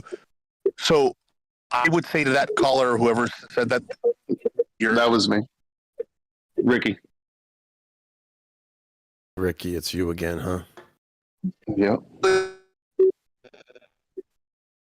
Robot. But Tank's, I'm telling you, I'm predicting it right now. Tank is gonna fall off a cliff, man. He's not gonna last long with his habits. With as much as he gets hit, his inactivity, his weight gains, man, he's not gonna last long. His body's about. He's old for that weight class. Right? Because he's. What is he now? 30? Who's gonna take him out? 30 years old. Is he 30 years old now? Is he 30 now? Yeah, he's like 29. He's like 29, but I mean, it's an old 29. Even in the amateurs, he would go toe to toe. Yeah, and I think you're right because whenever he faces someone that actually has boxing skills that has been and they're digging on this because they're digging up sparring sessions. And whenever he hasn't faced anyone with skills, he hasn't faced anyone with any kind of credible resume or record. All he's fighting are hacks, and they're 20 or 25-year-old hacks too, and that's awful. That's a fucking awful career to have. Because that's what they're happy with. That's what they're happy with. They're happy with the gate. They don't care about pay-per-views. They're just But you know, they can't be happy with it. But let me tell you why they can't be happy with it. Yeah, the gate is the gate, but they're trying to jockey these networks. If these fights aren't selling, the networks aren't going to support it, and they're jumping from one to another. And now they're with Prime, and when he's going back to his $200,000, $150,000 or 50 pay-per-views, it's not going to be good. So they're not happy with the gate. They want numbers with the pay-per-view. Sounds like a Heyman problem. Which is what's going to happen. Which is what's going to happen with this next pay-per-view. Even with Benavidez on the undercard, it might do 300,000 pay-per-view buys just because of the. I'm going to say around 200. Yeah, I'm going to say around 200, 250 because based on Benavidez's numbers. Remember, the casuals are not too familiar with these guys. Exactly, that's what I'm saying. With Benavidez's help, it's gonna reach maybe 300,000 pay-per-views. And you know what? I'm going to be one of those guys because I want to see the Vosnik fight. I'm interested in that fight. I really want to see that. That's a good fight. But other than that, that's all PBC has, man. And if you want to talk about belts, you can look through like I said, that's why I brought up Laura earlier. They have a belt with him. They got Jamal fucking, who the fuck knows how he's still holding on to that fucking belt. It's amazing. What the fuck is that all about, dude? Hey, but one thing that go first. Sorry. No, go ahead, man. I was just gonna say again, that's what it is, man. That's where they have a foothold in some of these divisions and just keep these guys in there. They pay the fucking sanctioning bodies. They drink their fucking their wine, and they're sitting out having conversations, Heyman with the sanctioning bodies. Hey, man, keep my guy in there, put my guy here, and that's it. But in terms of who they have, like, star-wise, all they got is Tank Davis. He's their last ace in the hole, and they got to keep him undefeated. What's working right now, right now for Benavidez, is the technology. Right, we're in the cloud era. So with Benavidez, Canelo's name is getting bounced off him all throughout the algorithms right now. Everybody's talking about Benavidez. You got Joe Rogan. You got I saw an interview with Dana White. He was talking about it. Hold on. Wait. I'm sorry. I'm sorry, dude. Can you tell me, has Joe Rogan eaten shit about the Ngannou fucking fight? No. I'm just saying. Yeah, he doesn't know shit. No, because I want to hear. I want. No. But has he mentioned anything? Because he was so pro Ngannou going into this fight with Joshua. Yeah, I just want to know if he's got egg on his face and he's admitted. I think he ate Ngannou shit once, probably in a hotel. Yeah, but I'm saying, everybody from Paulie Malignaggi, his name, and that's what happened with Pacquiao and Mayweather. They bounced each other's names off each other for 5 years, and it created this big hype. So in a way, it's kind of helping Benavidez, where people who didn't know who he was, they're like, who's this guy that I'm hearing about that Canelo's afraid of? And that's what the talk of the town is. So it might kind of help him when it comes to, I want to see this guy, because right now, everybody's saying that Canelo is scared of him. Whether you agree with it or not. I know. I agree with you, caller. I agree. I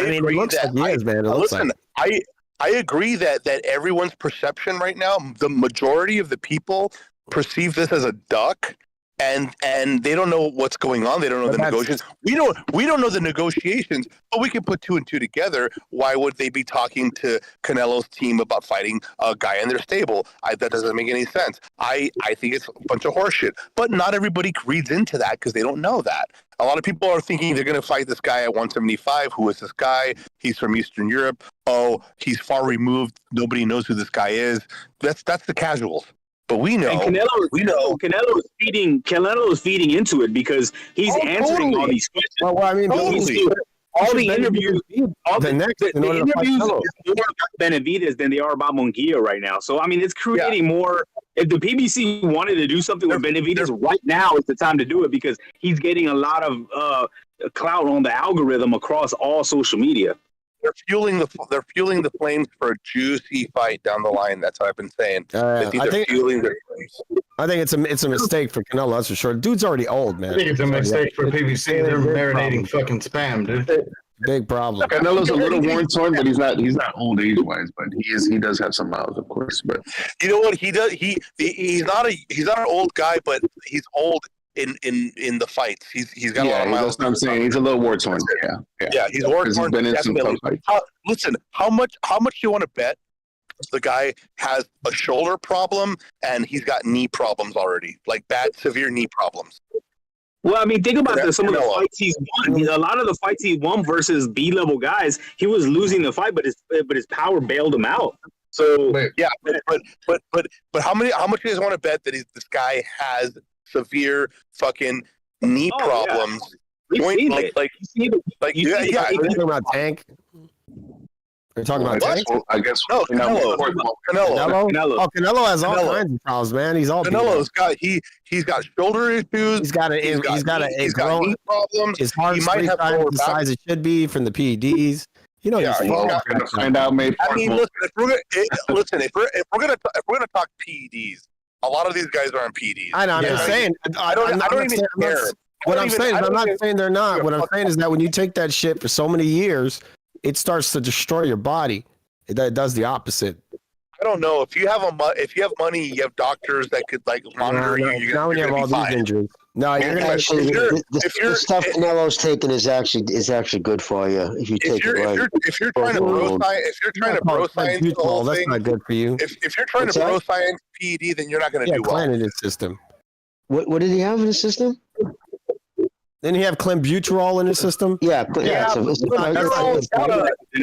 It's not. It's a bronchodilator. Yeah, clenbuterol isn't a muscle builder. It's a cut weight. Yeah. You know what has clenbuterol in it? An asthma inhaler. Those asthma inhalers are very dangerous. They damage your body. Those asthma inhalers have clenbuterol. Canelo Alvarez wouldn't have Well, I used to have asthma, and I gotta say that it didn't damage my body. They can damage you, man.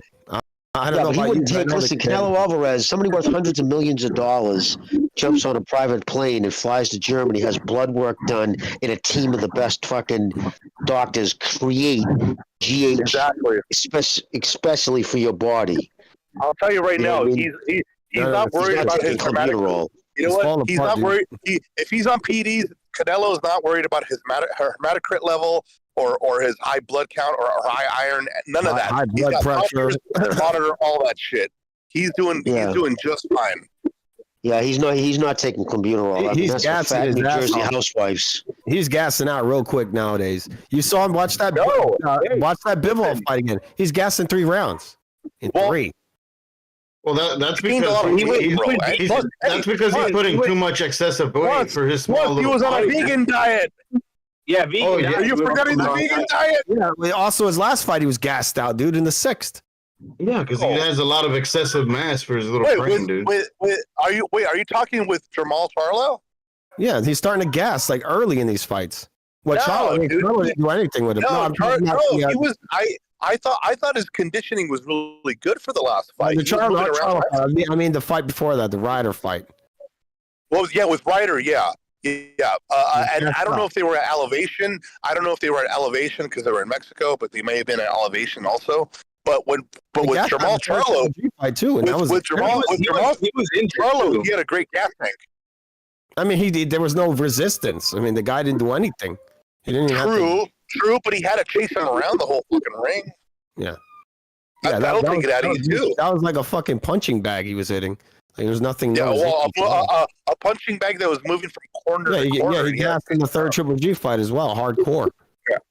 Yeah, I agree with that. It was a good man there. Listen, I totally agree with that. That fight was horrible in so many ways because Charlo has a good hook and he's got a nice setup for the hook and he's got a great jab to set up that hook. Yeah, against small dudes. And he wasn't doing it.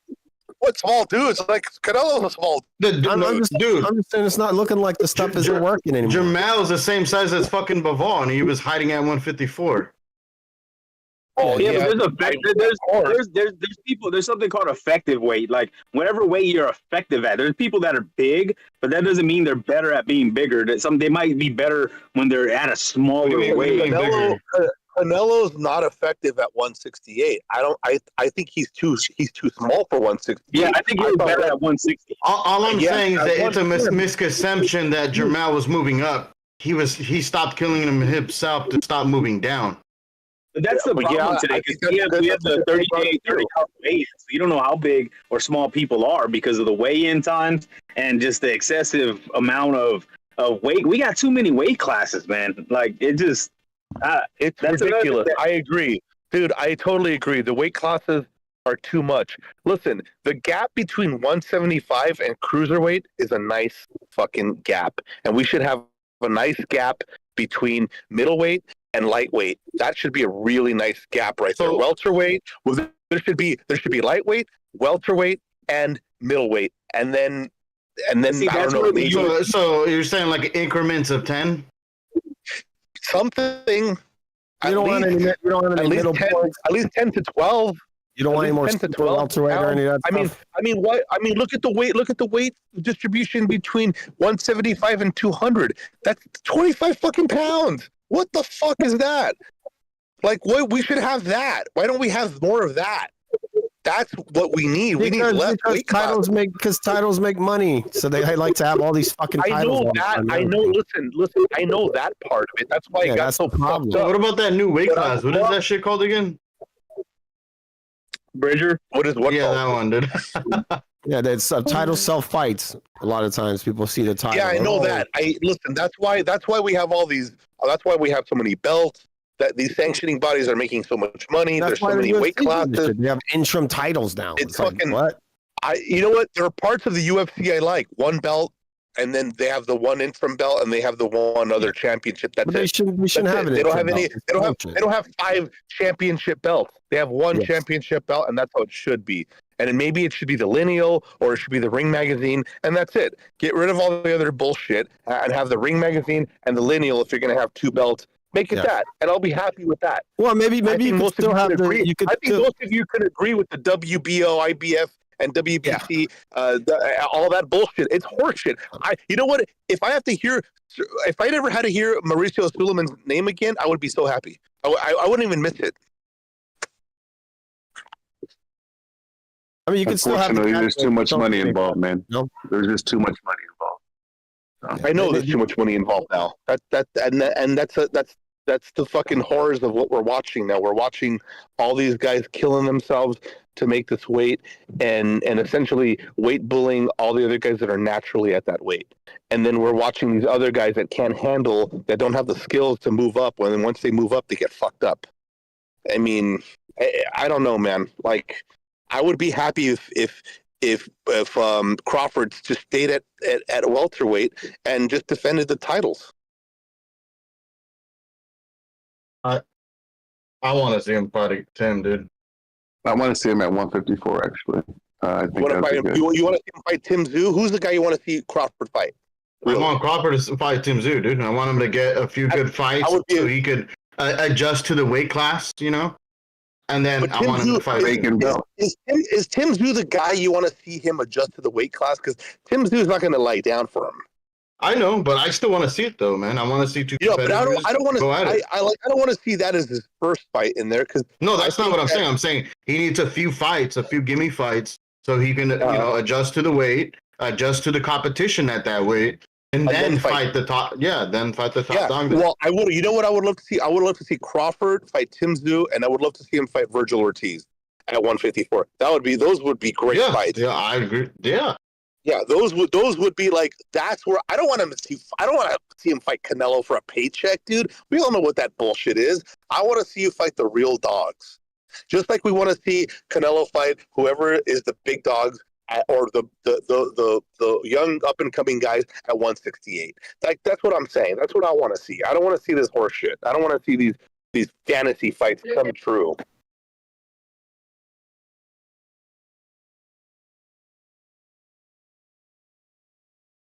Anybody picking Fury over Usyk? Usyk over Fury? I'm picking Usyk over Fury. I got Fury. Okay. I think Fury's severely overrated. I got Fury because he's gonna bring that Muay Thai style back to boxing again. He doesn't. And if it fails, there's a good chance he'll get a controversial again.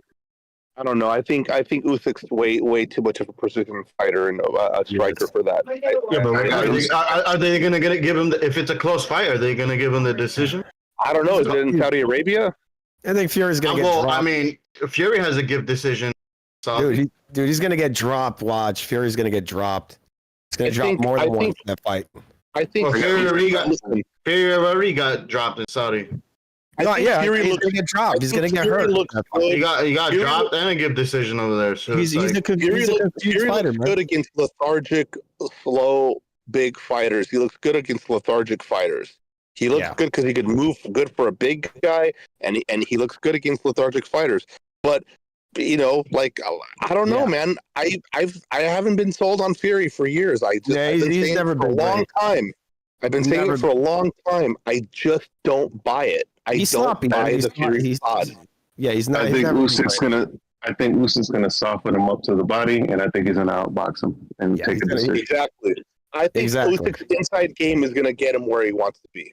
Yeah, he's gonna cut. He's gonna cut him down. He's gonna cut him apart. He's gonna chop the tree down. He's gonna chop him up. Yeah. His footwork is superior, and his subtle footwork is going to get him out of that fight. People don't understand how impressive it was the way he beat the shit out of AJ. AJ's way more dangerous than Fury. Way more dangerous. AJ has better fundamentals than Fury. And he does. That fool's got a straight right hand like a spear. Fury doesn't throw punches like that. No, he doesn't. Look at the straight right hand he tried to throw against Ngannou, and they didn't do shit to him. I don't know why. I don't know, dude. Just because he beat fucking Wilder, dude. Come on, man. Fucking Wilder. Imagine what AJ would have done to Wilder. Come on, man. Oh, he would have fucking destroyed him. He also beat Vlad. He would have. I've always said it, dude. I've always said Vlad, it, dude. I mean, Usyk win comfortably. I think he drops those belts. I think Andy Ruiz will destroy Wilder. I think he would. Yeah, well, I mean, Wilder ducked him though. He did duck him. He ducked Andy Ruiz. He did. He ducked him. He was I mean, listen, dude. Andy Ruiz to Wilder is like, you don't want that fight, dude. Yeah, but Andy fucked up. Andy's so inactive, it's like insane. Oh yeah, Andy fucked it. Listen, Andy pissed it away just like Ryan did. Ryan at one point he could have, if with good mentorship, if he would have listened and stayed focused and kept his head down, I think he would have had a better shot at being at least like a top 5 guy. At least that. I'm not saying the best guy. I'm not saying undisputed. At least a belt. A belt. Considered one of the top if he would have focused. But no. The guy's a fucking loser. The guy's a fucking Instagram fighter and he's a fucking loser. Have you been saying dumb shit this morning? You've been saying some dumb shit? I missed 2 hours. You must have said some real dumb-ass shit in the last 2 hours, right? Who? You. Who? No, Don. Wait. What are you talking about? Don said a lot of good stuff. I doubt that. I've never heard that before. I don't believe it. Well, I mean, coming from you, I mean, who the fuck cares, bro? Is this Mirage? Dude, everybody was clapping. It was like, it was a very motivational. It was like one of those, those movies about the teacher who helps all the kids. He's educating everybody. We're all learning something. Dude, I mean, Mirage, since you're here, enlighten us with your wisdom or your relationship with David Benavidez. What are you guys telling each other at night? You know that Benavidez came out of Japan, right? For a relationship, it's about keeping it real, man. What sweet nothings are you telling Benavidez at night? You know Benavidez came out of Japan. Did he in fact fart into a bottle? You got one on the ceiling. And you know that. How many Canelo posters do you have? That receipt that you said you bought that pay-per-view, I'm still waiting for that receipt, dude. That receipt that you claim that you had, that shit's been MIA for like a year already, dude. What receipt? You said you bought the pay-per-view. You know what receipt? You know. What pay-per-view? Plan, David? Yeah, you said you bought that shit. Did you? Of course he did. Did you buy it? Plan, of course he didn't buy it. Hey, wait a minute. Are you not supporting your guy? I bought it. No, you didn't, dude. Where's the receipt then? Dude, get me some money. I want to make money out of you. Get me some money, then we'll do it. Where's the receipt, dude? Receipts. How much we do you want to see bet? receipts, bro. Yeah, I'll do it. How much you want to bet? Listen. I just want to see receipts, bro. That's it. So have you guys been blowing off Canelo as usual? No one's been blowing up Canelo. I don't think anybody's really been blowing up Canelo at all. Are you guys all excited for the Munguia fight? Yeah. Are you blowing it's a good fight. for the Vosnik fight? Do you like the Vosnik fight? It's not as good as undisputed 168, but I mean it's better than all the other options that you have. Let's take away. Is he finally going to stop ducking the top guys at 175? The question is, are they going to duck him? Are they going to give him the fight? What do you mean? He was ranked since like 2020. He was ranked at 175 since 2020. Even before that. Do you think Bivol or Better Beef would duck David? Is that what you're saying? Dude, that's crazy, dude. Zerto said he wanted to fight him, dude. Hold on a second. You're twisted fucking reality. You're saying that Benavidez would be ducked. Okay. You're so crazy, I think Better Beef will fight him. I think Bivol ducks him. Yeah, that's my official prediction. Bivol ducks him. He doesn't want to smoke. Especially after he destroys Gvozdyk. So people are still, Once it gets up there and you see an even bigger monster, man, they're all going to be shooting their pants. They're going to be running for the hills. Now, Better Beef, he's a savage. So I think he will get in. He's got the balls to get in the ring. That's what I think. I don't trust people. Sorry. All right, we'll see what happens though. I don't know. Bivol got a good haircut. Pretty nice haircut. I think Bivol's soft to the body. People don't realize he's open to the body. And you'd be amazed. No. Dude, he's not open anywhere. No, he's very good. How is Benavidez going to... I can't believe he said that. How is David Benavidez going to look when he faces guys that are on the same weight division? Because let's be honest, he's a similar size. Yeah, size. The fucking word. Yeah, size. Butcher, what's your prediction versus Gvozdyk? Firstly, let's sort that out. I don't know because that's easy size. Like somebody mentioned, this guy has. I assume Gvozdyk. You're picking Gvozdyk, right? No. Because he's shot. I think since he lost. He shot? Yeah, apparently he won a bunch of fights against nobodies. He won a bunch of fights against nobodies. But again, like I was asking, I mean, we've never seen Benavidez fight a light heavyweight, so this is gonna be interesting. I'm not sure. So you got excuses already. So Butcher's already got excuses. I mean, I think Benavidez should win the fight. I think Benavidez should win the fight if he's that good, right? What is your prediction? It's going to be a tough fight. What is your prediction? Should Benavidez stop? Does he have to stop Gvozdyk? And if he doesn't, is that a bad look?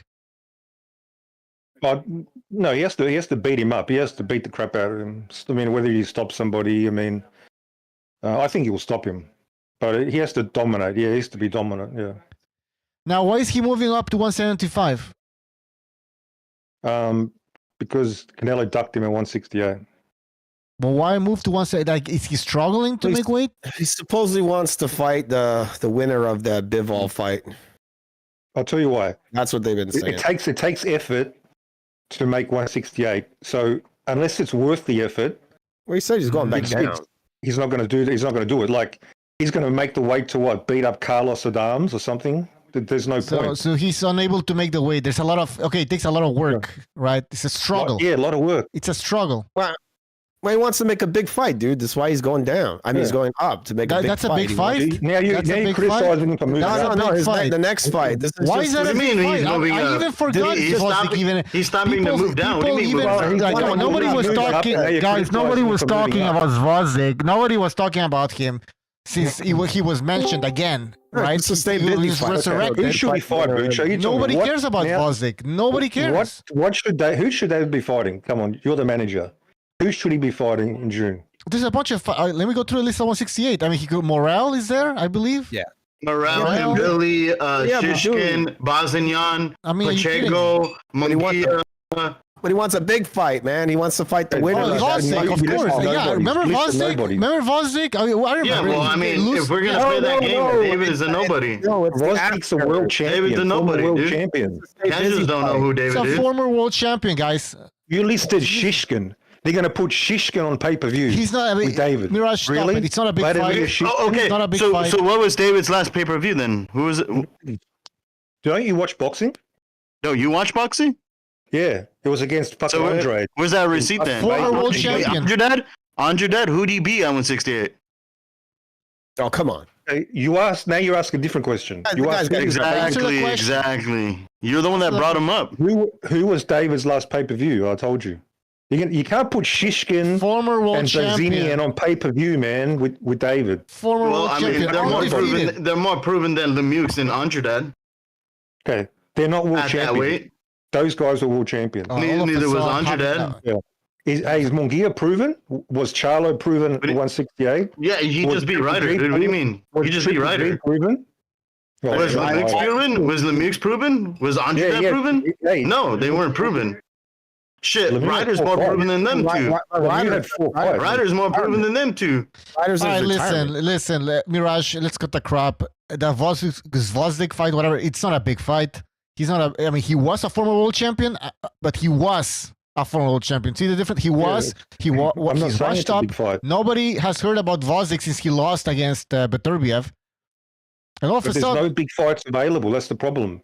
He wants to. They tried to fight Munguia. He tried to fight Munguia. Munguia ducked, and he got the payday. Why he's been? Why? How come Benavidez has the worst management team? How come Benavidez? How come David Benavidez has like the worst management team? I mean, ever since he turned pro, he's been at 168, right? No, it's David's fault. And then trying to line him up with the winner of Bivol Beterbiev. That's what. Isn't that a good position to be in? That's what he's angling for, dude. That's what it is.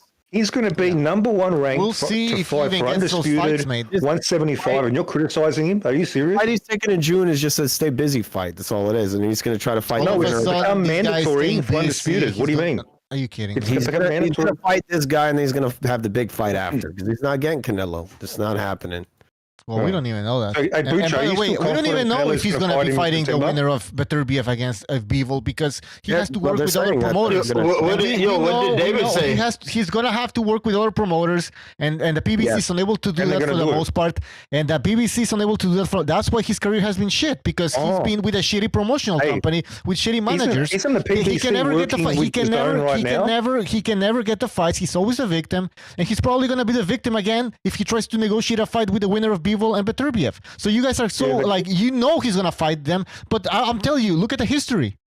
Just give him some fucking. Look at the history. Yeah. History is you have nothing to say. Yeah, that's the history, and that's not his fault. Here.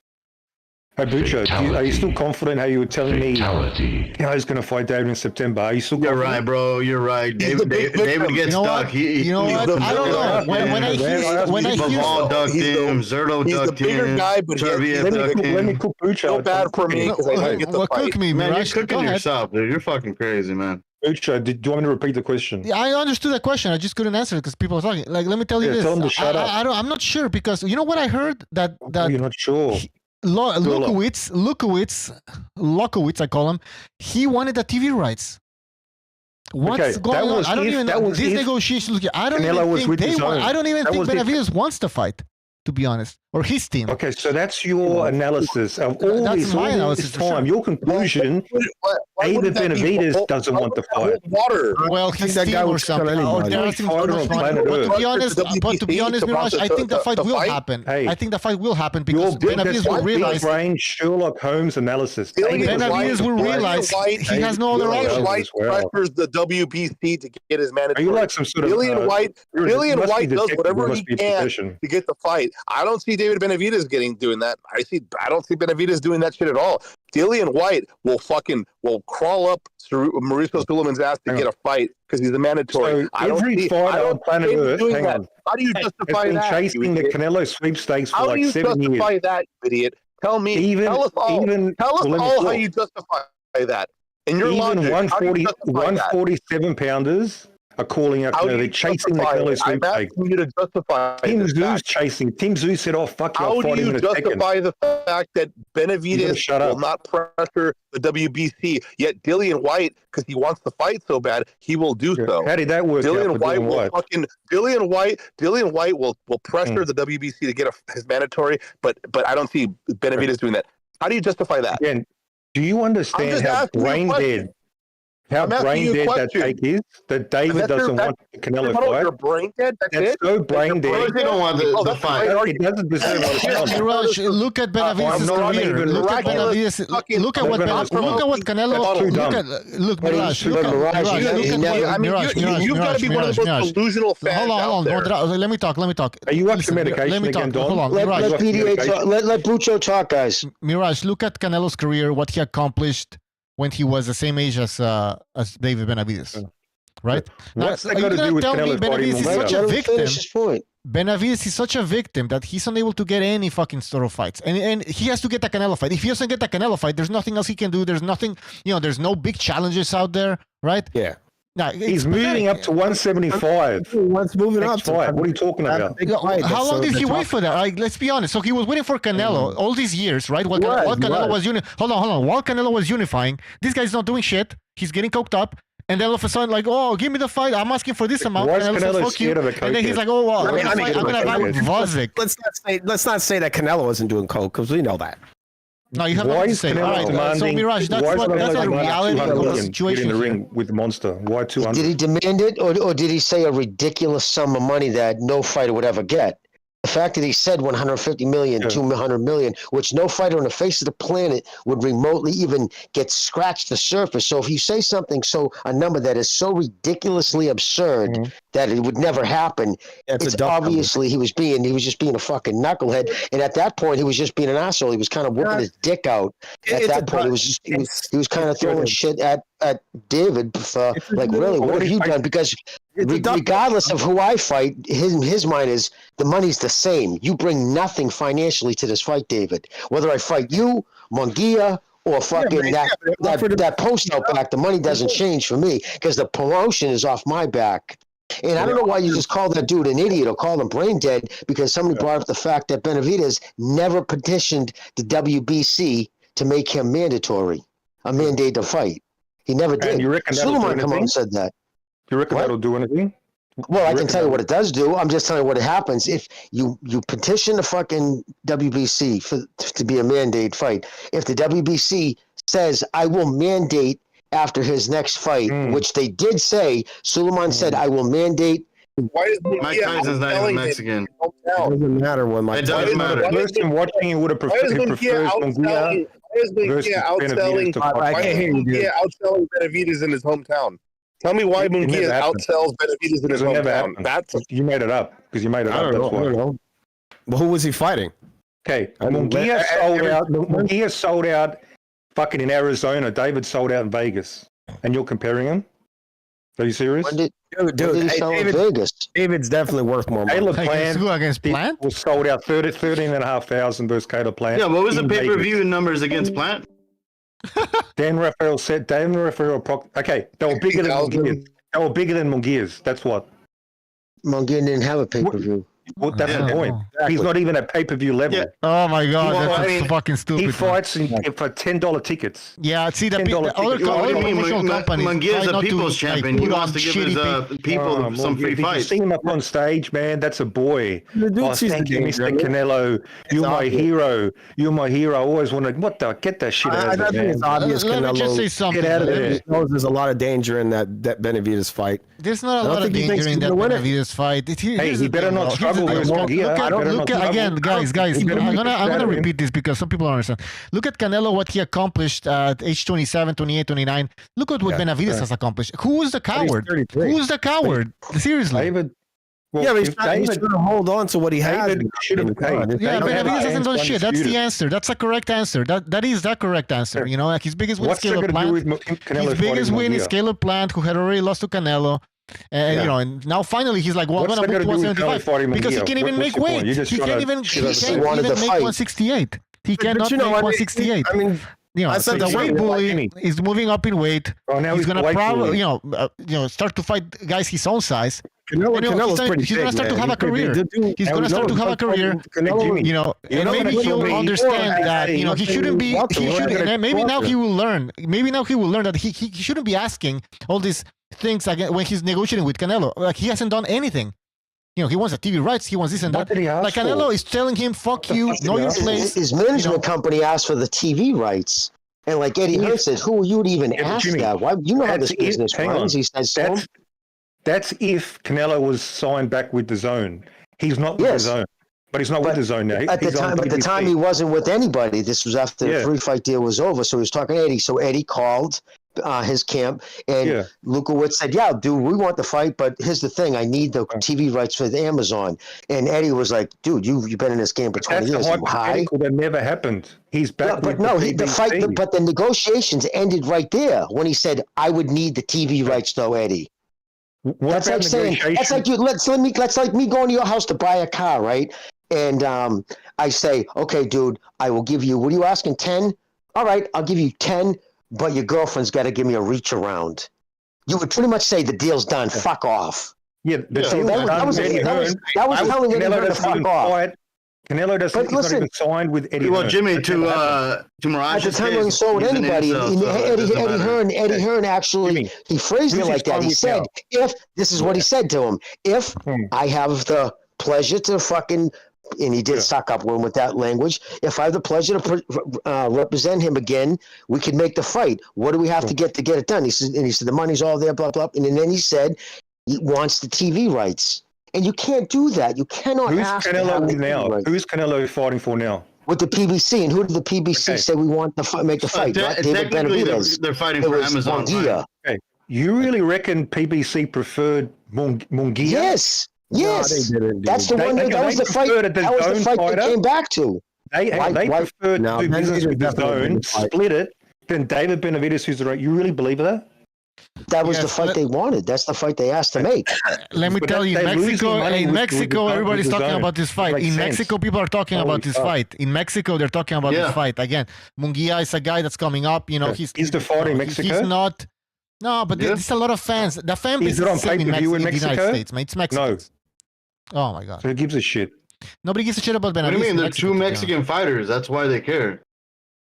I don't think it's equally. It's not even. It's not as if the Benavidez fight is like Pacquiao Mayweather. I reckon 750 pay-per-view. It's not Pacquiao Mayweather, Mirage. It's not Pacquiao Mayweather. I know you believe that. I know you think Benavidez is the shit.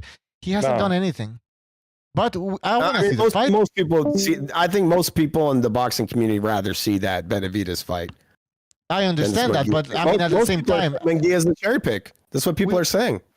If I'm gonna be honest, I'd rather see Benavidez some people are saying that. Some people are saying you're not saying it's a cherry pick. I don't think it's a cherry, but most people, I hear people saying this all the time. Well, people say a lot of things. Some people say. But you just look at the people who are saying that, because everybody's saying it's a cherry pick. They're high. A lot of people are saying this is not. A lot of people. Again, you get a lot of fucking people who also on Twitter saying that Lomachenko was Doc Davis for fucking 7 years, which is just factually absurd. But what I'm saying is, when people keep saying the fight's a fucking joke and it's a cherry pick, that means your pay-per-view numbers aren't going to be as big. They're not going to be that big if they don't see it as danger. The problem here is that people have jumped to the conclusion. The problem here is some people have jumped to the conclusion that it is. And there's all kinds of bad blood there. The problem here is that people are saying that it's Canelo's fault. They already know that it was Canelo's fault. We don't know that. We don't even know. Nobody was. Nobody. Hold on. Let me finish. Nobody was at the negotiations. All right. All we hear is this guy said this, he said that. But we immediately say, "Oh, Canelo is the one. If he wants to make the fight happen, it can happen." No. How do we know that? How do we know it's Benavidez asking for too much? Right. Exactly. I mean, his own dad. His dad said they only wanted $5 million from his own mouth. Yeah, I don't. But his name wasn't even mentioned. So David Benavidez wants more money than Munguia when Munguia could sell his own stadium. Well, this is what he said. Canelo's camp said you're only getting he said you're only getting $5 million. That's what his camp said. So the new narrative, David's priced himself out. That's the new narrative. No, his dad came out, Benavidez, and said that they offered him $5 million, and they said that's plus the TV rights, plus the TV rights, and what else? I mean, I don't know if that's it, or was there more? $5 million. That was it. And no TV rights and nothing else. He accepted it. What else? I just know the one thing that shocked me, and I'll be honest, I want to see the Benavidez fight. I do, but I was shocked. I'll admit, I was flabbergasted when I heard he never petitioned to make the fight. I mean, Suleiman said that. He said, no, they never petitioned to make the fight. Yeah, but Jimmy, I called this shit years ago, dude. You could tell the way he was moving that this shit was gonna happen. Hang on. And then you got hipster fans like fucking Mirage just spewing that bullshit. I want to know how much Canelo was gonna make against Benavidez. Well, they were saying 60 million. Yeah. So who David said you can have the pay-per-view, you can have everything. We'll take. Did Benavidez' father said 60 million? They said what I heard was 60 million. From who? Who said it? The same person who wrote that other article. No. You're talking about the 5 million. The father said 5 million. Who said 60 million? Why are you talking about his dad? Shut up, Mirage. You're saying 60 million. That's what I heard. I mean, come on, dude. The dude's when two fighters want to fight, so it's hearsay. All right, simple. When two fighters want to fight, Munguia wants to fight Canelo. It happened. They're not even on the same street. Imagine what the press conference would have been like. David Benavidez versus Canelo. And David's dad would have been like a real fight. He would have been cursing him out and everything. His dad. That would have been an amazing press conference. I watched 1 minute. I saw Munguia bending the knee to Canelo, and I just it looked like he was sucking his dick. He's like bowing down to him and all this shit. Come on, man. Just giving him, showing him respect. These guys don't have to hate him after fucking boxing, man. They want to see chimping out. It's a sport event. Yeah, they want my time. I'm taking belts, Canelo. I'm going to knock out Canelo. That's my guy. Look, I'm going to knock him out. He's been a great champion. Now it's my time. That's what you say, man. None of this shit. I mean, he did say some stuff like that. One of the reporters asked him. They said it's the biggest fight of your career, and Munguia said this is only the beginning. So I respect that because that's like. Didn't thank Canelo for the opportunity and all that. He did. Fuck that, man. Yeah. Because he knows who he knows what side the fucking butt is being butted on. I mean, it's boxing. Did thank him for the opportunity. Well, that's you know what? Fighter. I think it's fucked up that a contender has to thank the fucking champion. That's disgusting. It's supposed to have a ladder system. Why the fuck would I thank? Well, he's not a contender. He should be thanking Canelo because you never thank. You should never thank the fucking. Oh, you know what? You know what that means? I'm reading into. No, you know what that means? That means. You know what that means? That means the fight. You know what that means? That means the fight is. That means the fight is fixed. It looks like it. Maybe it is. Who knows? But the thing is, look, why do fighters have to thank other fucking fighters? That's so stupid. Who cares? They even did in the movie Rocky, for Christ's sake, because that's how prevalent it is. But it shows how corrupt and like that the fighters control the sport. Then that's terrible. You should have you imagine a football team thanking the other one for the honor to go against them, or a basketball team. Thank you for the chance. They usually do after the fight, after the game. You go put up a good fucking match. You know, a little stuck up again. But fuck it, man. Yeah, but they're not going to thank him for the fucking opportunity because it's just supposed to happen. The thing with the thing. Munguia doesn't have any bad blood against Canelo. He's not going to fake it. I'd rather dude not fake it. You know. He just respects him, but I mean, he shouldn't thank him. Thank you for the opportunity. There's the whole Floyd Mayweather shit. Oh, it's the sweepstakes. The sport is just all fucked up, man. The number one contender should just fight the number one guy, and that's it. Or the champion. Not this whole, thank you for allowing the problem with that, though, is that there's a lot of suspicious bullshit that happens with the rankings, too. Sports like, fucking mess. Like Shakur being ranked at 135, being a top 5 in all 4 for doing absolute dog shit. I think he's number 1 in 3 of the 4 of them. Isn't that crazy? And now he's retired. Just after the last performance. What about that other guy? What's his name? Andy Cruz being 15. Yeah, the sport's all over the place. Yeah. They got Andy Cruz ranked at number 15 now. That'll be. Unless they changed it, but like. I wouldn't be. I mean, I want to see the Benavidez fight. I'm not gonna lie. That's the fight I most would like to see. Yeah. But I'm not gonna it's not gonna like upset my life if it doesn't happen. I'm used to it by now though. This has been going on in boxing forever. Hold on. Did Benavidez's camp say the reason why Canelo didn't want to take the fight? What happened? They said that they agreed to the $5 million and then they just did the negotiations. The negotiations ended. Like they stopped calling. Why did they end? Why? What was the reason? I don't know. He said they just never called them up. Kind of weird to me. I mean, it is weird. Yeah. He seems so weird all out. of a sudden, I know he doesn't return a phone call. He just leaves. They never return. That makes sense. They just didn't talk to him anymore. That makes a lot of sense. Yeah, okay. I mean, it does when a guy's like, testing the waters. Right. So he's like, okay. So why did Canelo even bother going to a negotiation? And then you're like, I'm gonna hang up the phone. I'm not gonna call. His guess, Benavidez' dad, was that they were testing the waters and see how much they would compromise. And they showed that. What do you mean compromise? 5 million? What? I didn't understand. Compromise what? Compromise what? Compromise on the amount of money they would take. 5 million. That isn't a small fight. That's a huge fight. So they tested the water. They found out it was 5 million, and they're like, okay, we're out. They wanted to see how much he would be willing to take, and he took 5 million, and they were like, we're fucking out of here. It's like he thought that they just wanted to duck the fight. And so they tried to give him some lowball offer, and he still took it. So they were like, "Oh, we're out of here." That's what he thought it was. I don't know. To me, that sounds pretty like sounds stupid. I mean, the guy's pretty honest. But the thing is, though, right? Here's the thing, though, that couldn't have happened, though, because Benavidez's name wasn't even a part of the 3-fight deal. Dude, he said he called him up on the phone. Canelo's team. I don't think he's lying. He said he looked very honest when he was talking about this. I know, and I'm not saying you're lying, dude. That's not what I'm saying. I'm just saying Lukowicz, though, has been caught lying numerous times in the past. That's why he had to delete his last tweet he put up talking about money.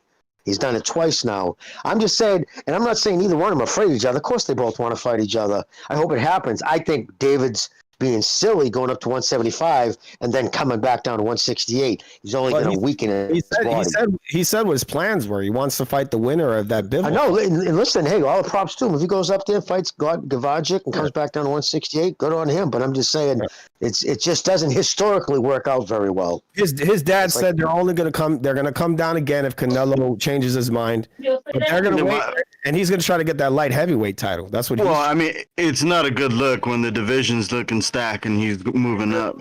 But he's trying to get a big fight, man. He's not trying to fight some David Morales. But he's not a name fighter, though. You're making it seem like he's a pay-per-view star. He's not. David's going after belts. Getting that light heavyweight title. I want to know something. That's legacy, dude. That's legacy. What bout is he getting? He's trying to get the light heavyweight title. He's going to be the interim WBC champ if he beats Gvozdyk. Yeah. So he's going to be a fake champ, is what you're saying.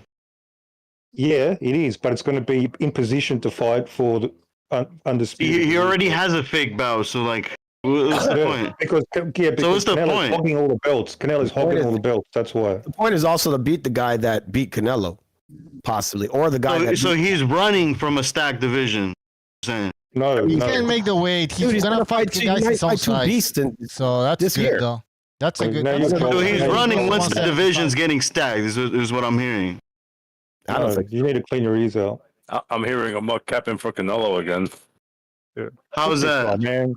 Cook this guy, man. I mean, he's trying to make a name for himself. He's gonna beat Bivol. He's making a name by running from a division. Why is he running? He's talking about fighting better Diaz or fucking Bivol. He already ran at 175. He has a short history. All of a sudden, Benavidez is trying to make a name of himself. Like now he's running away to 168. Now his whole career he wasn't doing shit. I don't even know where to go, dude. One at a time, please. Yeah. So did Canelo run from 160 when he went to super middleweight? Did he run to 175 to fight Bivol? Did he run? Do you agree, Mark? Canelo ran from David to fight Bivol at 168. So you're saying that Benavidez can beat Bivol? Okay, did you just hear what I just said? I think he could. He could. So in 2020, are you saying that Benavidez was being ducked by Bivol?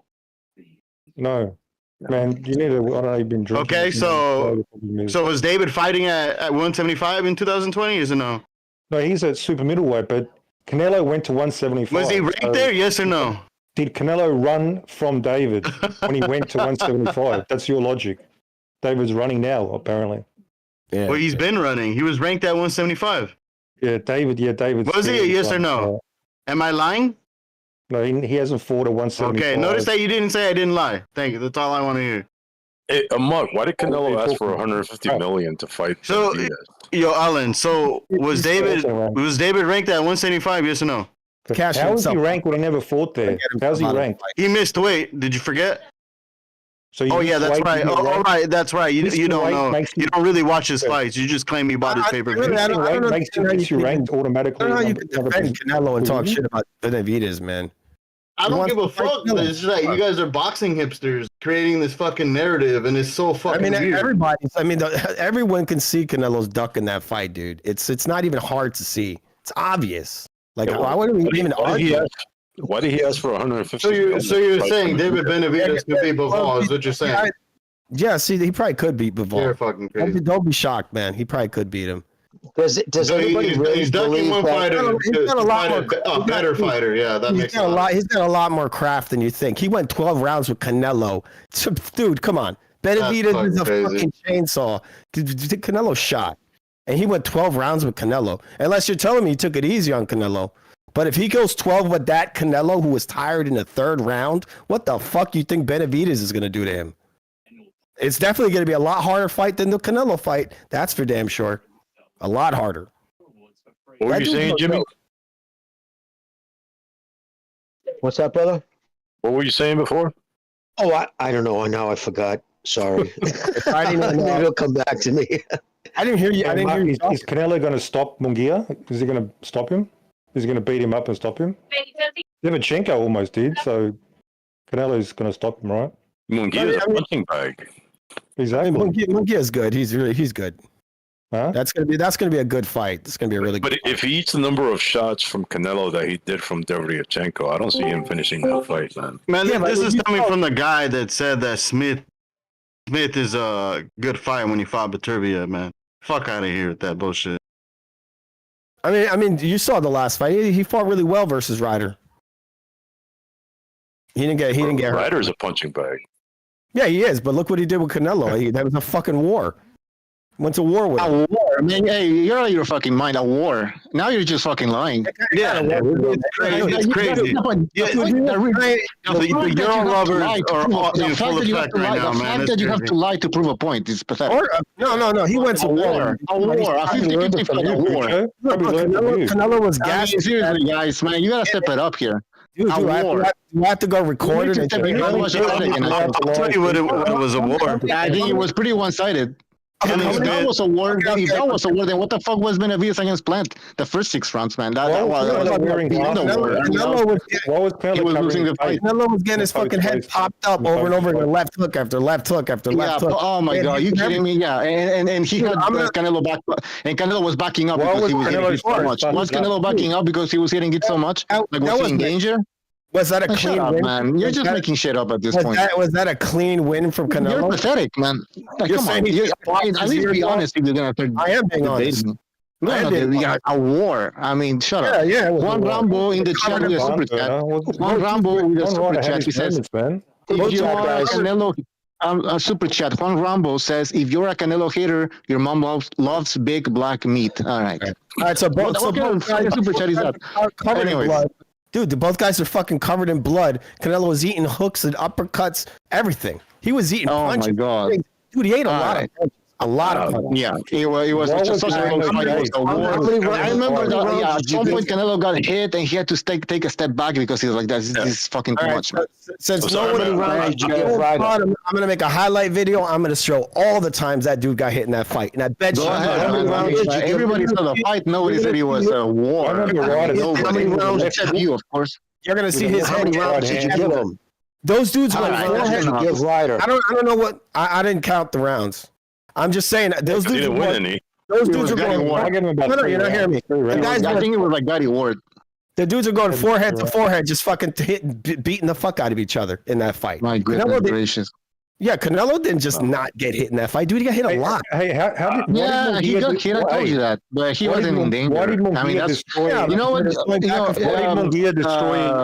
Julio, let me tell you something, Julio. This reminds me of, remember when Golovkin was getting tagged by this guy, what's his name? Dominic Wade, and the other guy, the African-American guy. And then when he fought Kell Brook, he was getting tagged by Kell Brook. But, you know, Golovkin didn't give a shit about that. And I remember the LDBC saying, "Oh, look, he's exposed now. Look, he's getting hit. Oh, once he fights Danny Jacobs, oh man, no, he's gonna go down if he gets hit like that." But of course, he was getting hit in those fights. He didn't give a shit. And then when he fought Danny Jacobs, well, you saw what happened in that fight. I mean, Danny Jacobs, the guy's collapsing at the end of that fight. So much more one-sided fight. So you need to take it easy with this war that you witnessed. These guys were all over punching the Julio, fuck out. you need to calm down. That wasn't a war, and Canelo. I mean, he's not gonna fight like that if he fights Benavidez. All right. Ucho, why did Munguia destroy John Ryder and Canelo couldn't? I mean, I think he was much more effective. In the way but that doesn't mean that Canelo's shot or that Canelo was in danger or he was in a war, as Julio says. He wasn't fighting a big. Why did Munguia look so much better versus Ryder? I'm still waiting for an answer. Because he's using. I mean, why? Well, why? Because he's. I don't understand. He still beat him, right? I mean, both guys beat him. Like I'll put it to you this way. I'll ask you the same stupid question. So, why was Canelo able to stop Caleb Plant and Benavidez wasn't? I'll answer that after you answer my question. Go. Well, I don't know why. I mean, I don't know. I mean, Munguia hits harder. Munguia hits harder. It doesn't really matter. Both guys won the fight. All right. You're trying to make a big deal out of. You're trying to make a big deal out of one guy stopped him and the other guy stopped. So that's why I asked you that question. But you guys were doing that for Plant and Benavidez. Canelo, hold on, Mirage. Canelo damaged the rider. That's a good point, Mirage. You're making a good point. You should want the Canelo and Munguia fight with that logic. Yeah, I don't give a shit. That doesn't make sense. Your point. Okay, so now you're saying. Okay, so you agree with my point, right? Much harder. Caleb Plant's a slick defensive fighter. John Ryder's a punching bag. There's no excuse for not stopping John fucking Ryder. Okay, that's a bad. No, the guy said, no. Let me tell you something, Mirage. John Ryder is a tough guy. Look at his career. John Ryder is a tough guy. Just look at the guy. Man. So that just shows you that Munguia is very dangerous. By the way, there were people saying. Munguia is a very dangerous fighter. Can I talk? Yeah, people were actually saying John Ryder goes a distance with Benavidez, and I was laughing my fucking head off. Now look, Munguia destroyed him. You guys are wrong. You guys are fucking wrong. Hold on, Mirage. Canelo damaged Ryder. He broke his nose or his jaw, one or the other. He broke his nose. Well, his nose healed. It was fine. Yeah, he broke his nose. That's it. It wasn't anything crazy. Canelo's slipping, man. Canelo's slipping. And I mean, he didn't stop him. I mean, one could argue. That Ryder was at the end. One could argue that Neil. What's his name again? The gorilla guy. Ryder. Yeah, Ryder. I mean, he took a beating against Canelo. Okay, he went 12 rounds. You could argue that the guy was almost. I mean, at the end of his career, and then he fights a young guy like Munguia, who's very dangerous, and then he finally got stopped. Yeah, it's not a good sign. It's logical. Look, Bucha, this is a problem. Dude, you guys are still in denial. Canelo's slipping. Canelo knows that. Eddie Reynoso knows that. That's why he's moving like this. They know we got to look after him. We got to be careful. That's the reality. You need to just understand. You know what you're saying. I hope the golden years are over, man. When he fights Benavidez. So that means that if Canelo beats Benavidez, it's a huge victory because you keep saying that this guy is like I'll bow down. He's monster, right? That's his name, the monster. And Canelo's on the decline. He can't even, he's in a war against Ryder. That'll be like Ali taking out George Foreman, basically. Wait, but doesn't it seem like Canelo is pricing himself out of that fight? Yeah, he is. Of course he is. He's scared. No, I don't think. Listen, he's insulting Benavidez. Basically, this is what I said earlier. He's insulting Benavidez by saying like, you're not worth what you're saying that you're worth. I can make the same amount of money against somebody else. He's basically saying "fuck you" to Benavidez. I don't know what happened in the negotiations, but I think Canelo felt disrespected, and now he's showing him, okay, I don't need you. I'll go fight somebody else. If Canelo would have make the same amount of money. Yeah, if Canelo would have said, I want, give me 60 million, 70 million, 80 million, like numbers that could almost be reasonable. But when you ask for money, there's no two fighters in the history of boxing have ever made together combined to fight David Benavidez. The fact that it's so absurd, the dollar amount, you got to see the jest of it. He's being a dick. I see the fear. He was saying, it's not for real. Canelo's point was, I ain't fighting you. If you think Canelo's afraid of Benavidez or anybody, dude, you're high. Definitely. Yeah, he's afraid. He fought Triple G 3 times, but he's afraid of Benavidez. But Triple G. Yeah, that's what I've been saying, Jimmy. He fought Laura. He fought Floyd. He fought Cotto. He fought all these guys. But supposedly he's scared of the Ecuadorian monster. You're fucking Canelo crazy. was almost 10 years younger than Triple G. Triple G. He's almost 10 years older. He's almost 10 years older than He wasn't Canelo. old Triple G in that first fight. Canelo was almost 10 years younger. That's the point. Now it's the opposite. But you guys are ignoring Triple that. G was still one of the most devastating punches. Triple G was 35, but the point is, Canelo was a much younger dude. Now he's much older. It's not the same.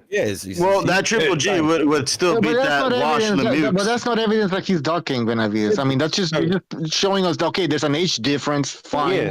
But that's not evidence of anything. The point is, it's not the same comparison. When you go, I fought Triple G, yeah. He's a young dude, man. Yeah, but okay, fair enough. But at the same time, Golovkin was still. I mean, he wasn't retired or retiring or anything. He was at the top of his game.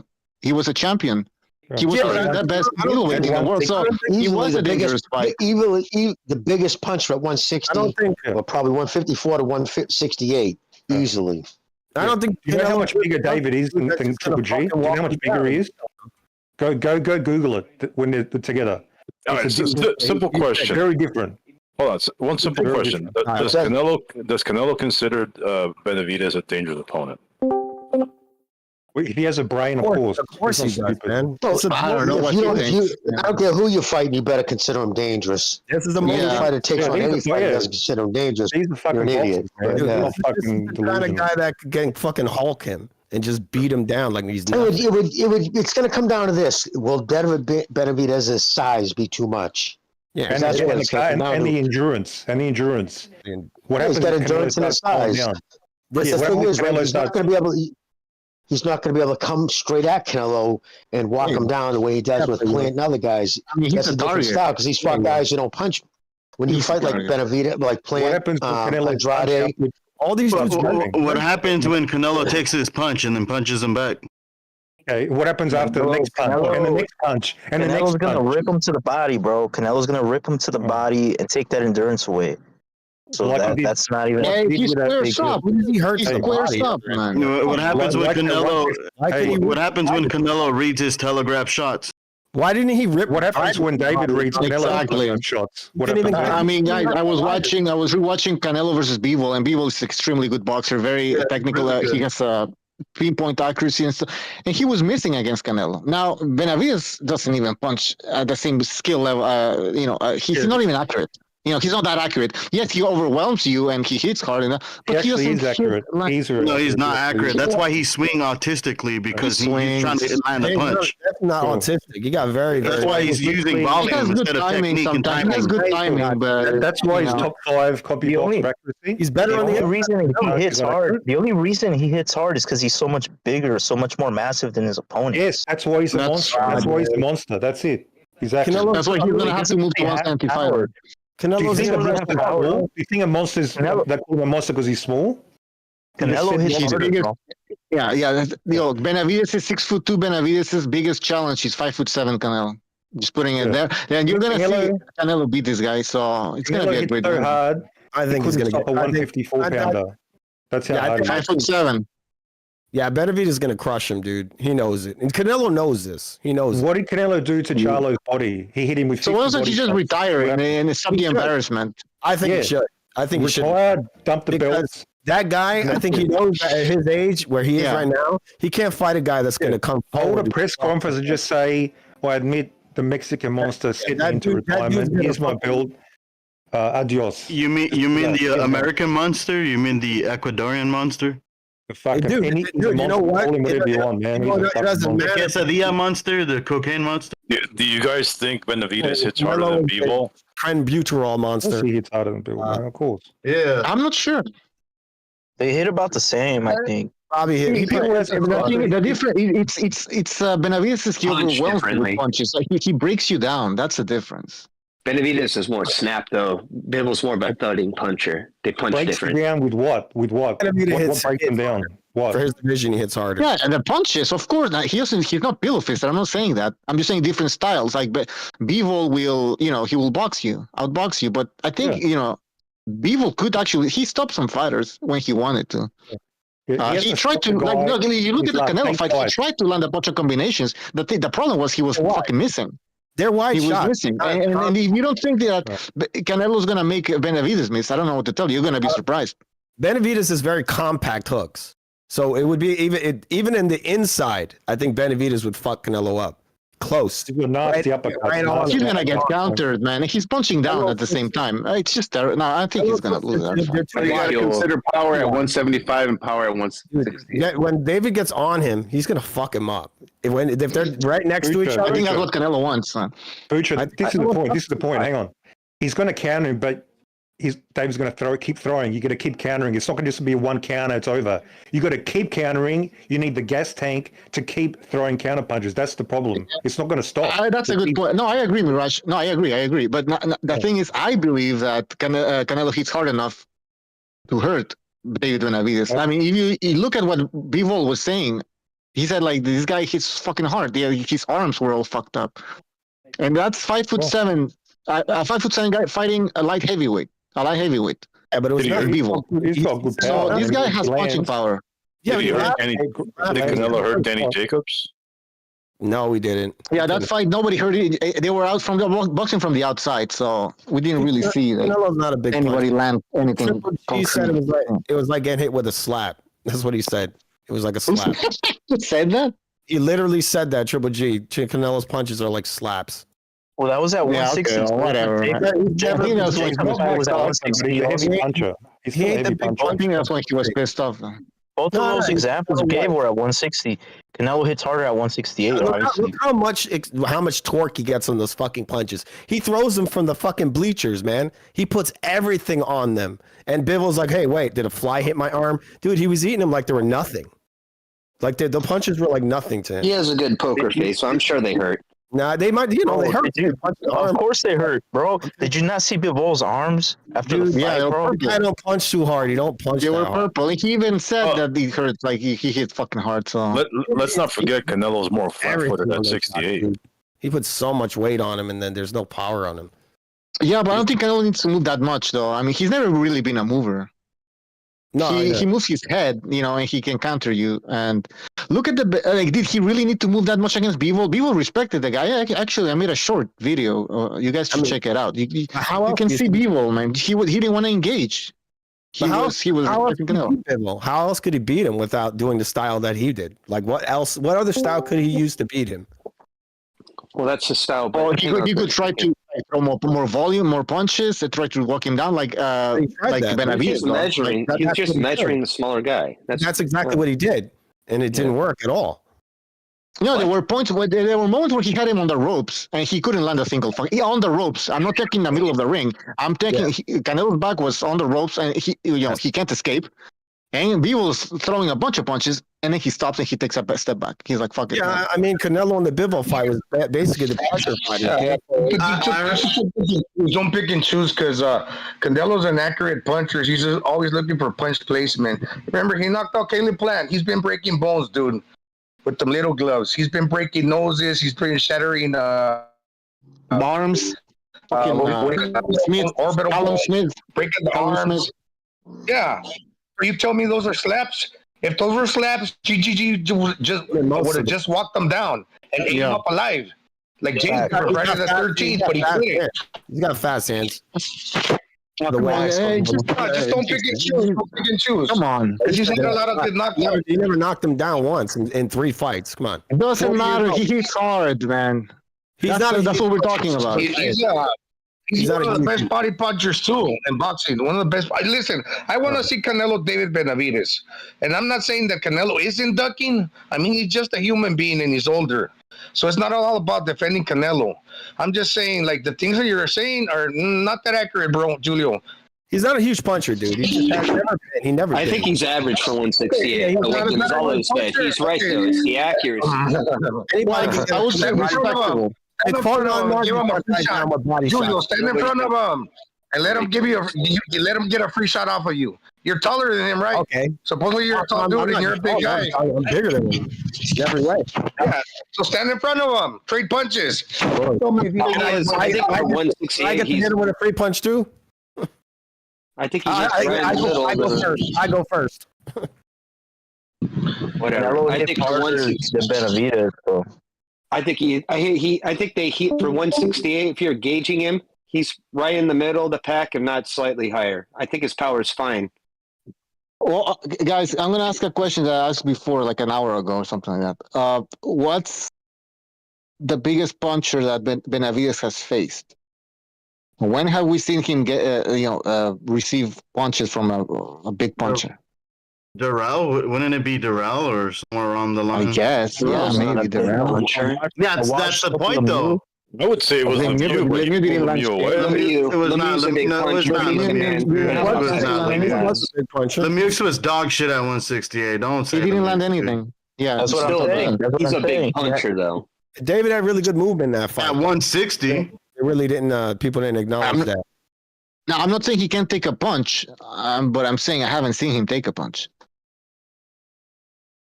A good punch. Well, he's been dropped, but that was more because he was off balance. See, that's against Gabriel.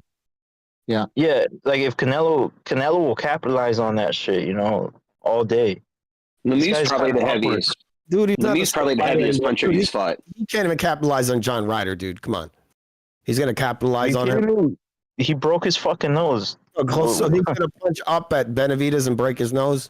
I don't think so. He can't even capitalize on Charlo, who's a fucking bum, who didn't even throw punches. He went 12 rounds with a guy who didn't even punch.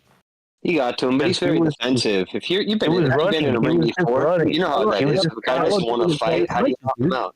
He was trying to survive, bro. He was trying to survive. If he would have sat there and traded, like Benavidez will trade with Canelo, bro. There's going to be those moments where he will trade. He's not a complete bitch like Charlo, who just ran the whole fucking fight. No, of course not. That's the thing. It's a totally different beast. The guy's going to try to walk Canelo down. No one's doing that.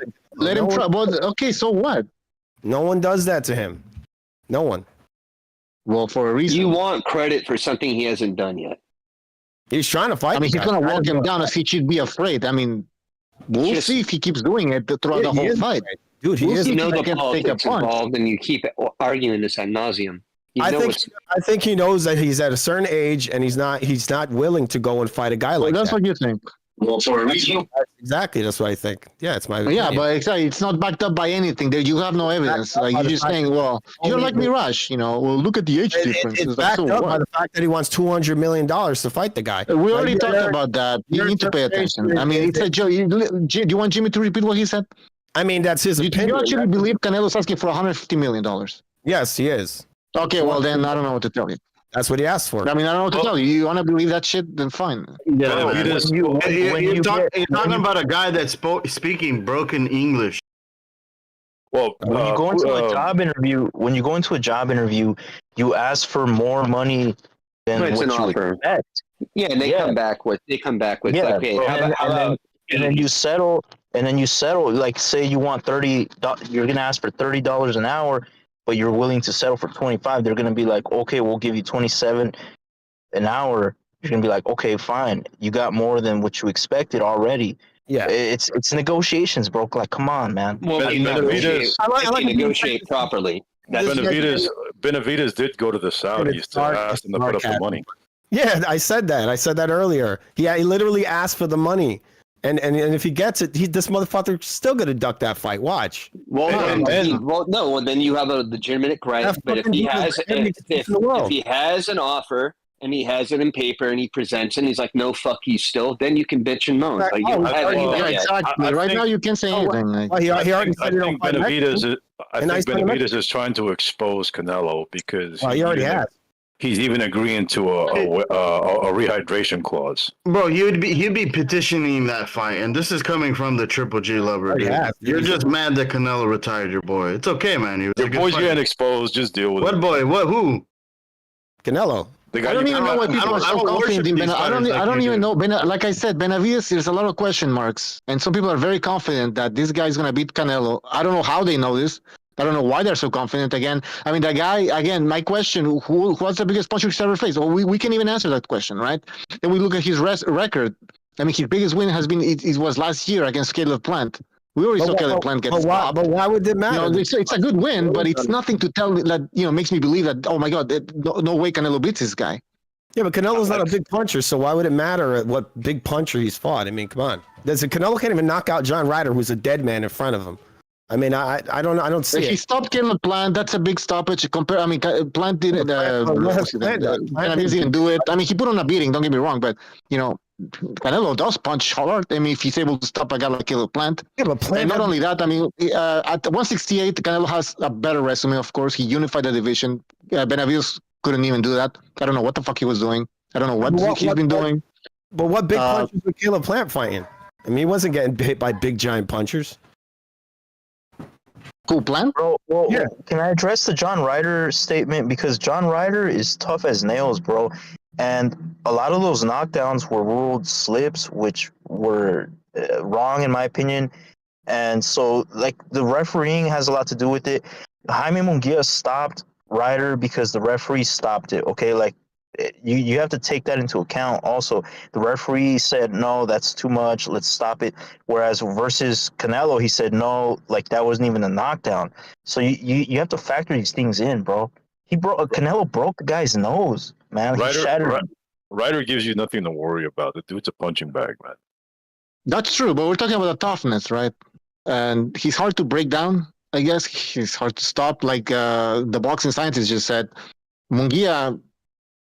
I mean, the referee stopped that fight. It wasn't Munguia that stopped him in a way. It's not like it was knocked out cold, you know? Exactly. It wasn't a knockout. I think a lot of people are putting too much emphasis in this fight. They're looking too much into it. I would look more into Benavidez' career. And what makes him so dangerous that Canelo's afraid of him? Canelo moved up to 175 and fought Bivol. Right? Yeah, a much bigger guy. I mean, a light heavyweight. He's so dangerous that Morale wanted to fight him.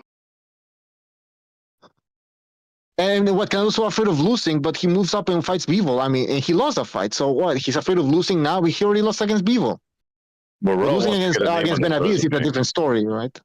Morale's more proven than Lemieux and Andrade at 168. It's a fact. Go look it up. No, he's fought 10 nobodies, man. Come on.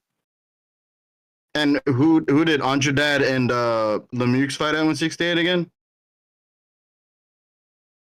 Andrade alone is a bigger name than anyone else. I'd like to say Lemieux. I think Lemieux actually has a legitimate championship at 160. He beat I'm talking about 168. I'm not talking about 160. 168. What the fuck did they? What did they do at 168? Who did they beat? Well, he was never supposed to be there. That was at the outset of his Exactly. Hey, that's the whole point. Maybe you should ask Canelo why he's so scared of David. Maybe he can explain it to you better. So David's afraid of David? Is that what you're saying, Mirage? Huh? Are you saying David's afraid of David? No, he said he doesn't understand why Canelo would be scared of David. Maybe you should ask Canelo, why won't you get in the ring? Ask him. Yeah, he has I think well, you have an opinion on this. Why is he so afraid of this guy? He has every excuse in the book. That's the problem. He's had no. If I use your same logic, because he watched David beat the absolute shit out of every person. What he did to Caleb Plant? Yeah, he beat the shit out of him.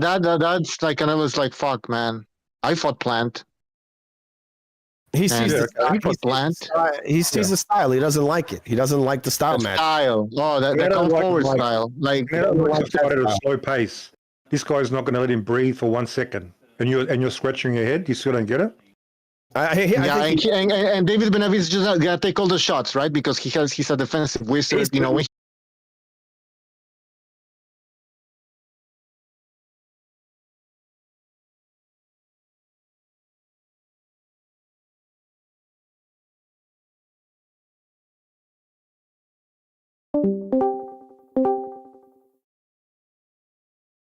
It's back now. All right, go ahead, guys.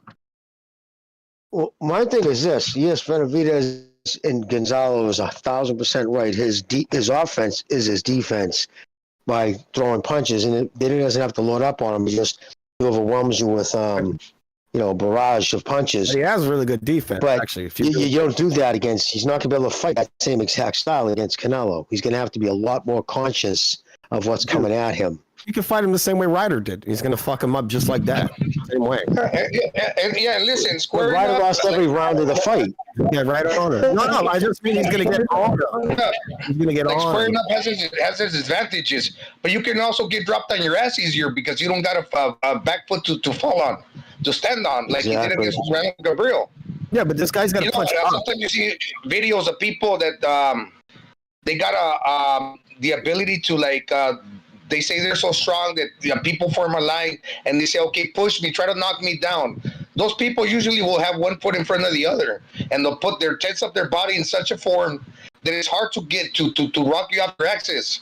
But when you're squared up, you have no balance. So it's got its downfalls as well. Yes. You can load up on your hooks really well. Yeah, and speaking of loading up, does Canelo hit hard enough without loading up to slow down Benavidez?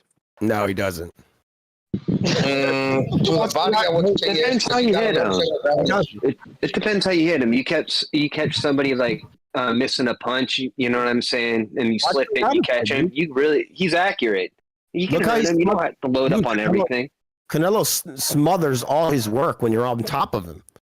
Watch that Ryder fight again. That dude was no, but that's one fight. That's one fight. You're taking all your analysis from that. That's kind of crazy. You keep going back. Canelo wasn't in any danger.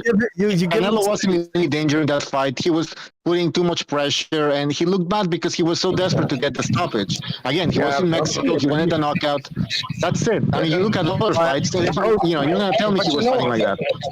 Mucho, that was a dominant win. That was a dominant win. He dropped them 2 times. He basically won every round, and I don't think he was smothering his work. Remember, Canelo doesn't have the luxury to smother his work because he doesn't throw a lot of shots. So the shots that he does throw, he's got to be shrewd about it.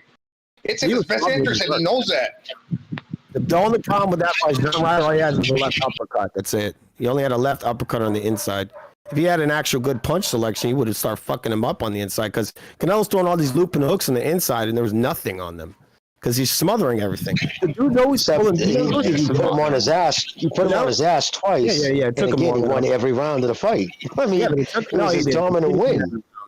I'm going to rescore that again. I don't think he won every round. I think that's an exaggeration. I had Ryder winning. Okay, at best. Okay, what are you going to give him 2 out of the 12? I don't know. I got top. I got to look at it again, but I don't know. He was okay, but even if you give him 2 rounds, that's still a dominant win for Canelo. Yeah, it's a dominant win. Even Naoya Inoue, he lost the 7th round against Stephen Fulton. You know why? Because sometimes you got to catch your breath in order to regain your stamina to knock him out the next round. So like a 10-2 is a dominant performance. 2 is like a masterclass because obviously you're trying hard, you're winning every round. Maybe the dude's he's taking a break and waiting for you to get tired in order to come back on. Also, so sometimes losing a round is not because you actually lost it; it's because you gave it away to recover. In my opinion. Yeah, that's true. Yeah, it makes sense. I mean, you're going to go in full intense 12 rounds, especially when you're dominating the fight. You're going to take a round off here and there. It was not a good showing for Canelo. That's for damn sure. Maybe it was dominant. It wasn't a good, but it wasn't a terrible one. You called it a war. I mean, I wouldn't call it a war at all. They were in each other's chest the whole fight, just going at it. But that's not a war. They weren't trading. It wasn't any war. Yo, Bucho, maybe he meant that they were going at his face was going to war. He couldn't decide which block with the left hand or the right hand. If it was a one-sided war, then it was a one-sided. Yeah, the left and right hand of Canelo were going to war on Ryder's face. Did Canelo eat in that fight?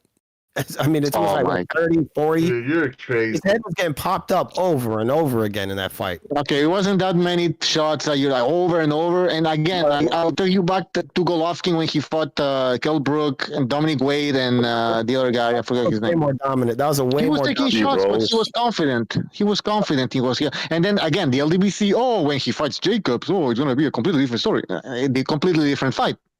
But Triple G wasn't even gassed. Like Canelo was like gassed in the Ryder. Okay, now you're talking about gassing. Okay, so you're talking about he's taking shots. Now you want to move on to what he was getting gassed. He looked very vulnerable. What's next? He looked really vulnerable, extremely vulnerable.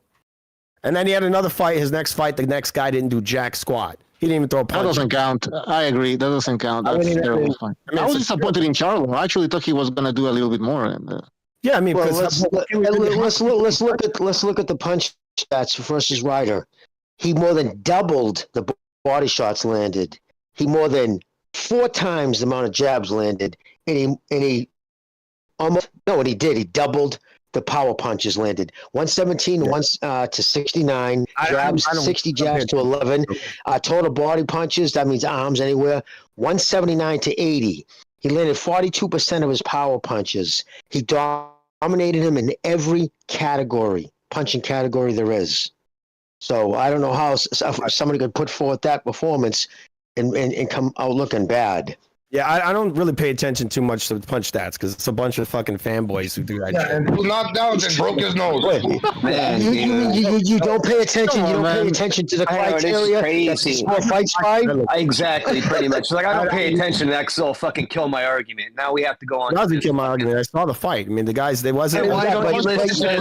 Reported from it. Can you imagine if you bought stock? But I don't read reports based on the company. You might be crazy. Definitely saw that. I saw that he was ready for the pick. But why don't you pay attention to the criteria if somebody wins a fight by? What I saw was a guy who was ready to get crushed. Bro, do you have cataracts on your eyes or some shit? Like, what's going on, man? I just told you he more than doubled every single category. All right. Well, he didn't look good in the fight. That's called a war. He didn't look good in the fight. It's a war, dude. He looked like a guy who was about to lose. If he fights Benavidez, he's going to lose. That's what the lost. And they gave Ryder 1 round. Well, that fight looked like a guy who's going to lose to Munguia.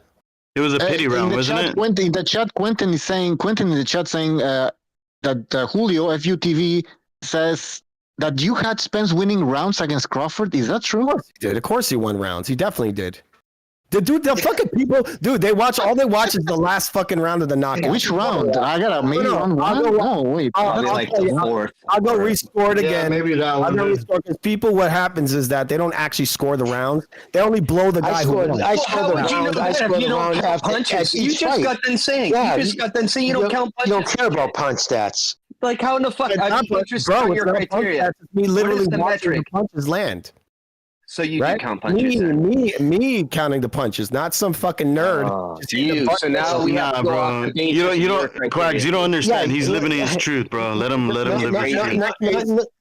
I don't care what the guy who gets paid to do it for a living does. Exactly. He's a fucking cornball who gets paid by the promoter or whatever of the company. Look, they said that. What round? Let me ask you then, brother. What round do you think Spence won? What rounds out of those 9 rounds? How many months ago was that fight? I happen to watch. I've been watching. So you thought PBC was in the bag for Crawford? That shit was like a year ago. Really? Dude, Crawford's fucking garbage. I've trash. You're fucking crazy. You also picked Spence. I remember you picked Spence. You thought it was laughable. Yeah, you picked Spence. Crawford to win. Look, a prime Spence would have crushed it. What do you mean? A prime Spence. Bucho, can I establish something right now? Let me read the doctor's report. Errol Spence was completely unscathed. Outside of minor facial lacerations, he received no broken bones, no concussion, nothing. This is from the doctor. This is from the hospital he was in. No, he didn't. He's worth millions of dollars. You think they're going to say, the motherfucker's got brain damage? How could you really speculate that far where a guy would put his medical license on the line? Hold on. One eye. All right. And they let him get through. Listen, again, you don't know the proper context behind it. Can I finish my fucking sentence? Not you, brother. I'm not talking about you, bro. 100 miles. No, I'm talking about you. Here's the thing right here. Here's the thing here. That was the 3 days after he was in the hospital. They released him from the thing. It was after almost right under 3 days. Yeah. What the report said and what Spence said in an interview, most recent podcast, he said, "Man, I had God in my corner because I pretty much walked away unscathed. Nothing. No. What do you mean? Okay, no broken bones. That's a fact." With brain damage. Wait a minute. What do you think? You got brain damage and they hit it? The doctors hit it? I told you about this in the past. Look, the fucking guy fell out of a car at 100 miles per hour and broke. No, he wasn't. He wasn't going 100 miles an hour when he flipped that car. The car was not going 100 miles an hour when he flipped it. Did you see the accident? Yes. He actually, it's on video, so they can fucking tell you exactly how fast he was going. I'm about to And say, the that's police not really accident. disputable. No, and at the police accident, they estimated that he started to flip the car at 57 miles an hour. But when you're stone cold drunk, you fall out of the car. Minor lacerations. Oh God. Minor lacerations. No broken bones. Just no admit that concussion. you had a bad pick. That's it. The dude got fucking brain damage. I'm not gonna believe that a person falls out of a fucking car in a wreck like that. Why is it when any of your points are challenged, you have crashed my Harley at 75 miles an hour. I crashed my Harley at 75 miles an hour, right onto the cement. No. They said 100. No helmet.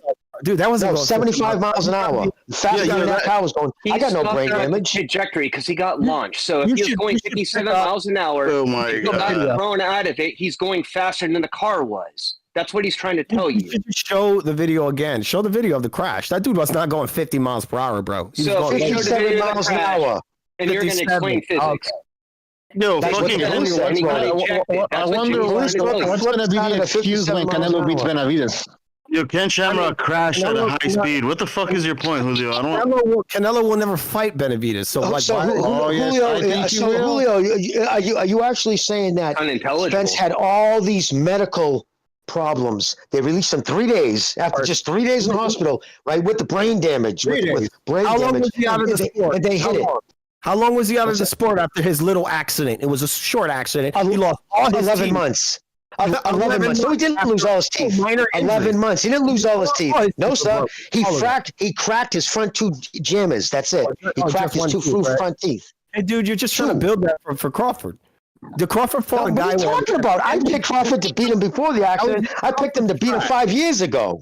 I said, why you think he's so emotionally invested? No. Yeah, he is emotionally invested. What he forgets is that a prime Spence actually ducked Crawford. You remember the easy road excuse? Oh, he's got to cross the street. Crawford's the guy that got to get a bell. He's got to fight somebody. Yeah, Spence reminds me of the. Spence reminds me of the Mexican Monster. Yeah, you know what Spence is reminding me of? Canelo. That's what he's reminding me of. But you guys are all happy for him, right? I can't believe they let him out of the hospital. They let him out of the hospital. This monster that's going to fight Hey, Jimmy, can you imagine how many people would have got sued at that hospital? Not even the person that was actually looking over at it. Right? And listen, the attending physician at the fucking trauma center. You think he gives a flying fist fuck? You think he gives a flying fist fuck who Errol Spence is? He's not going to put his license on the line alive for that fucking flying shit. Especially you get taken to an ER. Those guys are not going to fuck around with that shit. Spence got brain damage, bro. He had brain damage in that fight. Really? How did you get brain damage if you don't even get a concussion? Answer me that. Query me that, brother. No, Jimmy. Query me that. He's right. That's a good point. Spence got brain damage from Crawford because he was blocking with his face. They had images after the accident. The guy looked like the fucking Exorcist. His face was all busted up. So that's what they call it. That's road rash. No. I think you look worse. Jimmy, I think you looked worse after the Crawford fight. After fucking Crawford fight, absolutely. His face was way more swelled up. He had stacked wraps and other shit in his gloves going on, huh? Mr. Exploding Glove. Oh, no. Honestly, Julio's got a point with that, dude. Julio, if you actually said, listen, he wasn't the same fighter anymore because of the cocaine and alcohol, I'd say you're right. That makes sense. Stacking his raps. They actually have it on video. Him stacking his fucking raps. Oh god. I know, but we've been over this over and over again. But hey, you know what, dude? You know what though? No, hold on, guys. Wait a minute. They actually have him on video doing something 100% legal? Yeah, he's stacking raps. Cool. He fought in the right state. Which is legal in Las Vegas, son. It's legal in Las Vegas. The way he taped up the glove. No. Let's not skip past that. You're saying they have him on video doing something legal. I know. What else do they have on video? Wearing boxing shoes? He could sue the commission. That's what Jimmy's trying to tell you right now. It's implicating them. You're crazy. If Crawford would have cheated and he was on video, it's in the rules. If Crawford would have, it's in the rules. But what I'm saying is this though: if Crawford would have cheated and he was on video, I'm telling you, there's no Al Heyman or whoever is in control of Spencer's career, they would have sued the commission. They would have taken a belt from him. I know it's legal in that state, but they're still stacked, dude. They're still stacked But raps. it doesn't. But stacking's legal everywhere. There's no such thing. That was a made up. Julio. Notice how you're moving, like from one. You're moving from. First of all, you're saying that he was concussed. Then we proved that he was. He didn't have a. Now you're talking about the gloves and the wraps and. You heard that guy what's talk? Next? No. I'm asking you. What next? You're using all the LGBTQ plus narratives. You guys don't know Julio.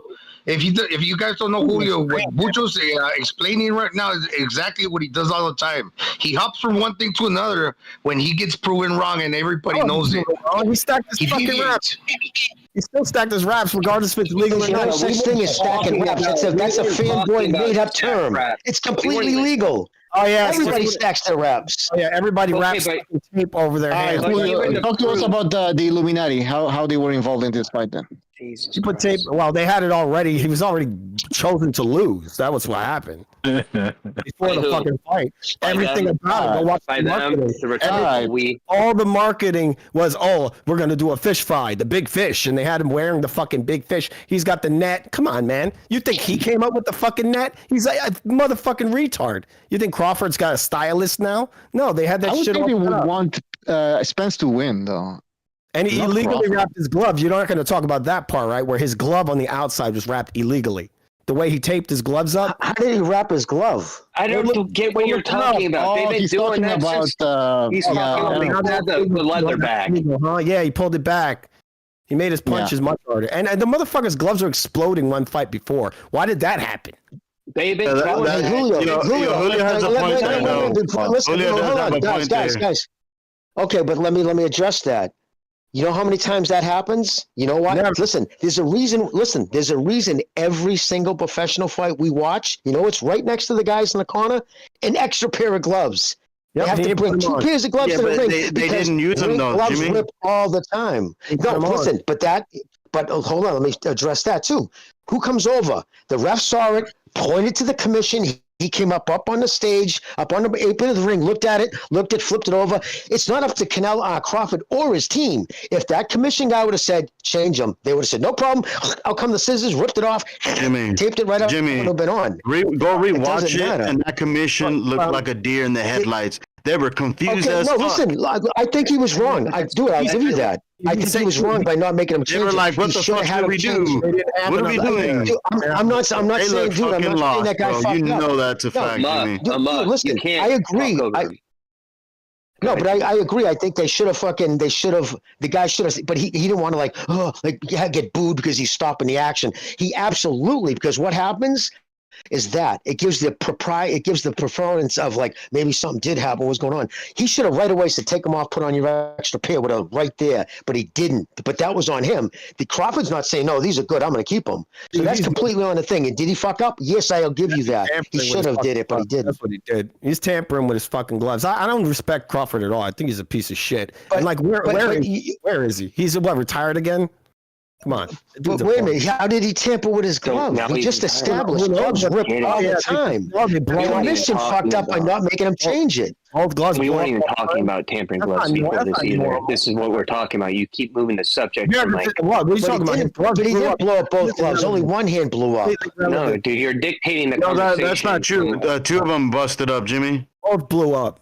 I didn't see the second one. Yeah, both of them blew up. It's very suspicious, dude. But you know what happens? Listen, I bought cars off the line, right? I bought cars it's like you don't buy gloves with made on a Friday. Who knows? It could have been just bad stitching. It could have been dry rot. The point is the commission in a mock, but a mock, it doesn't matter. The ref, like you said, the commission should have had him change him, but he didn't. Yeah, but the commission were lost though. When you go rewatch it, the commission looked lost. They're like, dude, he didn't have another. They look like they lack critical thinking skills. They literally look like they lack critical thinking skills. But I gave you that. Go rewatch it. He didn't have another pair, bro. He didn't have another pair. That's what happened. He said it. What are you talking about? You can't start the fight. The first thing the ref does. They have to. You know why they have to? Okay, Julio. No, I can prove. No, he didn't have another pair. Dude, he said it. What the fuck are you talking about, dude? You can't fight. Oh my God! Why do you think you have a guy with the commission there? Listen, you know why?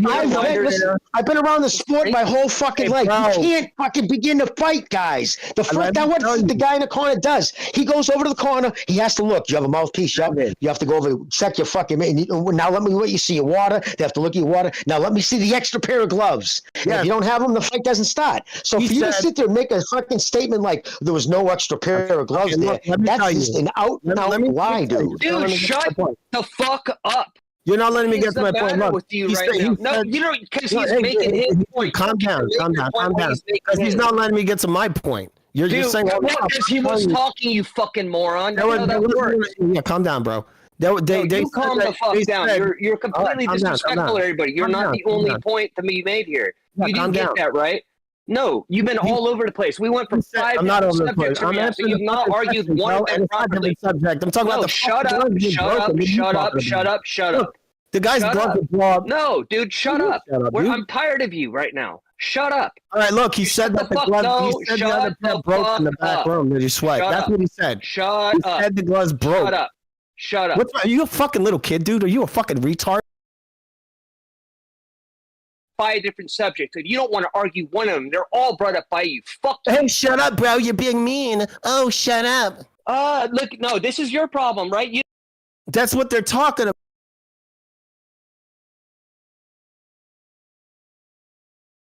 You have no opinions to really make. You just want to bitch, moan, and stir the pot. Stir the pot? Well, everything is relevant. I don't know. Why don't you argue the previous subjects that you were on? We're on the gloves now. We are on the gloves now.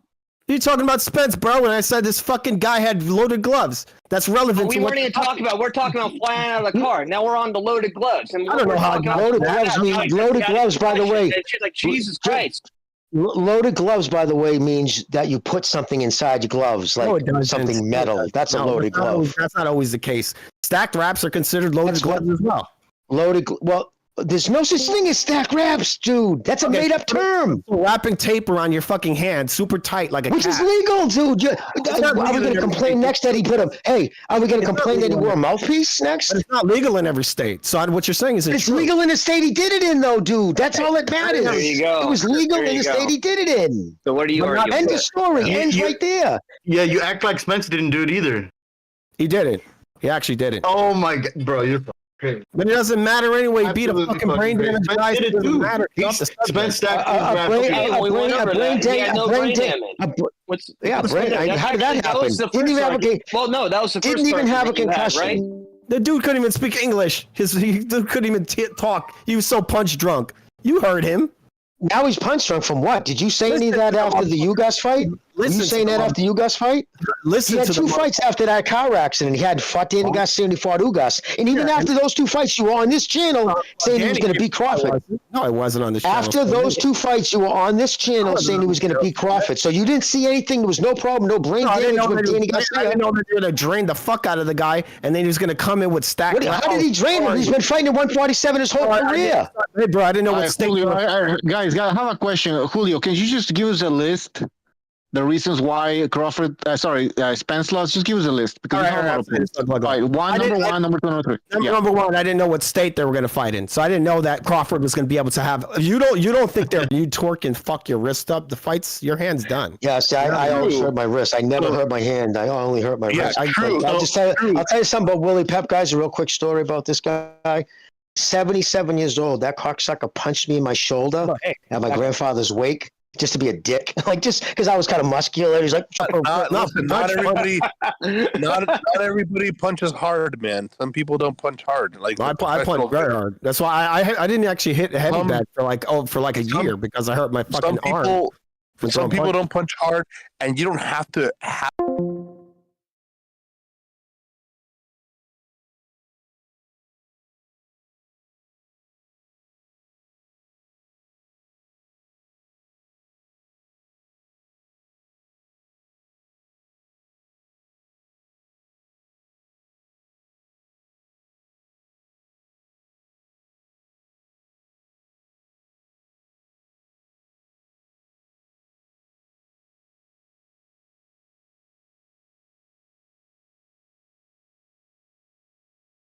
All right, guys. We're gonna end the show. I don't know what the fuck's happening with my internet. Sorry about that. I'm gonna have to fix it. This is too. I mean, it's keep disconnecting, so it's complete fucking shit. I'll try to. Actually, we should have a committee. That's a great idea, especially with this topic of Canelo. Or we have the Joshua Usyk fight. Sorry, Joshua Fury Usyk fight. So I think it's time for another committee. So we're gonna try and do that. I'm gonna try and fix my internet. And yeah, that's pretty much it, guys. Thank you for joining us. We will see you next time. Take care.